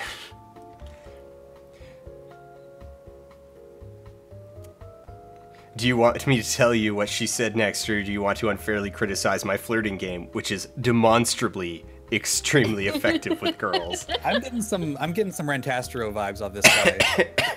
I'm so good at doing sex on ladies, you guys. Like demonstrably extremely effective at sexing up the ladies. My flirt it's over 9,000! I feel like I'd like to. No one should be allowed to use the word demonstrably in reference to their flirting or sexual abilities. She would like to borrow our votes. I don't know. This sounds like she's trying to play you now. I think we've fallen into a trap. She's too damn cute. She's playing you. I want to know wait, what? How does borrowing the votes give her any leverage or something? So whatever her current pool is, so let's say she has 18 votes right now, then she would get our 14 and she would now have 32. So that would She give wants to feel her... what power feels like. She wants to feel it in her hand. Yeah. So, seriously, are we not doing phrasing anymore? We're not doing phrasing. I feel we're playing an Orochi game. I feel like phrasing is the point.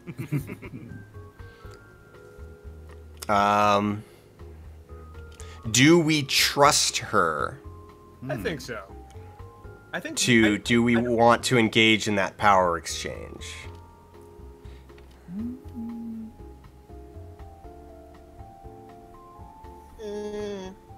Yeah, she does. She does have a point that we've got kind of social. We got social cachet over her. That we can burn her Yeah. super hard if she doesn't give him back.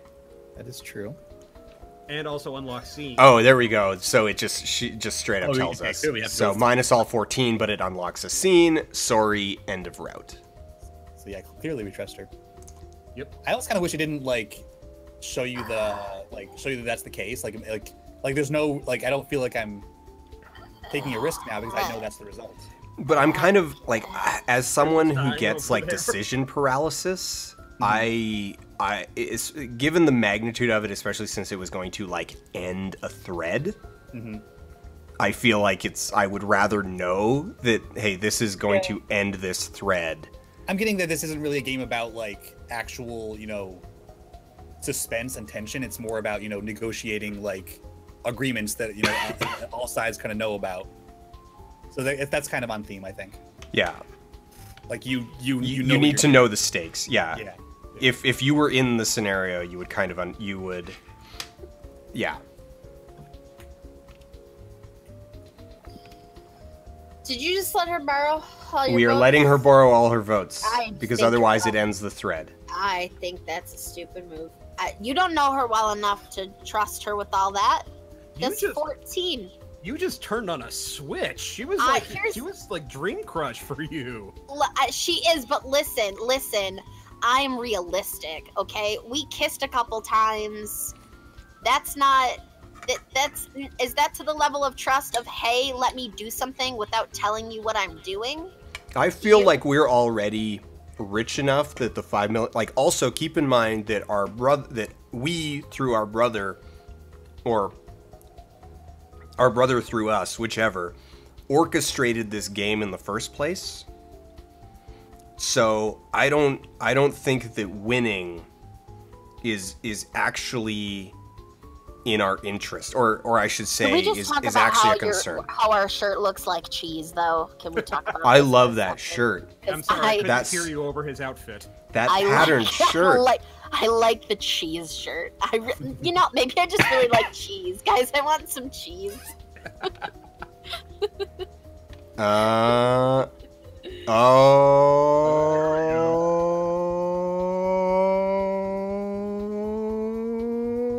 Are we gonna get found?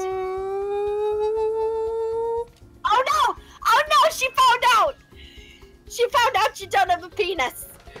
I didn't even know that was what I wanted. She knows. Yes, that's the best dialogue ever. Okay, but I want to back up though. I will agree that you are correct. Like, winning isn't the aim anymore. It's getting with photographer chick. I guess I just got suspicious when she was being shady about the votes. Like, if the votes don't matter, then like, what if she runs away with my heart and my votes, you guys? Well, then we have to become a country singer. Oh, you took my votes and you took my heart And left in the me back on of the my boat. pickup truck. Took my votes and left me on the boat, and I can't sing. You took my votes riding on that boat. All right, here's what Prince has to say. Overalls. I have nothing to say. I would truly love to hear what happened after that. This is gonna be good, and by good I mean oh god, oh god, oh god, why? Just keep going. What did you do next? Oh my god. Day 2, night. Oh my god. Where did you spend your night? Oh, we don't. Okay. We unlocked the scene, but it's not here right now. Or do we want to drop our suspicion? I mean, I feel like we keep saying that. We're going to drop our suspicion. Get up. Look, we can only get one suspicion from Hacker. I say we live out Rantasmo's fantasies of getting with the redhead, bespectacled Hacker. Not my fantasy. Not his. No. Oh, was it Harris's? That was me. Yeah. Okay, Harris. Let's get up in this Hacker. Let's do this. All right. Here's the thing, though. Early time to get up in them guts. Hey, well, right? Won't we? Sorry?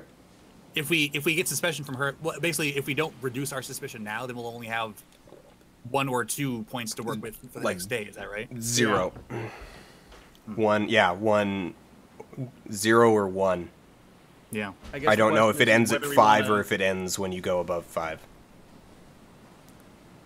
I'm kind of thinking maybe we should go with Beauty, at least for tonight. Yeah, there's a part of me that really wants to hack the Gibson, and then there's the rest of me that wants to see more. I do want to see Hacker, but I also don't want the game over. Wait, hold up, backing it up. Did you just say hack the Gibson? Yes. We are officially best friends. I just needed to really call that out and just say it, you know, without any other speaking happening. I just really needed to like highlight that because I'm really into it. Okay. Let's do this. Wait, what did we decide? I'm saying We let's haven't do this decided. to whatever we decided. We haven't decided. Okay, so the possibility, one thing that we could possibly do is we'll drop suspicion tonight with Beauty, then run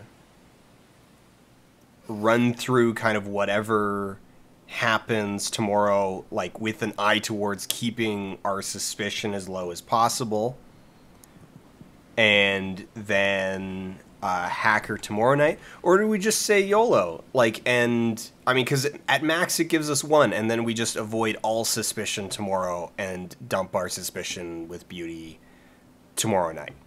I kind of like that. I'm a little bit worried that like on night 3 it'll be too late. That's fair. That works. So people asking why Hacker Beauty it up. removes all suspicion is because that's where that's the thing that everyone on the ship expects us to do. It is in everyone else's mind the clearest proof that we are Prince. So that's why Beauty drops suspicion. Also, we get 3 Hacker. guaranteed votes. Hacker. All right, let's do this. I mean, let's be like last time we ended up going back to our room. We ended up skipping it and not even boning Beauty anyway. Like we might as well. I mean, we like, boned live- her off. We boned her Let's live a little. off cam. We had a tasteful fade to black. Yeah.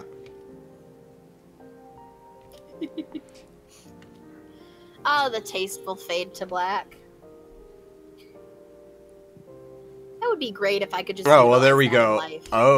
Oh, well, here's a... Do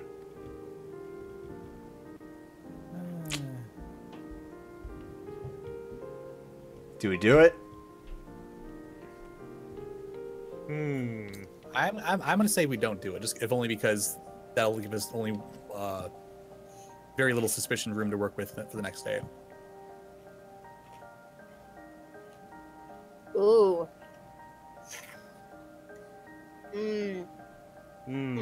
All exchanges of power must be negotiated. I don't. This is the only suspicion we can garner in this story, though. It is. So, like, they've got it up front. Like, there's nothing that's gonna sneak up on us. Yeah.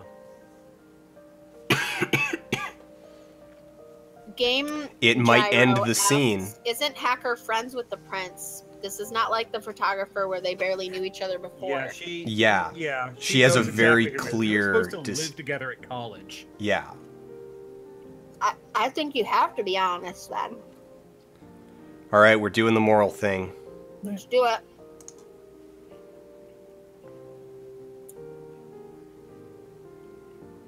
I think it might help though with her because she was super into you under the idea that you were the prince. So maybe she'll be more like chill.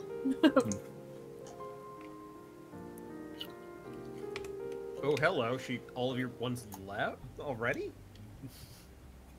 Oh, we stepped inside of her cabin to talk about it, and on second thought, I don't want to hear this part. Okay, you enjoy.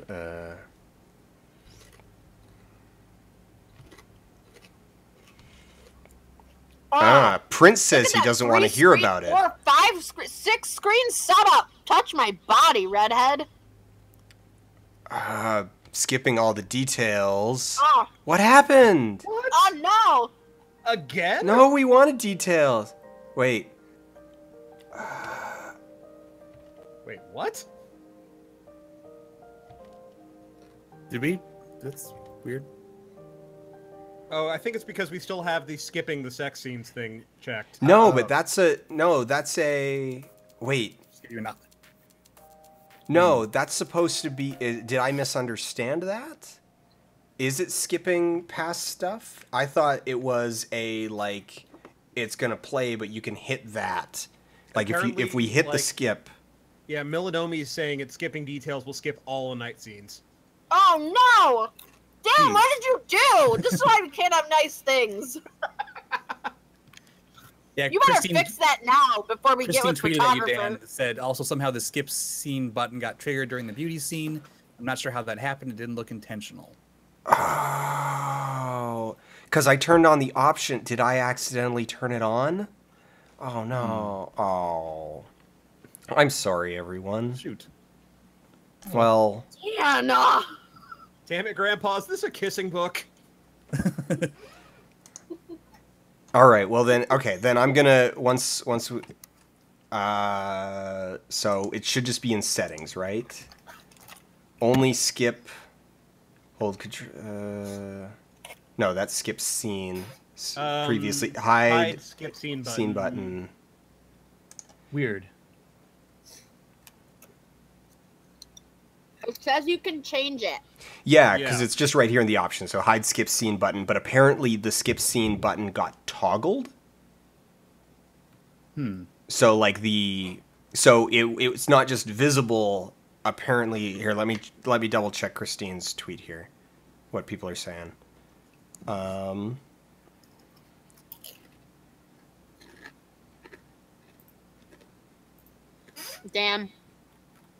The thirst is real, and you have plunged me into a terrible Sahara, and I am so she's mad just at saying. you right now. She's just saying somehow the skip scene button got triggered during the beauty scene. I'm not sure how that happened. It didn't look intentional. So we have somehow unintentionally kind of locked us into a, like, rather than having the option to skip. Start it over. Well, Back to the beginning. I mean, we could in theory. Well, okay. Let's just. I mean, well, let me try something real quick. All right. Yeah, we can just go back to the. Oh, here we go. End of day.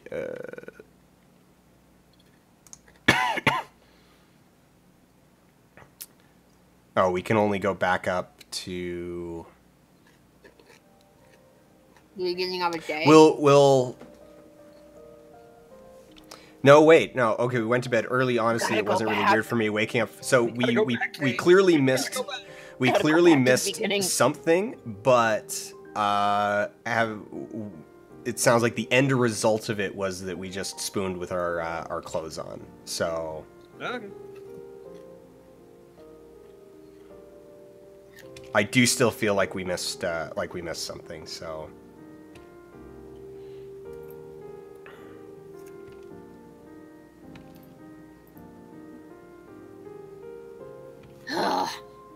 This is unacceptable.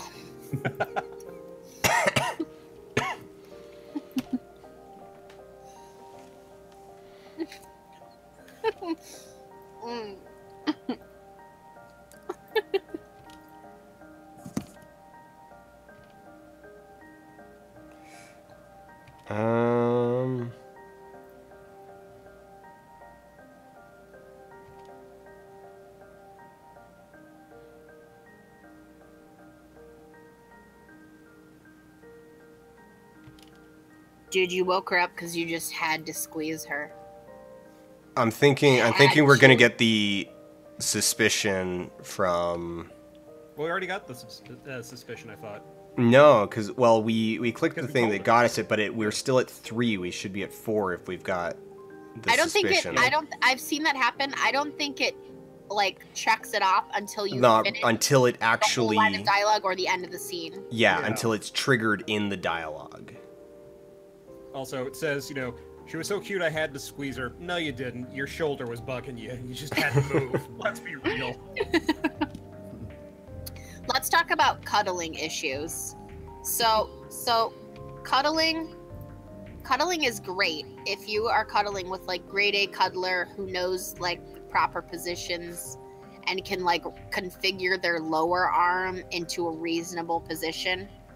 but it's a very small portion of the population, guys. So if you don't know what to do with your left arm when you're laying on your left side and cuddling, you need to like train for that. Like you need to figure out where it fits, how to get it up under a pillow, maybe. Hacker just sent us 3 illicit votes. Ooh, She invented 3 people. To give us votes for? I love that it says it's like user 9001 via the hacker. I love it. This is a real account. It has data.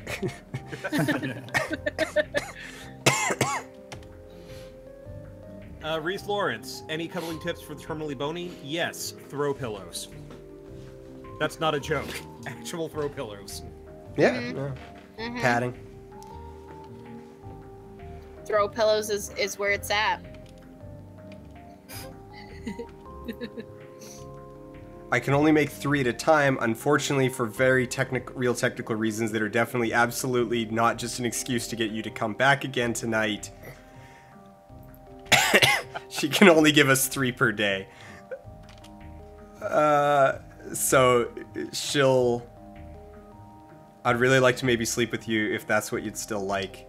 It was really nice. You were so patient, and I really felt really safe. But we just did sleep together. Come on, say it. Say it.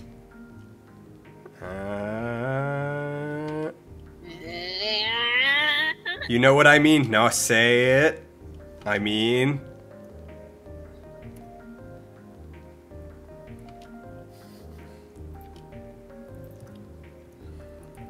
If you want to talk about power games, that's actually a really interesting power game right there. The whole, like, I know exactly what you're trying to say, and I know you won't say it, so I'm going to make you say it out loud.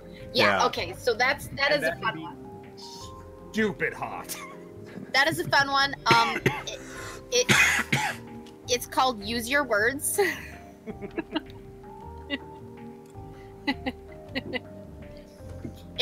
She said it. No, tell me what you want. She said no, it. Tell me what you want. Be more specific. We got her to say it. Use your words. She said it. We got her to use her words. Do it. She said just do it, but I'll accept it. No, just watch. It's coming in a couple slides. You're watching the wrong thing. You need to watch the Hangout screen share, not the stream. What, me?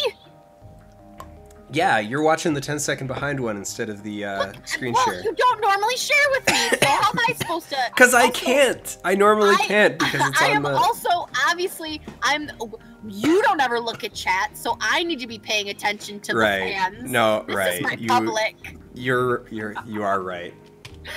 She's totally flustered that we got her to say it, though. Oh, she's super cute, though.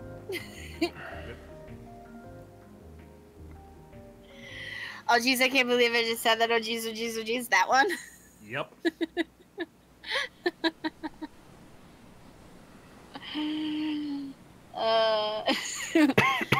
So Boy, I don't. says Maybe Crystal's too busy carrying the stream, lols, and it's true. So I feel like we have to go with We totally have to go for the photographer. We gotta finish this. If only because she has the lowest suspicion and we have very few points to work with. But also because photographer. it's 5 of 5. Yep. We gotta close this out. We gotta seal the deal. see. Yep. But also, I think I don't know why, but we never actually got the point of suspicion from telling her that we're not Prince.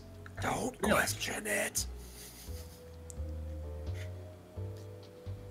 So maybe that range they offer is not necessarily like. Even if you take the suspicious option, you won't not necessarily get the suspicion. I don't know. I think it might have been my guess is that it was a glitch when I like rewound the scene. Yeah. Oh, that could be. Like that it Yeah, put us let's back roll into the that. default. I think when I rewound The hacker scene. Yeah, I think when I rewound because of the dialogue, I think when I rewound the scene it went to the default, which is that we didn't tell her, and so I think Hacker still thinks we're Prince. Oh. Anyway. This got suddenly very meta. especially since the beast, the prince, has made reference to the fact that he knows it's a game. So if he knows it's a game, then maybe, I don't know, maybe the hacker knows it's a game as well, and she can affect the game like she is now a wizard as well as a hacker. She's a wizard. You're This a is the wizard Matrix. hacker. Oh, I'm check not a wizard. check out Beast's outfit. Nice. That is I'm- sharp. I'm coming in. I'm tabbing over to see the. Oh no! I mean, I like the colors, but what happened to Cheese shirt? Look, every girl. She craves sure about was a yesterday. sharp-dressed Man, come on. Now the one thing, green the on one green is criticism, interesting. the one criticism is so she has the top button up and it's a button down collar, but the collar is not buttoned. It's my one criticism. But I've also, never seen that is a that great one yet. detail. Yeah, that is a great detail, along with the pocket square. But hello. Okay, photographer is wearing a tank top.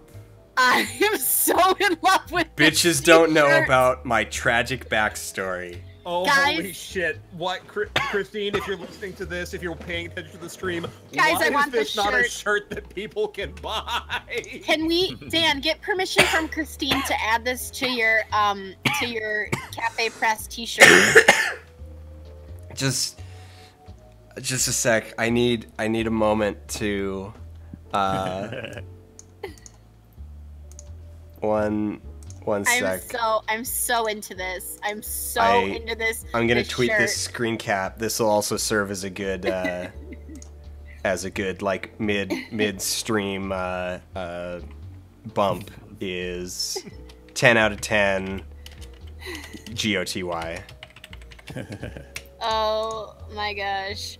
James asked, does Dan have a Cafe Press? No, James, not yet, but I'm trying to convince Dan to make in-joke shirts for our growing community / fandom.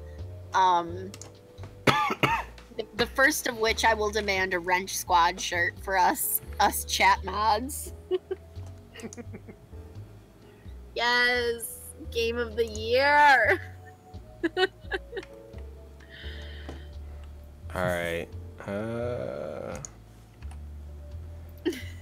Okay.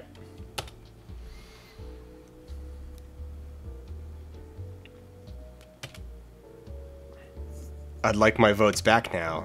Otherwise, I'd get the feeling you're taking advantage of me, and I let the threat trail off. I had some ideas of things I could threaten to do. I was sure that a fear of a hit to her reputation would do it, but, well, it'd be more like you to let the threat hang, right?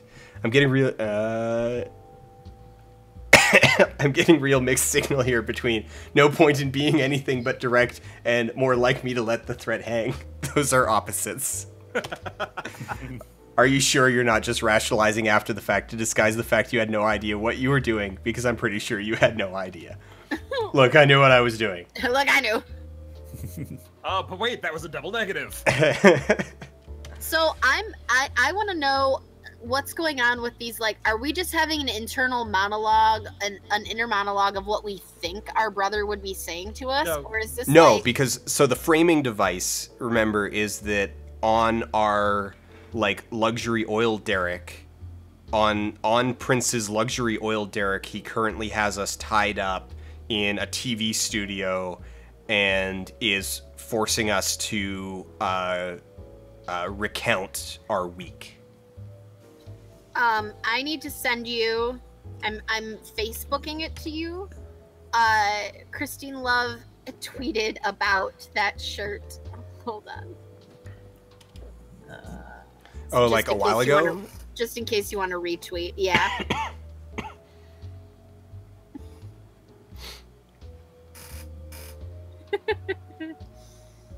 uh,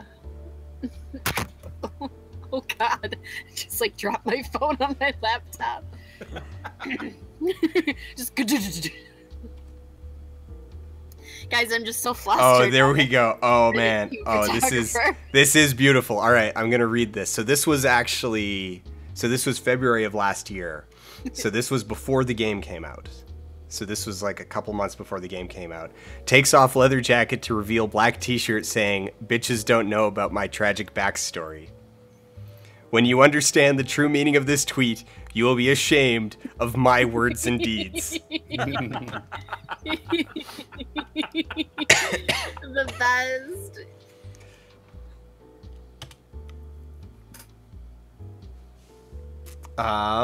Speaking of taking advantage, though, I want you to do something for me first. Then they're all yours. All right, so we'll get our 14 plus interest votes back, but we'll take 1 suspicion.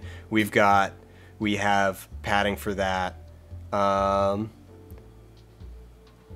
Or, oh yeah, fine, do what? So we agree to the, yeah, I'm just gonna go for it. Just gonna go for it. Do it. Do it. Do it. How are the votes? Are they like data or are they physical objects or something? They're data. They have so the conceit is that we have special phones that exist basically only for this game. Gotcha. On this luxury marble-lined cruise liner. With, I'm getting a very Zero Escape feel from this game. Yeah. What is it you want? You, obviously. Okay. How could I argue with that? Come on, Christmas sweaters. We need some Christmas sweaters.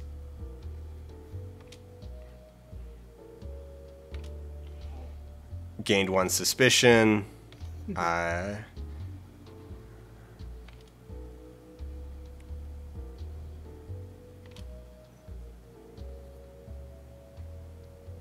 got drinks. She knows that you don't have a dingle. She knows. She Which knows. is why there's all the vaguely phallic fruit. I let her drag me back into her room.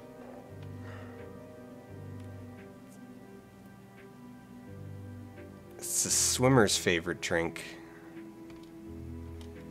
If you'll stop interrupting. Can I admit something? You've got it bad for me. You're so smug. The joke's on you. That's actually what I was going to say. Every time I kiss you, it's like I'm forced to admit a weakness. I try to play it cool, but I'm not. It's never just a kiss. I do have it bad for you. It's not just a kiss. I do. Wait. It's upsetting. It's actually upsetting. I always thought of us as equals on each other's level.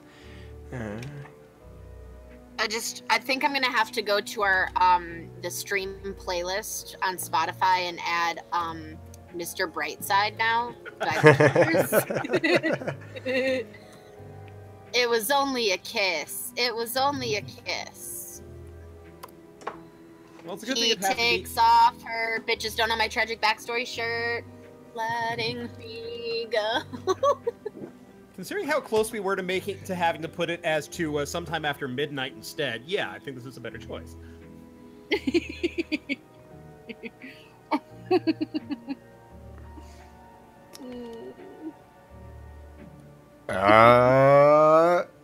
I can't hear that without hearing, assert your dominance! Us. God. Demonstrate value. Demonstrate. Demonstrate value, yes! You're killing Dan, don't!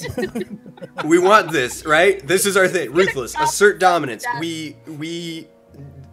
This is what we want. We know that we have intuited that we got subby photographer chick. This is our moment. We got to take it, right? We got to take it. We're taking it.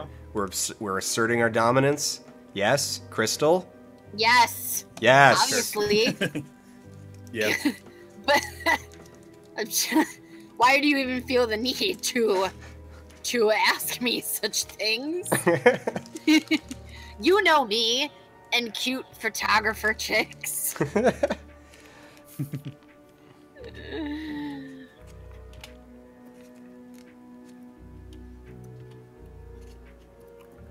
How are you so attractive when you're being such a smug jerk?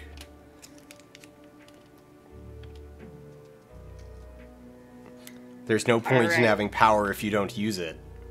Yeah. Yeah. She knows what's up. Oh, yeah. Still worked up from the teasing, yeah. All right. I'm not going to give you your votes back until I get to feel that. Be my model. That's what I want. She's...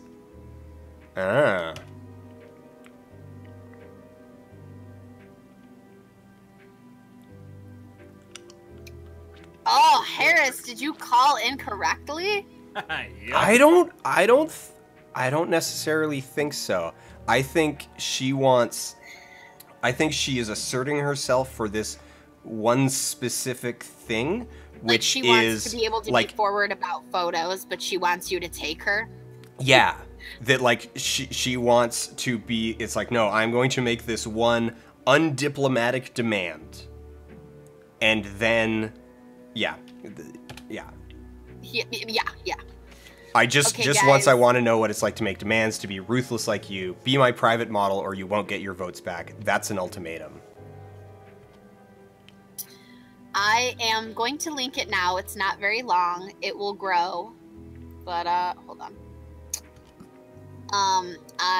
Currently the Folding Ideas game stream playlist is Men in Black by one Will Smith, Skid Row or Downtown from the original Little Shop of Horrors, and now Mr. Brightside by The Killers off their introductory / best album, Hot Fuss. Where's the link? There we go. Copied. So here you go. Here you go, guys. I'll add to it as we go, so this link will stay the same, but more things will exist there. Mmm. This is sound a bit dominant. Oh, did the stream freeze on me? Oh, it did the thing. Hold on, I gotta fast forward. Well, it showed.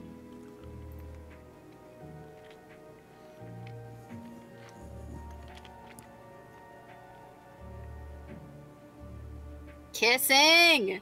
Damn right. I think Kiss the photographer! I think we called it. I think we might have called it wrong. That once we got in private, she made a like hard power play. I'm into it.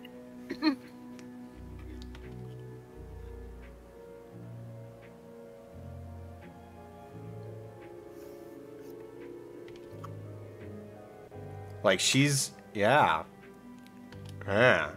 God, she is all up on you. Oh yeah.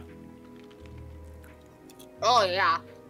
You guys, this is my sexuality right here.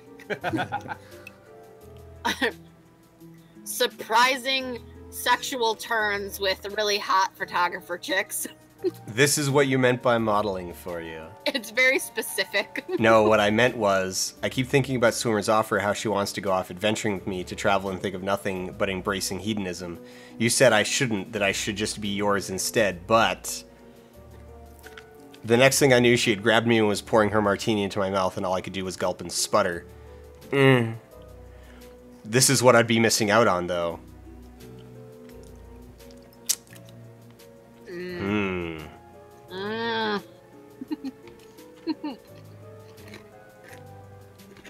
Taking a wonderful thing that gets you drunk and just drowning in it.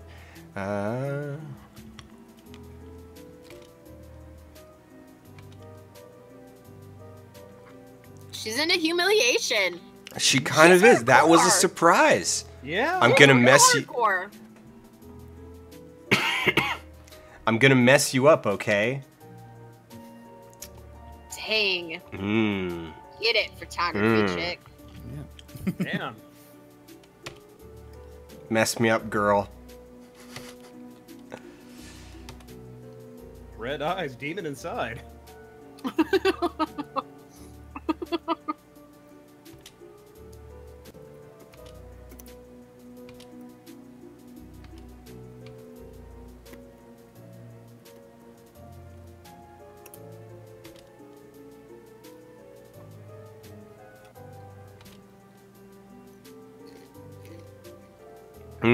Open up. Be vulnerable.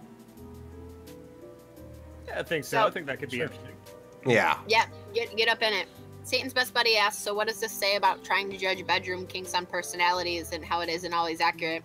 It's exactly what it says. Yeah. It's never you don't know until you talk to somebody. Like, until you Sometimes have that conversation. Surprise you.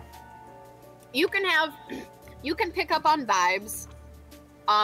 You know, like we've jokingly said earlier, like, oh, you got subdar. Like you can kind of pick up on things, but generally it's funny because what you pick up on, it's usually the opposite of that, which is why Harris was initially guessing that she was probably subby, because she needs to be so assertive with photography stuff.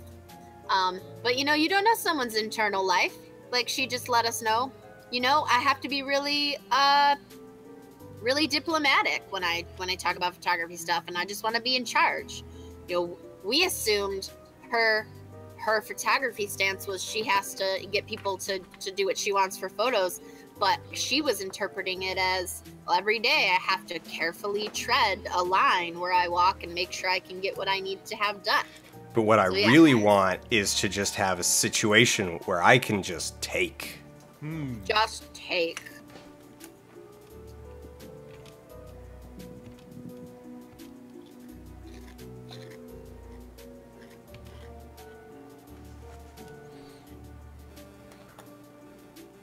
So, I don't want to ruin the funness of getting what we wanted from photography chick. Because Definitely seems like we've disabled the skipping the sex scenes. Yeah. Also, the Well, but this, but her we're phone during this. What the shit? but people are having a very logical questions and conversation about how alcohol changes consent, and yeah, like she's kind of force feeding you alcohol. It's definitely not a thing that you should do, guys. Don't do what you see in video games. Yeah, video games are fiction.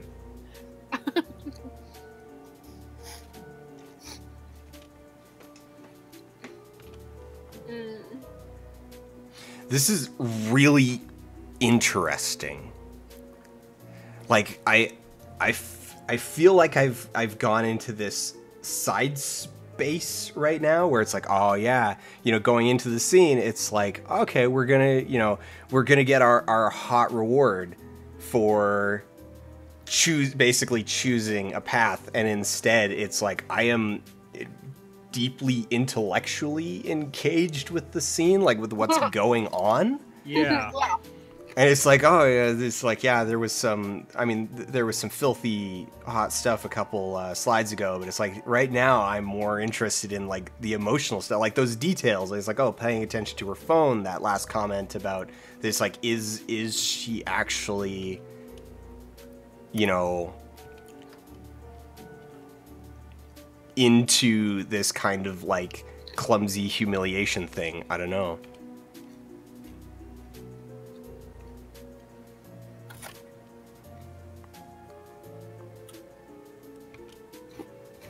TJ says Christina's wondering if she really does need to make that shirt. Yeah, everybody in here, if you have her Twitter, go tell her, yeah. You will make so much money to make the shirt. Yeah. I want that shirt. Yeah, I don't think you understand how. I don't think she understands this is money she's leaving on the table. Yeah.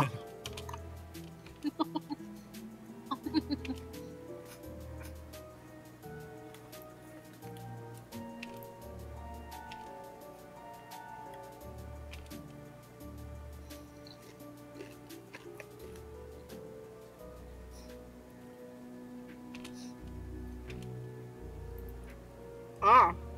She's calling you out for being like your brother. Mm-hmm. Yeah. She's really into humiliation.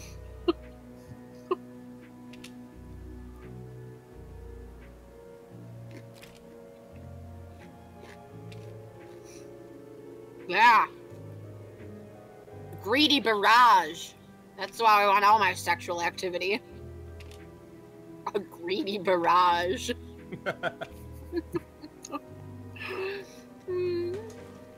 Oh, plot twist. The prince is up to something. That's why he's not here, right? With the hacker and the boss, he's getting involved in something serious, isn't he? What's MSF? My so-called favorite. Médecins Sans Frontières?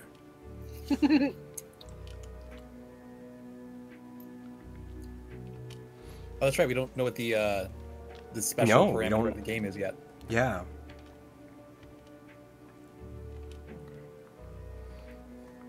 You come expecting a, you know, show up for some, like, you know, kinky hot erotica, stay for gripping Political drama. political drama. Get up in it, guys.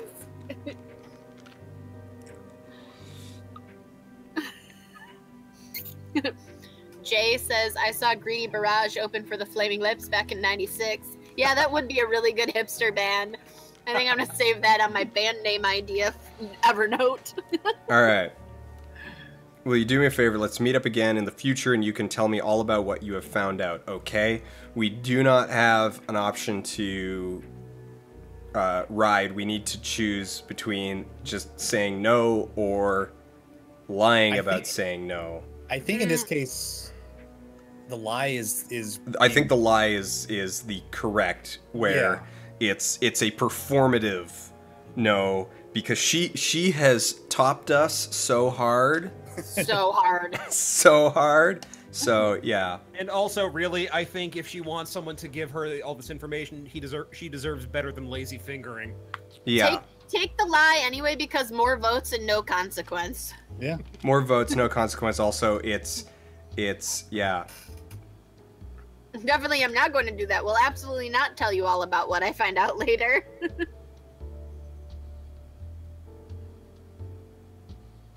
Yeah, we got all our 19 votes back.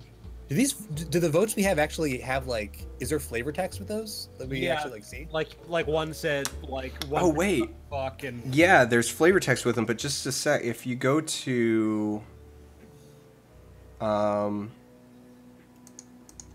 Raven says, So holy here's shit, all is of the real votes that lesbian we've sex this got. complicated? And yes, all sex is this complicated.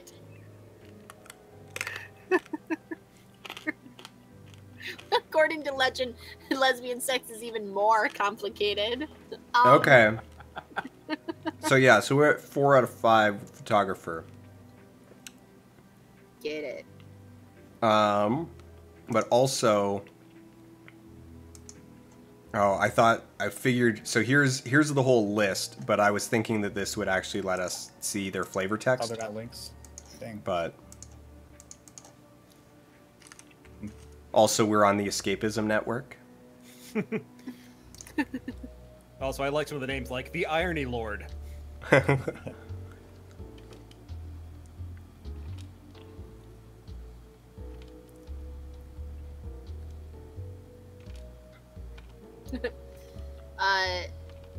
Milanomi says, put in a couple kinks and sex becomes a fucking science. God, get it? A fucking science. Puns! I see what you did there. I just did it. She smiled at me, put down her phone, but not before messaging me with her real phone number and also her Instagram handle, I guess. Well, that's intimacy for you.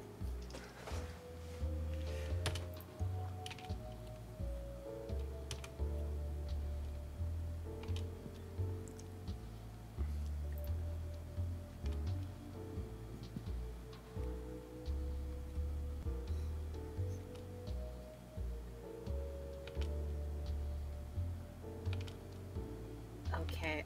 Nope. Sorry, guys. It just got too quiet for too long. I mean, you weren't even this quiet when we were actually reading the sex. So let's fix that.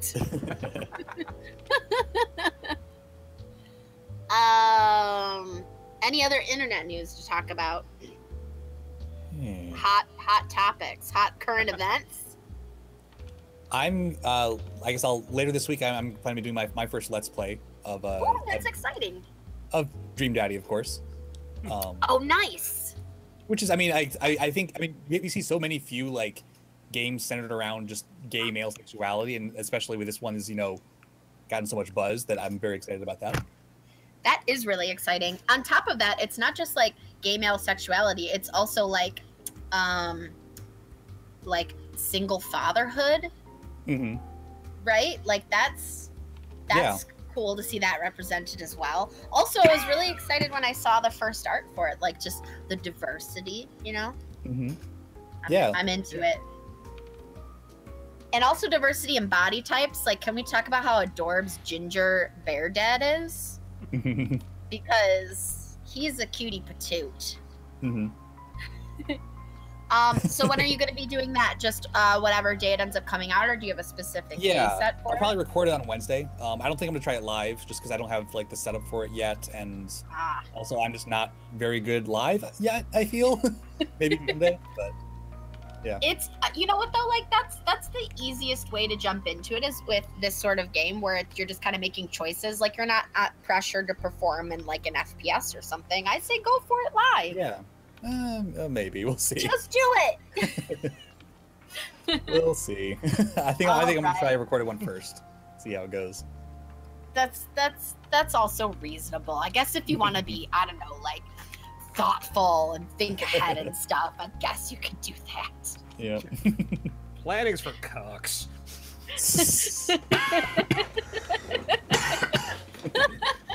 I think I may have just killed Dan. Dan is dying. No, that was just a regular cough. I am engrossed. I am engrossed in what just happened. The photographer. What happened? What happened? The photographer came up and like just basically started demanding a bottle from behind the bar. Like she was like reaching over the bar trying to grab bottles, and is like, oh, I need a bottle of vodka for a whole group. And the boss, who is dressed as a maid, they had an altercation. It was just, I don't know. Photographer's up to something.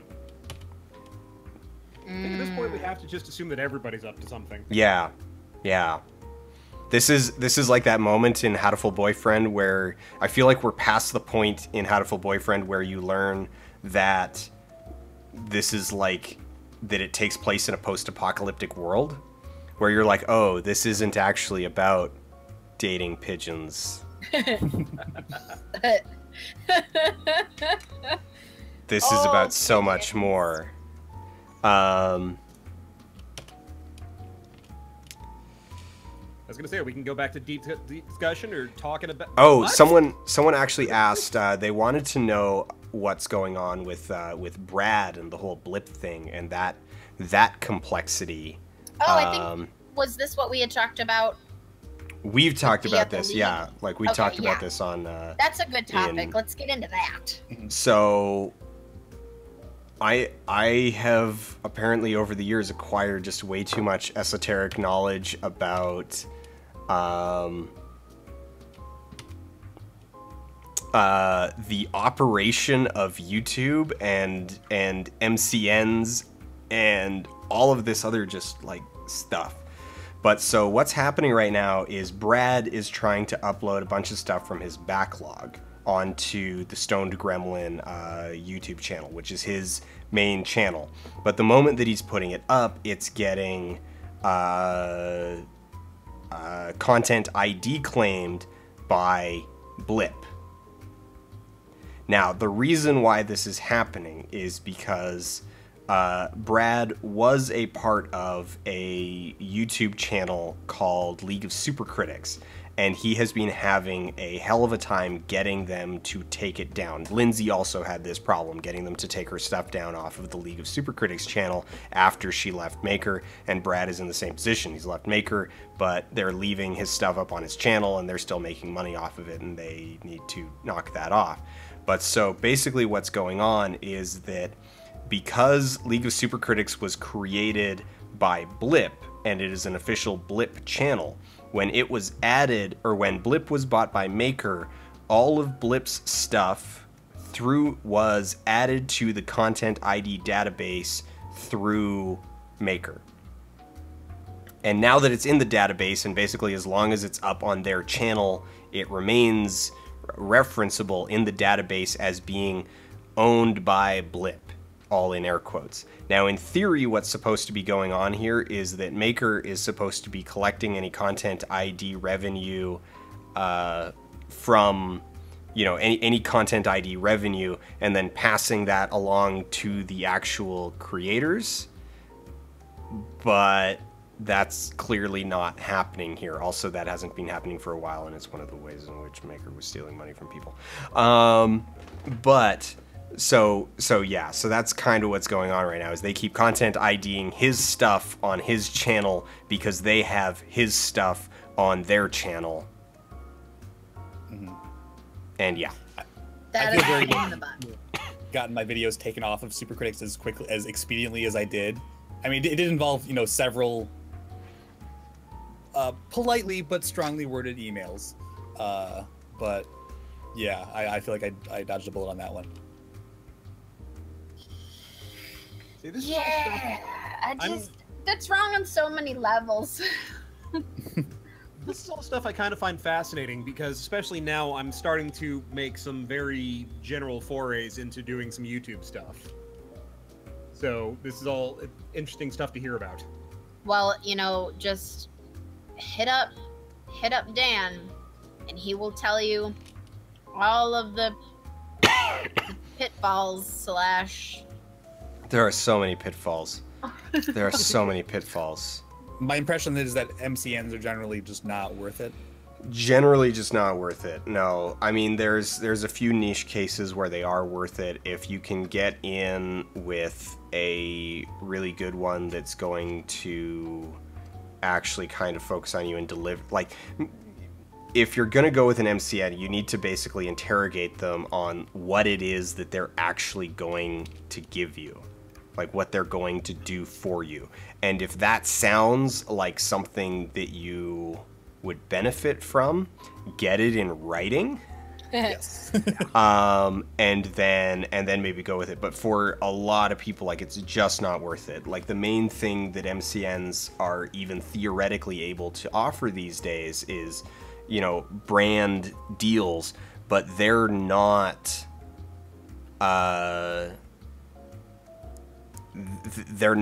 getting those these days. Like, the brand deals just aren't there anymore. I mean, unless you want to hawk Squarespace and Casper mattresses. Audible.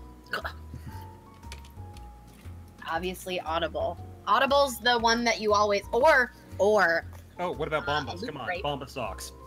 That's where the money is. oh my god, can we be real though? Like, those are are those the little like ankle sock things? I have no idea. Those are the ones that just keep getting advertised on half the podcast I listen to. I'm gonna look this because if this is what I think it is, they legit deserve to be pushed. Oh, we have a... Hold on, I'm gonna look them up. I was even. It's only day 3? Jeez. We took a very long time getting through day 3 morning. So wait, have we Yes. completed... we've completed photographer at this point, or we have one more? We have completed it for now. Okay. She hasn't come back up yet. Gotcha. So We got our sexually charged humiliation drinking game, but we didn't actually get boned. I don't think there was no boning happening. I mean, we got fingered. Yeah, that's, we did. That's true. Yeah. Okay, we didn't get fucked with one of those bananas. No. But she did have a lot of phallic fruit. We did. No, Talk about it was this. was a humiliating, underwhelming hand job is what we got. That is Like being in high the school. least satisfying sexual But the whole activity. point of it was that it was unsatisfying. Like, that was... You know what, though? Yeah. I feel like getting fucked with the banana would have also been humiliating. Like, at least that would have been...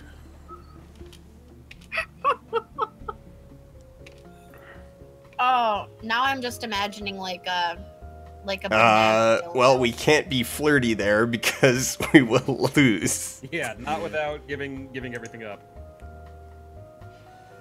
It's totally worth it. Flirt Also, it's like, looking for cute girls like you. It's like, It's totally worth $5 million, you guys. That is the cheesiest line, though. I like that some of the flirts have been, like, genuine, like, oh, flirty. And some of them are like, hey, do you come here often? It's like, no. Like, somebody would punch me if I tried to flirt with them that way. Oh, both of them give you suspicion. Yeah. Oh shit. There's a lot of suspicion. There's Do three. we have to choose one, or can we just? No. We've still got. We can still coast. Until there's another option.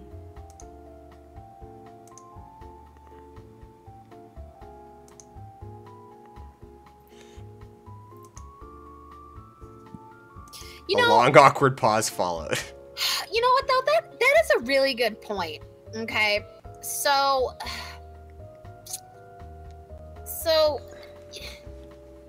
you are the only like guy girl bunking duo on this boat. Like, she's talking about you're going down a girls' corridor right now, which implies all of the other people are bunking within the same gender. So, like, I don't know. If I was setting this up, you should have bunked the person you're trying to say is a dude with a dude.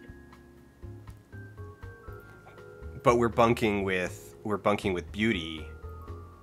Who's a girl?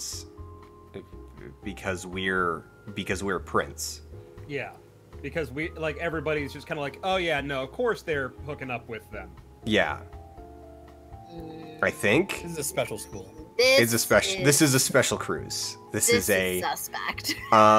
okay, Be rude. we can either end the scene. I'm gonna be rude because otherwise we end the scene, and I don't want This to is end.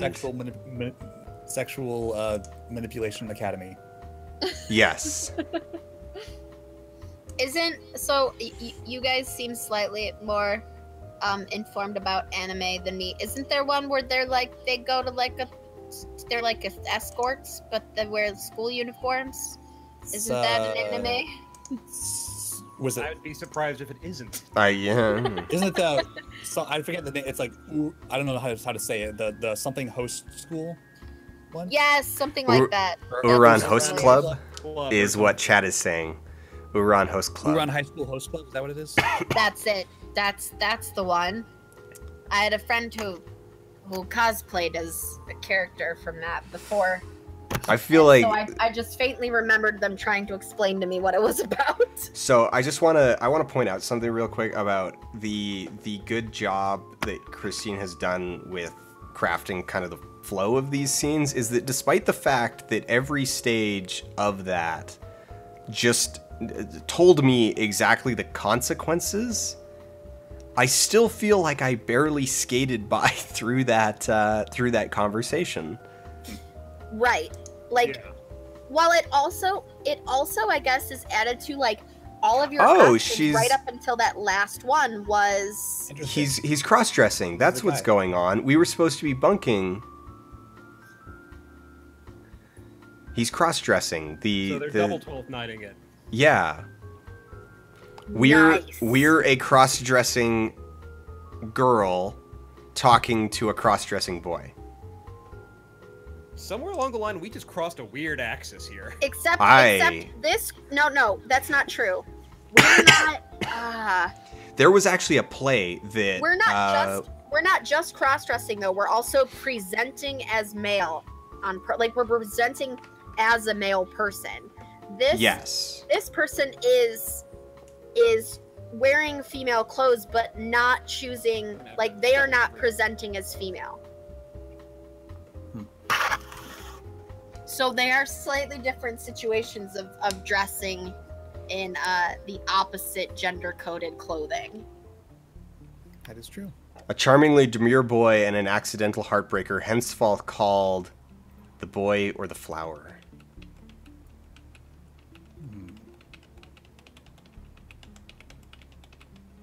The boy feels reductive, but the flower also feels... I mean, unless this was the wallflower? I feel like flower is more a comment on his like demeanor. Yeah, like he's delicate. I say the flower. All right.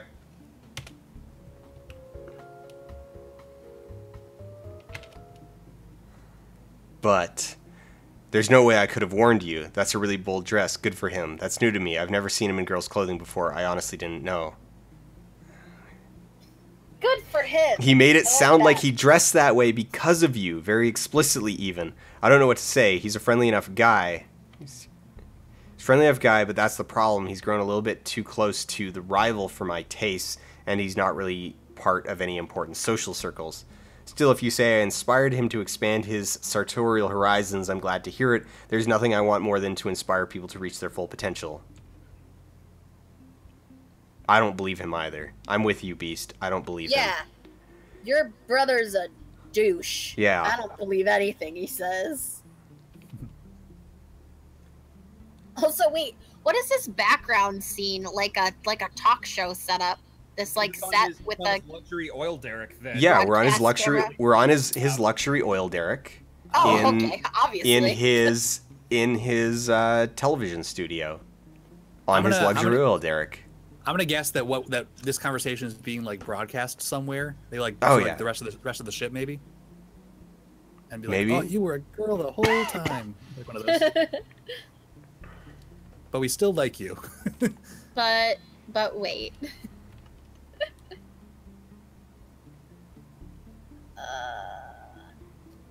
Someone. A lot of people read Prince as ace or arrow, so like asexual or aromantic. I find that hard to believe. like- He blatantly says, "I am demonstrably extremely effective at No, sexing that the was ladies." that was Beast. Beast said that. She No, was that was taunting. him. that Two was Beast. that was the prince, I think.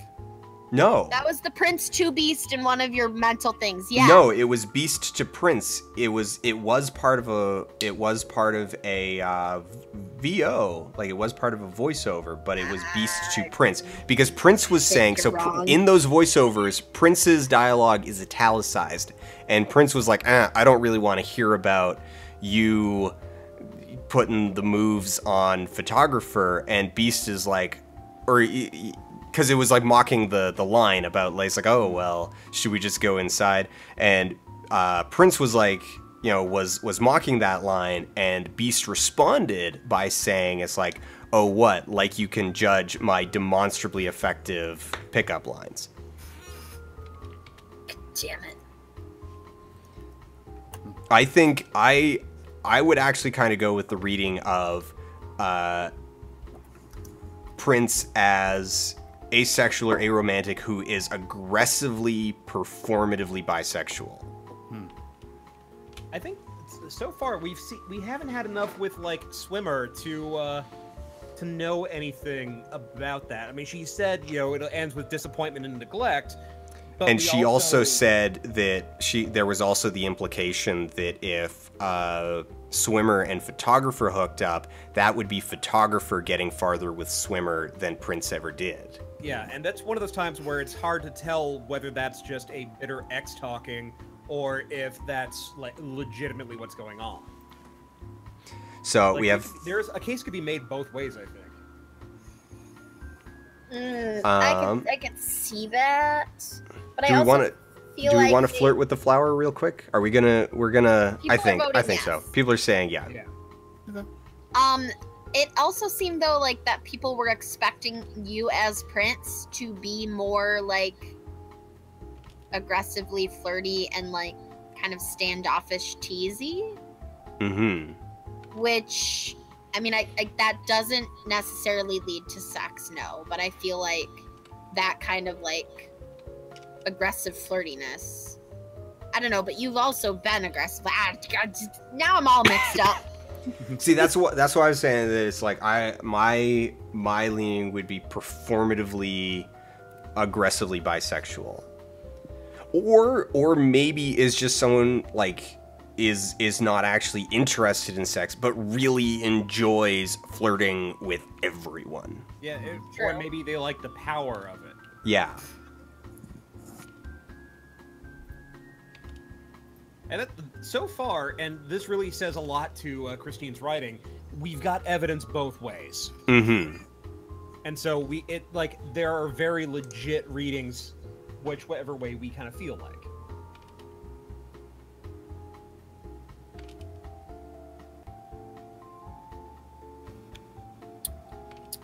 Okay, so we've hit, for me, the midnight mark, which is not a deal breaker, but I just want to check in.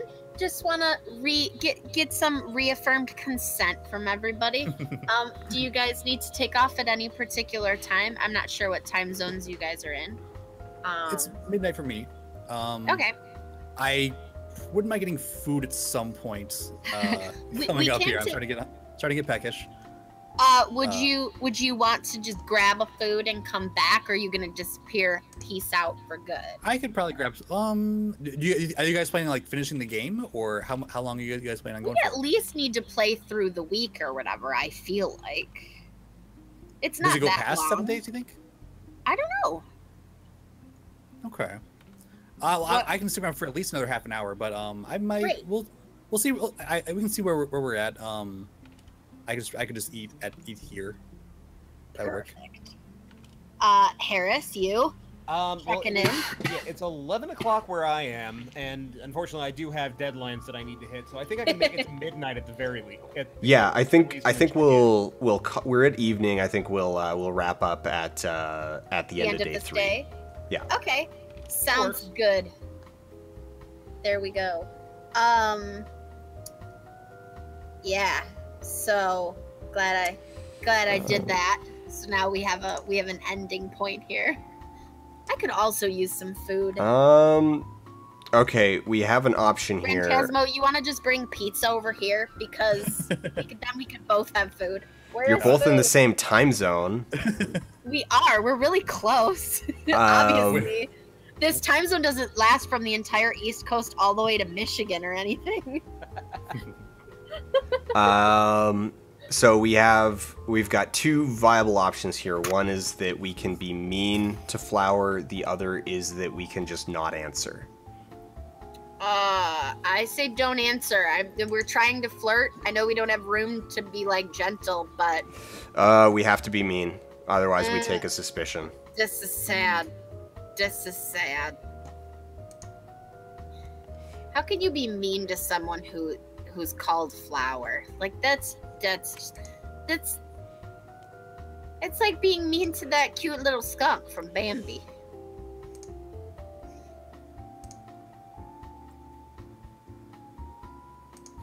See, now you just made everybody feel bad. Yeah. Haha, everybody. Feel bad. This is what you get. Oh man, when it said mean, like, we just keep going here. Such really immodest clothes. When you see them, you kind of want to just tear them off, don't you think? This is what happened the last time you made a poor decision, and then we ended up making out with someone else right in front of the photographer and almost ruining it. Oh, I don't know. That was kind of hot. She was into it. Yeah, she was kind of into it. I feel like that's what cost us our fifth. I feel like that's what cost us our 5th point. And I wonder if we got I am slightly curious to go back. Like, did we get an underwhelming hand job because we were only at 4 points? Yeah. Or maybe just photographers. Or maybe just photographer's just into that. Like, that's just her thing. She's into disappointing. Yeah. Well, Flower seems to be reacting well to this, to the being mean. To being lightly nagged. She just said, like, thank you. Dan, you just nagged Flower. We did. He's gonna go out with you now. This is unacceptable. Well, can we appreciate the inadvertent reversal of fortune here, where the male-presenting woman is negging the female-presenting man, and it's working. It's working. Like, somewhere between is feeling very aroused and confused at the same time.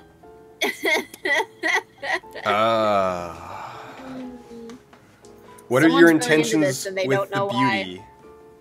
So we can tell Flower to keep to himself, mind your own business, which says up to 4 votes, or we can just basically posture and get 4 votes. I say we go for the votes. Just posture? Yeah. Yeah, you do it. I mean, we are going to be seeing her tonight because we gotta dump this suspicion. What, you think I'm a chauvinist? Well, you're the one who tied up. And he just nodded along. Yeah, that's great. Flower's got a weird tsundere thing going on here. Yeah. Never trust anyone who closes their eyes a lot. I don't really have many votes in the smiles. game, but I'd like to give you the ones I do have. We're not going to take that suspicion. Without any further explanation, gave us 4 votes. And...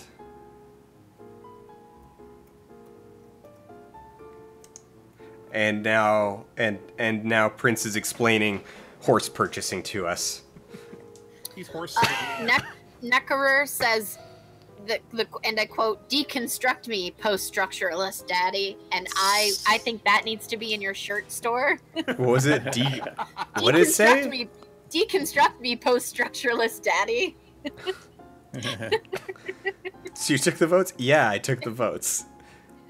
Fangirl 1, 2, 3, and Fanboy, and the Fanboy. All right. I guess the fangirls really love them some femmy guys. Yeah. Mm-hmm.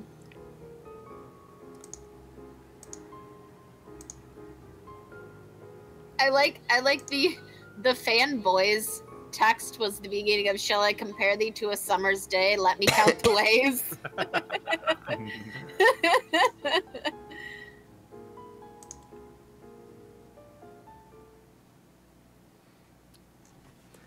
Late evening.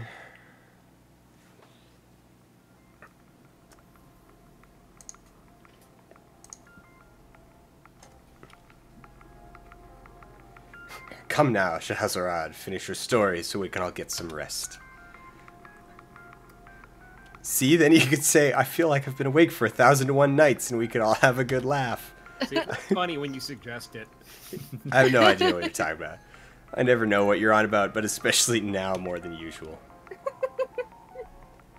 I promise, it was all very clever and just the right level of morbid. I promise, it was Oh, very just clever. the right level of morbid, so, like, I mean, the threat of... Is he gonna, like, dump us into the ocean?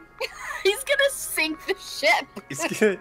I'm gonna sink this derrick if you don't tell me my stories. This is getting to be such a really disturbing relationship between the twins. Oh my gosh. What an exciting adventure we've all interesting. decided to go Interesting. Okay. So, here's a little backstory on Prince and Beast. So, Beast is not good at school or doesn't care, like is completely checked out and had a 1.0 GPA. And Prince took Beast's place at summer school because Dad threatened to take away Beast's motorcycle if she didn't pass. So they have done this before. Here's the thing, like, they've clearly decided to get the same haircut. Like they've gone out of their way to make sure that they can change places whenever they want to. Well, she may have cut her hair specifically for this. Yeah. I don't know. It feels like she rocks that cut like a little too well for it to not be her due.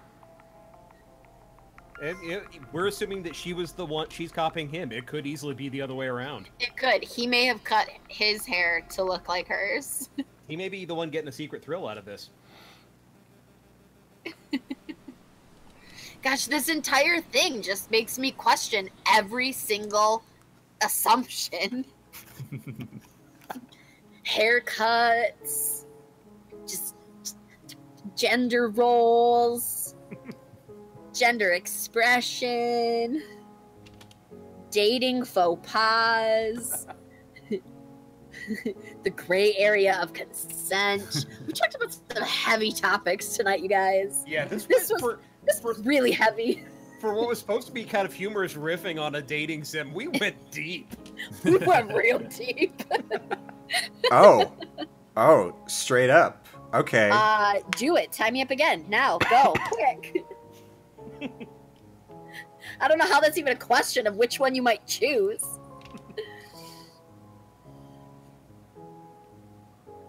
Well, it's like the old saying goes, sticks and stones may break my bones, but whips and chains excite me. Yes. Yes. Thank you, Rihanna.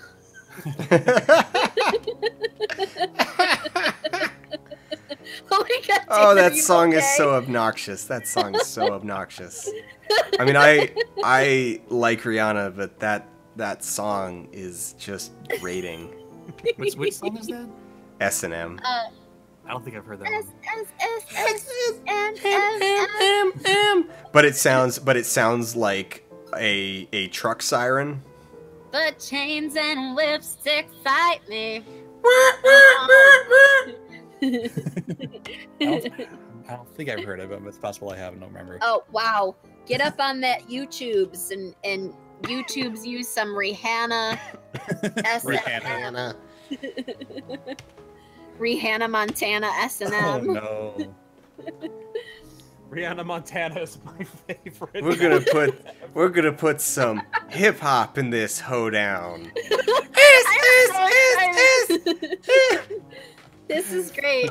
Somebody out there make us a mashup. Someone who's good at sound editing. I know someone in this chat has that talent. Pop it, lock it, whips and chains excite me.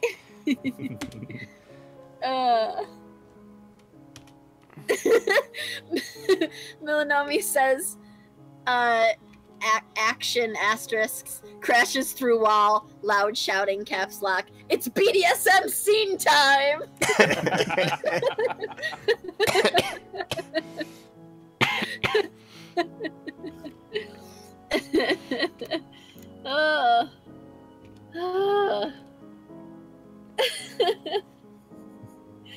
I feel like this is a good note to go out on. We get some, eager, or do we play a little coy? I mean, you already straight up were like, tie me up again. I say just go all the way with it. Just all in. Just eager it up. Enthusiastic. Yes. Enthusiastic consent. That's the theme of the there we evening. go.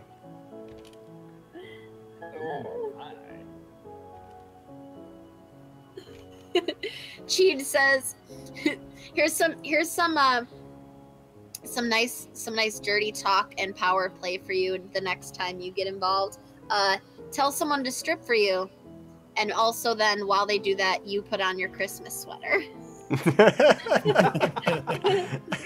Oh, good idea, guys. I will add Rihanna's S&M to the playlist. All right, where's my Spotify? Christmas sweaters. Wait, For me, was the puts rope on Christmas part of the sweater? Like, was that just part of the design? Yes, I loved it. Yes, Wait. because probably originally he wasn't wearing a shirt. That's just Or a she weird wasn't wearing a cable shirt. knit I love thing. it. I'm so into this. I want that sweater. She's putting on a power move. She is saying, if it wasn't too late, I'd send you to the spa for a waxing. There's razors in the bathroom, though. Are we going to shave our body hair for her simply because she has suggested it? I'm curious, maybe just because we're wrapping things up, I'm curious to see what the assertive option gets us. Yeah, especially because earlier we chose to assert our authority. So let's assert again. We've been subby until now, but this is maybe a line. Yes, let's use the safe word yellow in this scene. I'm okay with being tied up, but I'm not cool with the implications of being completely hairless.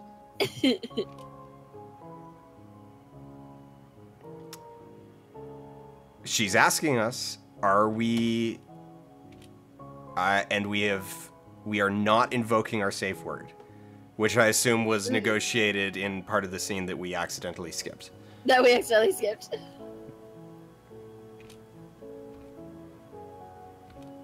But we are not invoking our safe word, and there is one, so... So if you've chosen not to invoke your safe word, then you were deciding to go along on this next one. You know, she also... Okay, so that's a good thing. She checked in. Guys, check in. Consent is continuously given. Yeah, checking in, basically saying like, "Are you? No, is this what you want?" Yeah. Of course, you have When to you make sure say- you're actually allowing it, and not trying to talk them out of using their safe word. Yes. Mhm. Say, do you, if someone starts to push back, you can straight up say, "Are you using your safe word?" Done. Easy conversation ender. That's also why the yellow safe word exists when you're going with the classic stoplight safe word technique. Yellow is a slow down, or a I can do this but not for much longer, or I'm not sure about this. Give yourself some gradients of safe words, guys. Just play safe. Just play safe.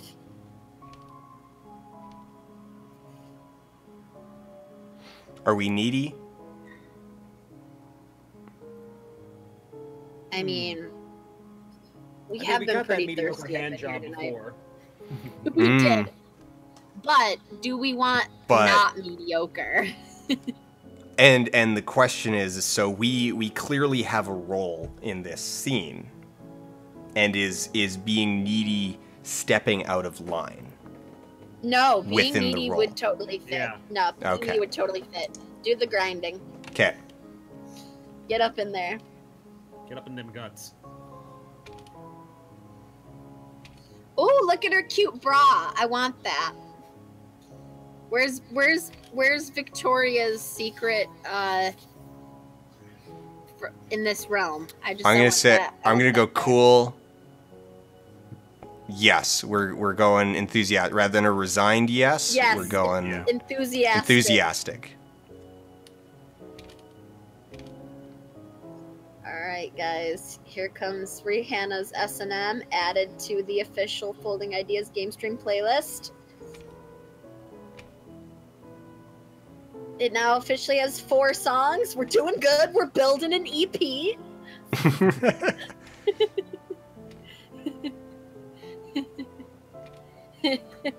Dan, maybe someday a Patreon reward could be if you reach an exorbitant amount, you will record an EP of covers of the of the stream that would be playlist. the worst.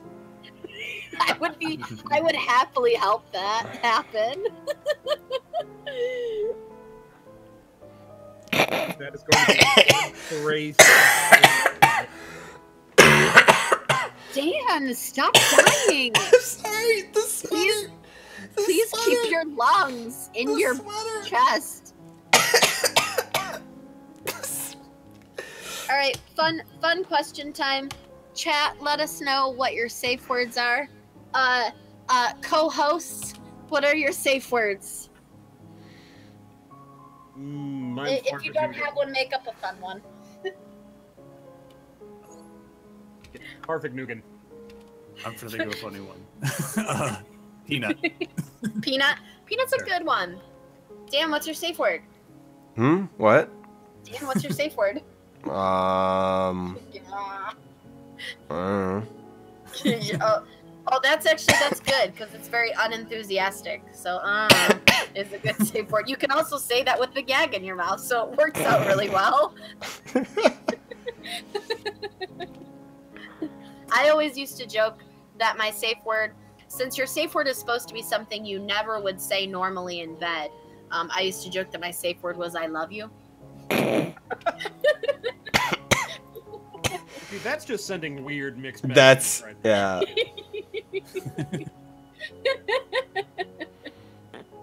yeah. Do we want some pathos? Do we want to ask why? I think I why mean- you're doing this needs to be followed up with, "I never asked for this." Yeah, let's ask why. Let's ask why. Yeah, let's do it. Get that sweater though. It's all I want it. sparkly. I want that sweater.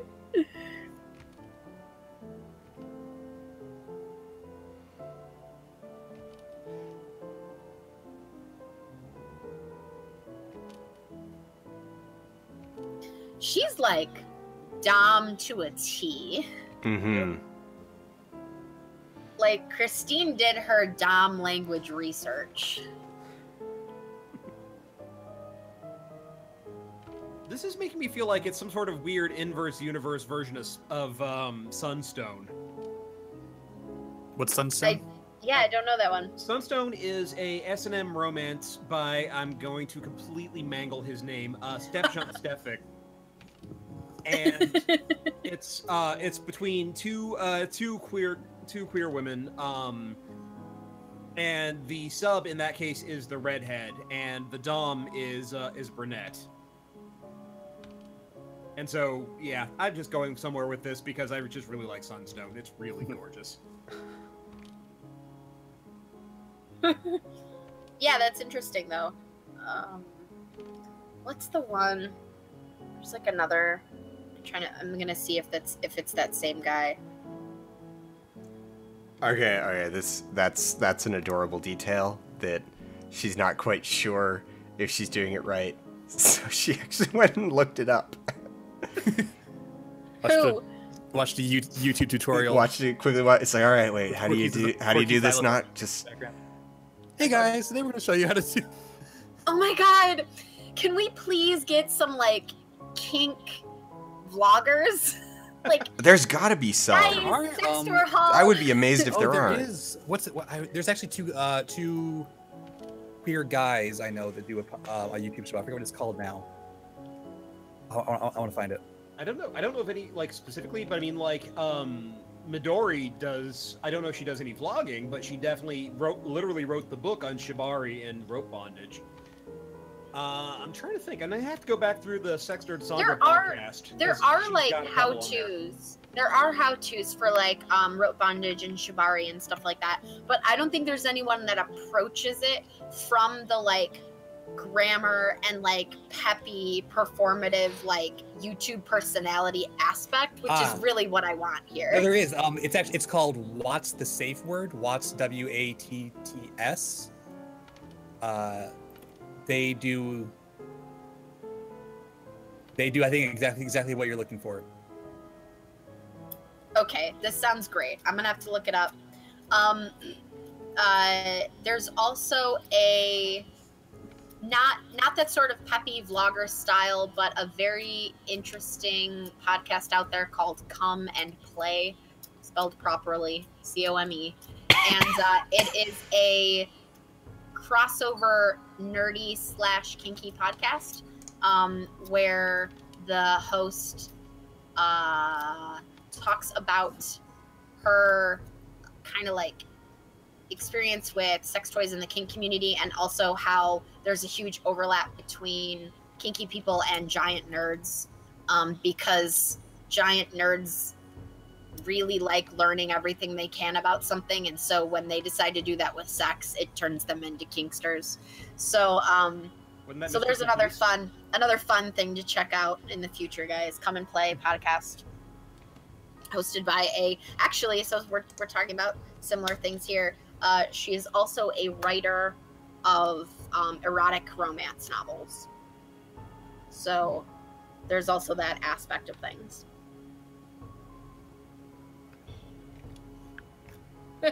Dojam, Vsauce, Michael here. Have you ever wondered about kink? Yeah, I'm kind of wondering why people are surprised that nerds are kinky. I mean, shibari. Yeah, there's a lot of people. Shibari is engineering. Let's be real. Like it's cosplay, for fuck's sake. Kinkiness is so nerdy. Okay, so when you get really nerdy and geeky about sex and like the psychology behind what turns us on and how it works and what it does, like that is being really geeky, but about sex. So like it should not be surprising to anybody that there's a huge crossover in the Venn diagram, like huge crossover. That center section between the geek circle and the kinky circle is gigantic. Also, Eric Rhetoric, while kind of joking, said, "Is cuckolding kink?" And yes, it is. That word actually comes specifically from a thing that wasn't a kink but then became a kink, and then now is being used as a pejorative. Well, I mean, it is at the same time a kink space that is fraught with a racial dynamic. Mm-hmm. in a historical racial dynamic. It can be. Yeah. Yes. Yeah, it's not inherent into it, but it's also impossible to ignore that. That is has been a substantial dimension. Yeah. Like this sweater must have holes in the back for this to work. I get that it's a suspension disbelief sweater, but yeah. It's a safe for work sweater.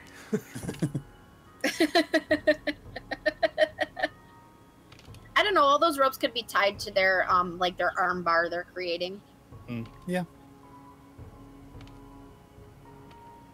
I do love that it looks like it is just blatantly photoshopped on in this particular. Like all their other times, it looked like they were wearing it, but with like that white outline and everything else, just looks so naturally lit.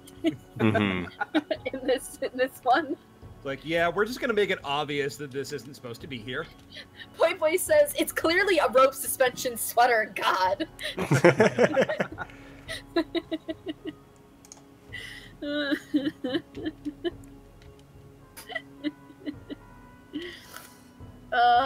This is great.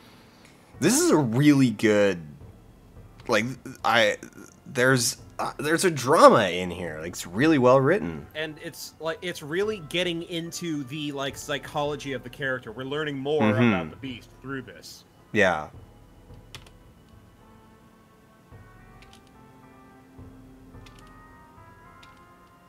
It is compelling drama.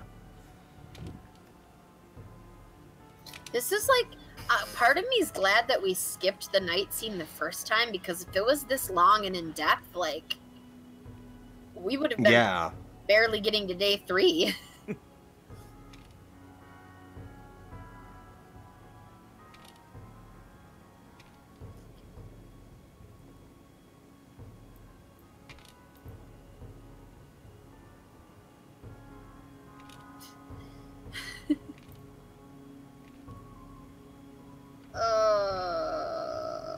Oh, I just realized I'm reading the 10-second behind version. Where are we at?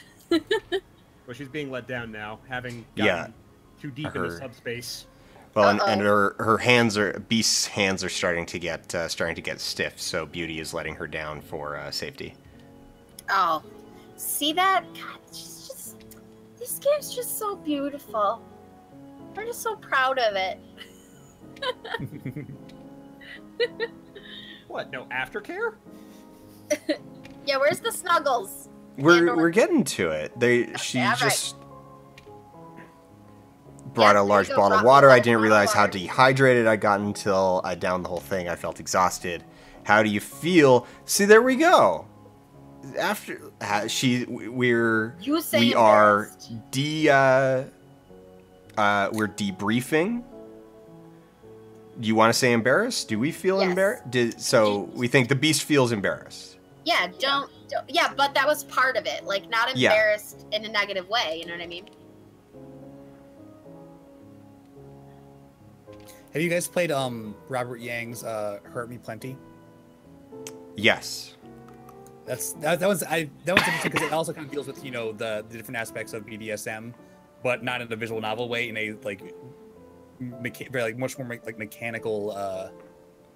Like, you're not selecting dialogue options; you're actually like moving the hand and everything. Well, actually, the super cool thing, the super cool / weird / interesting thing about Hurt Me Plenty, I think I actually played it on stream on Twitch like 2 years ago, is that you hit the go button and then it like rolls dice for what the rules are, and then puts you as a player into a scenario where the bottom has given you rules that you needs that you are then to meet, and some of those, like, in one of those kind, because it's like 3 different variables, and one of them is intensity, and so the game can tell you, like, no, go all out, like, as hard as you can, as uncomfortably extreme as you can within this system. It's really kind of fascinating and challenging. It was a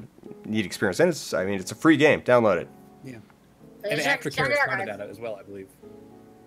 Yeah, if you get the full set, the version that's on Steam comes with Hurt Me. Like it's got 3 or 4 games as part of it. Mm-hmm.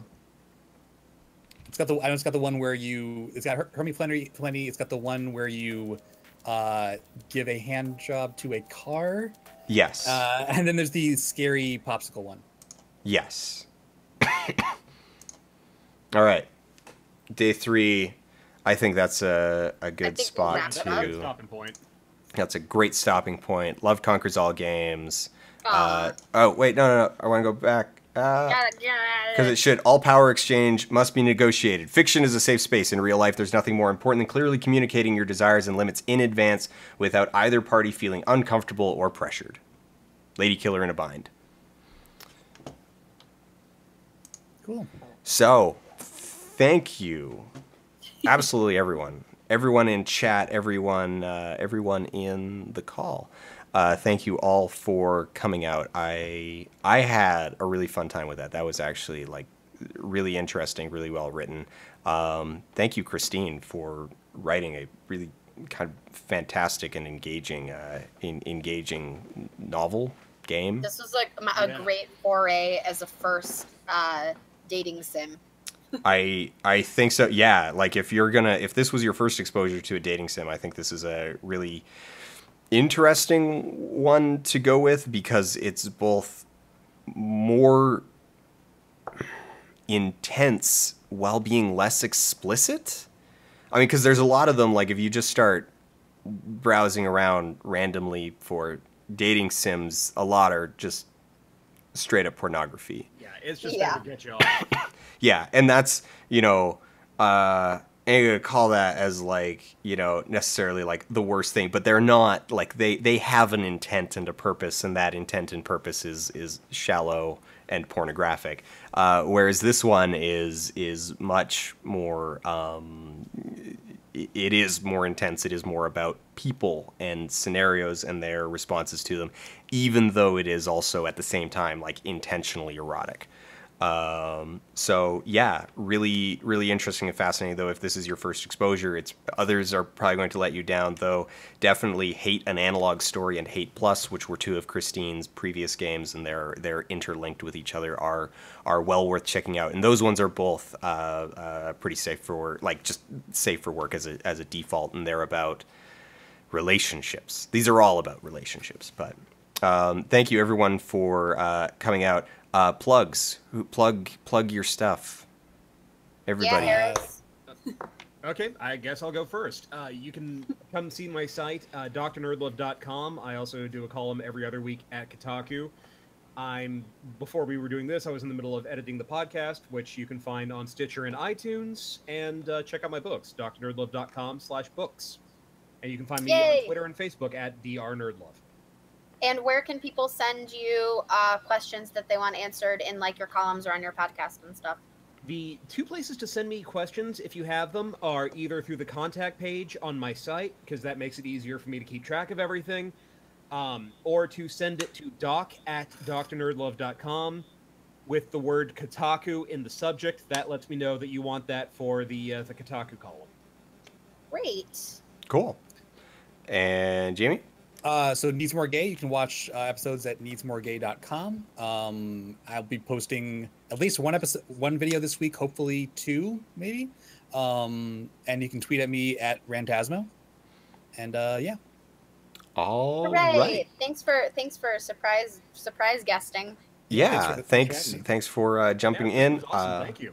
Thanks again, everybody, for coming out. We will keep you updated on Dream Daddy as it goes. Also, from what we have heard, are you going to be streaming that, Jamie?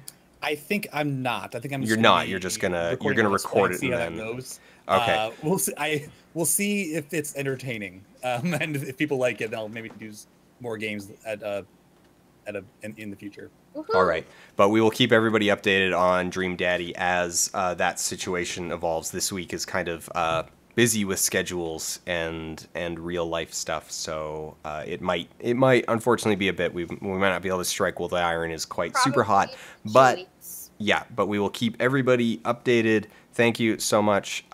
Take care and have wait. Oh, People are being said that they came in late, so I just want to remind everybody that these streams do go up onto the stream playlist on the playlist page of Dan's regular channel, the Folding Ideas channel. So, you know, give it a bit to be kind of it has to show up there, but the entire it takes a stream bit for will show YouTube up, to process it, but it and will be up there. It goes into a special playlist. So go to the playlist page and look for the playlist of streams because they are hidden videos from the regular video page.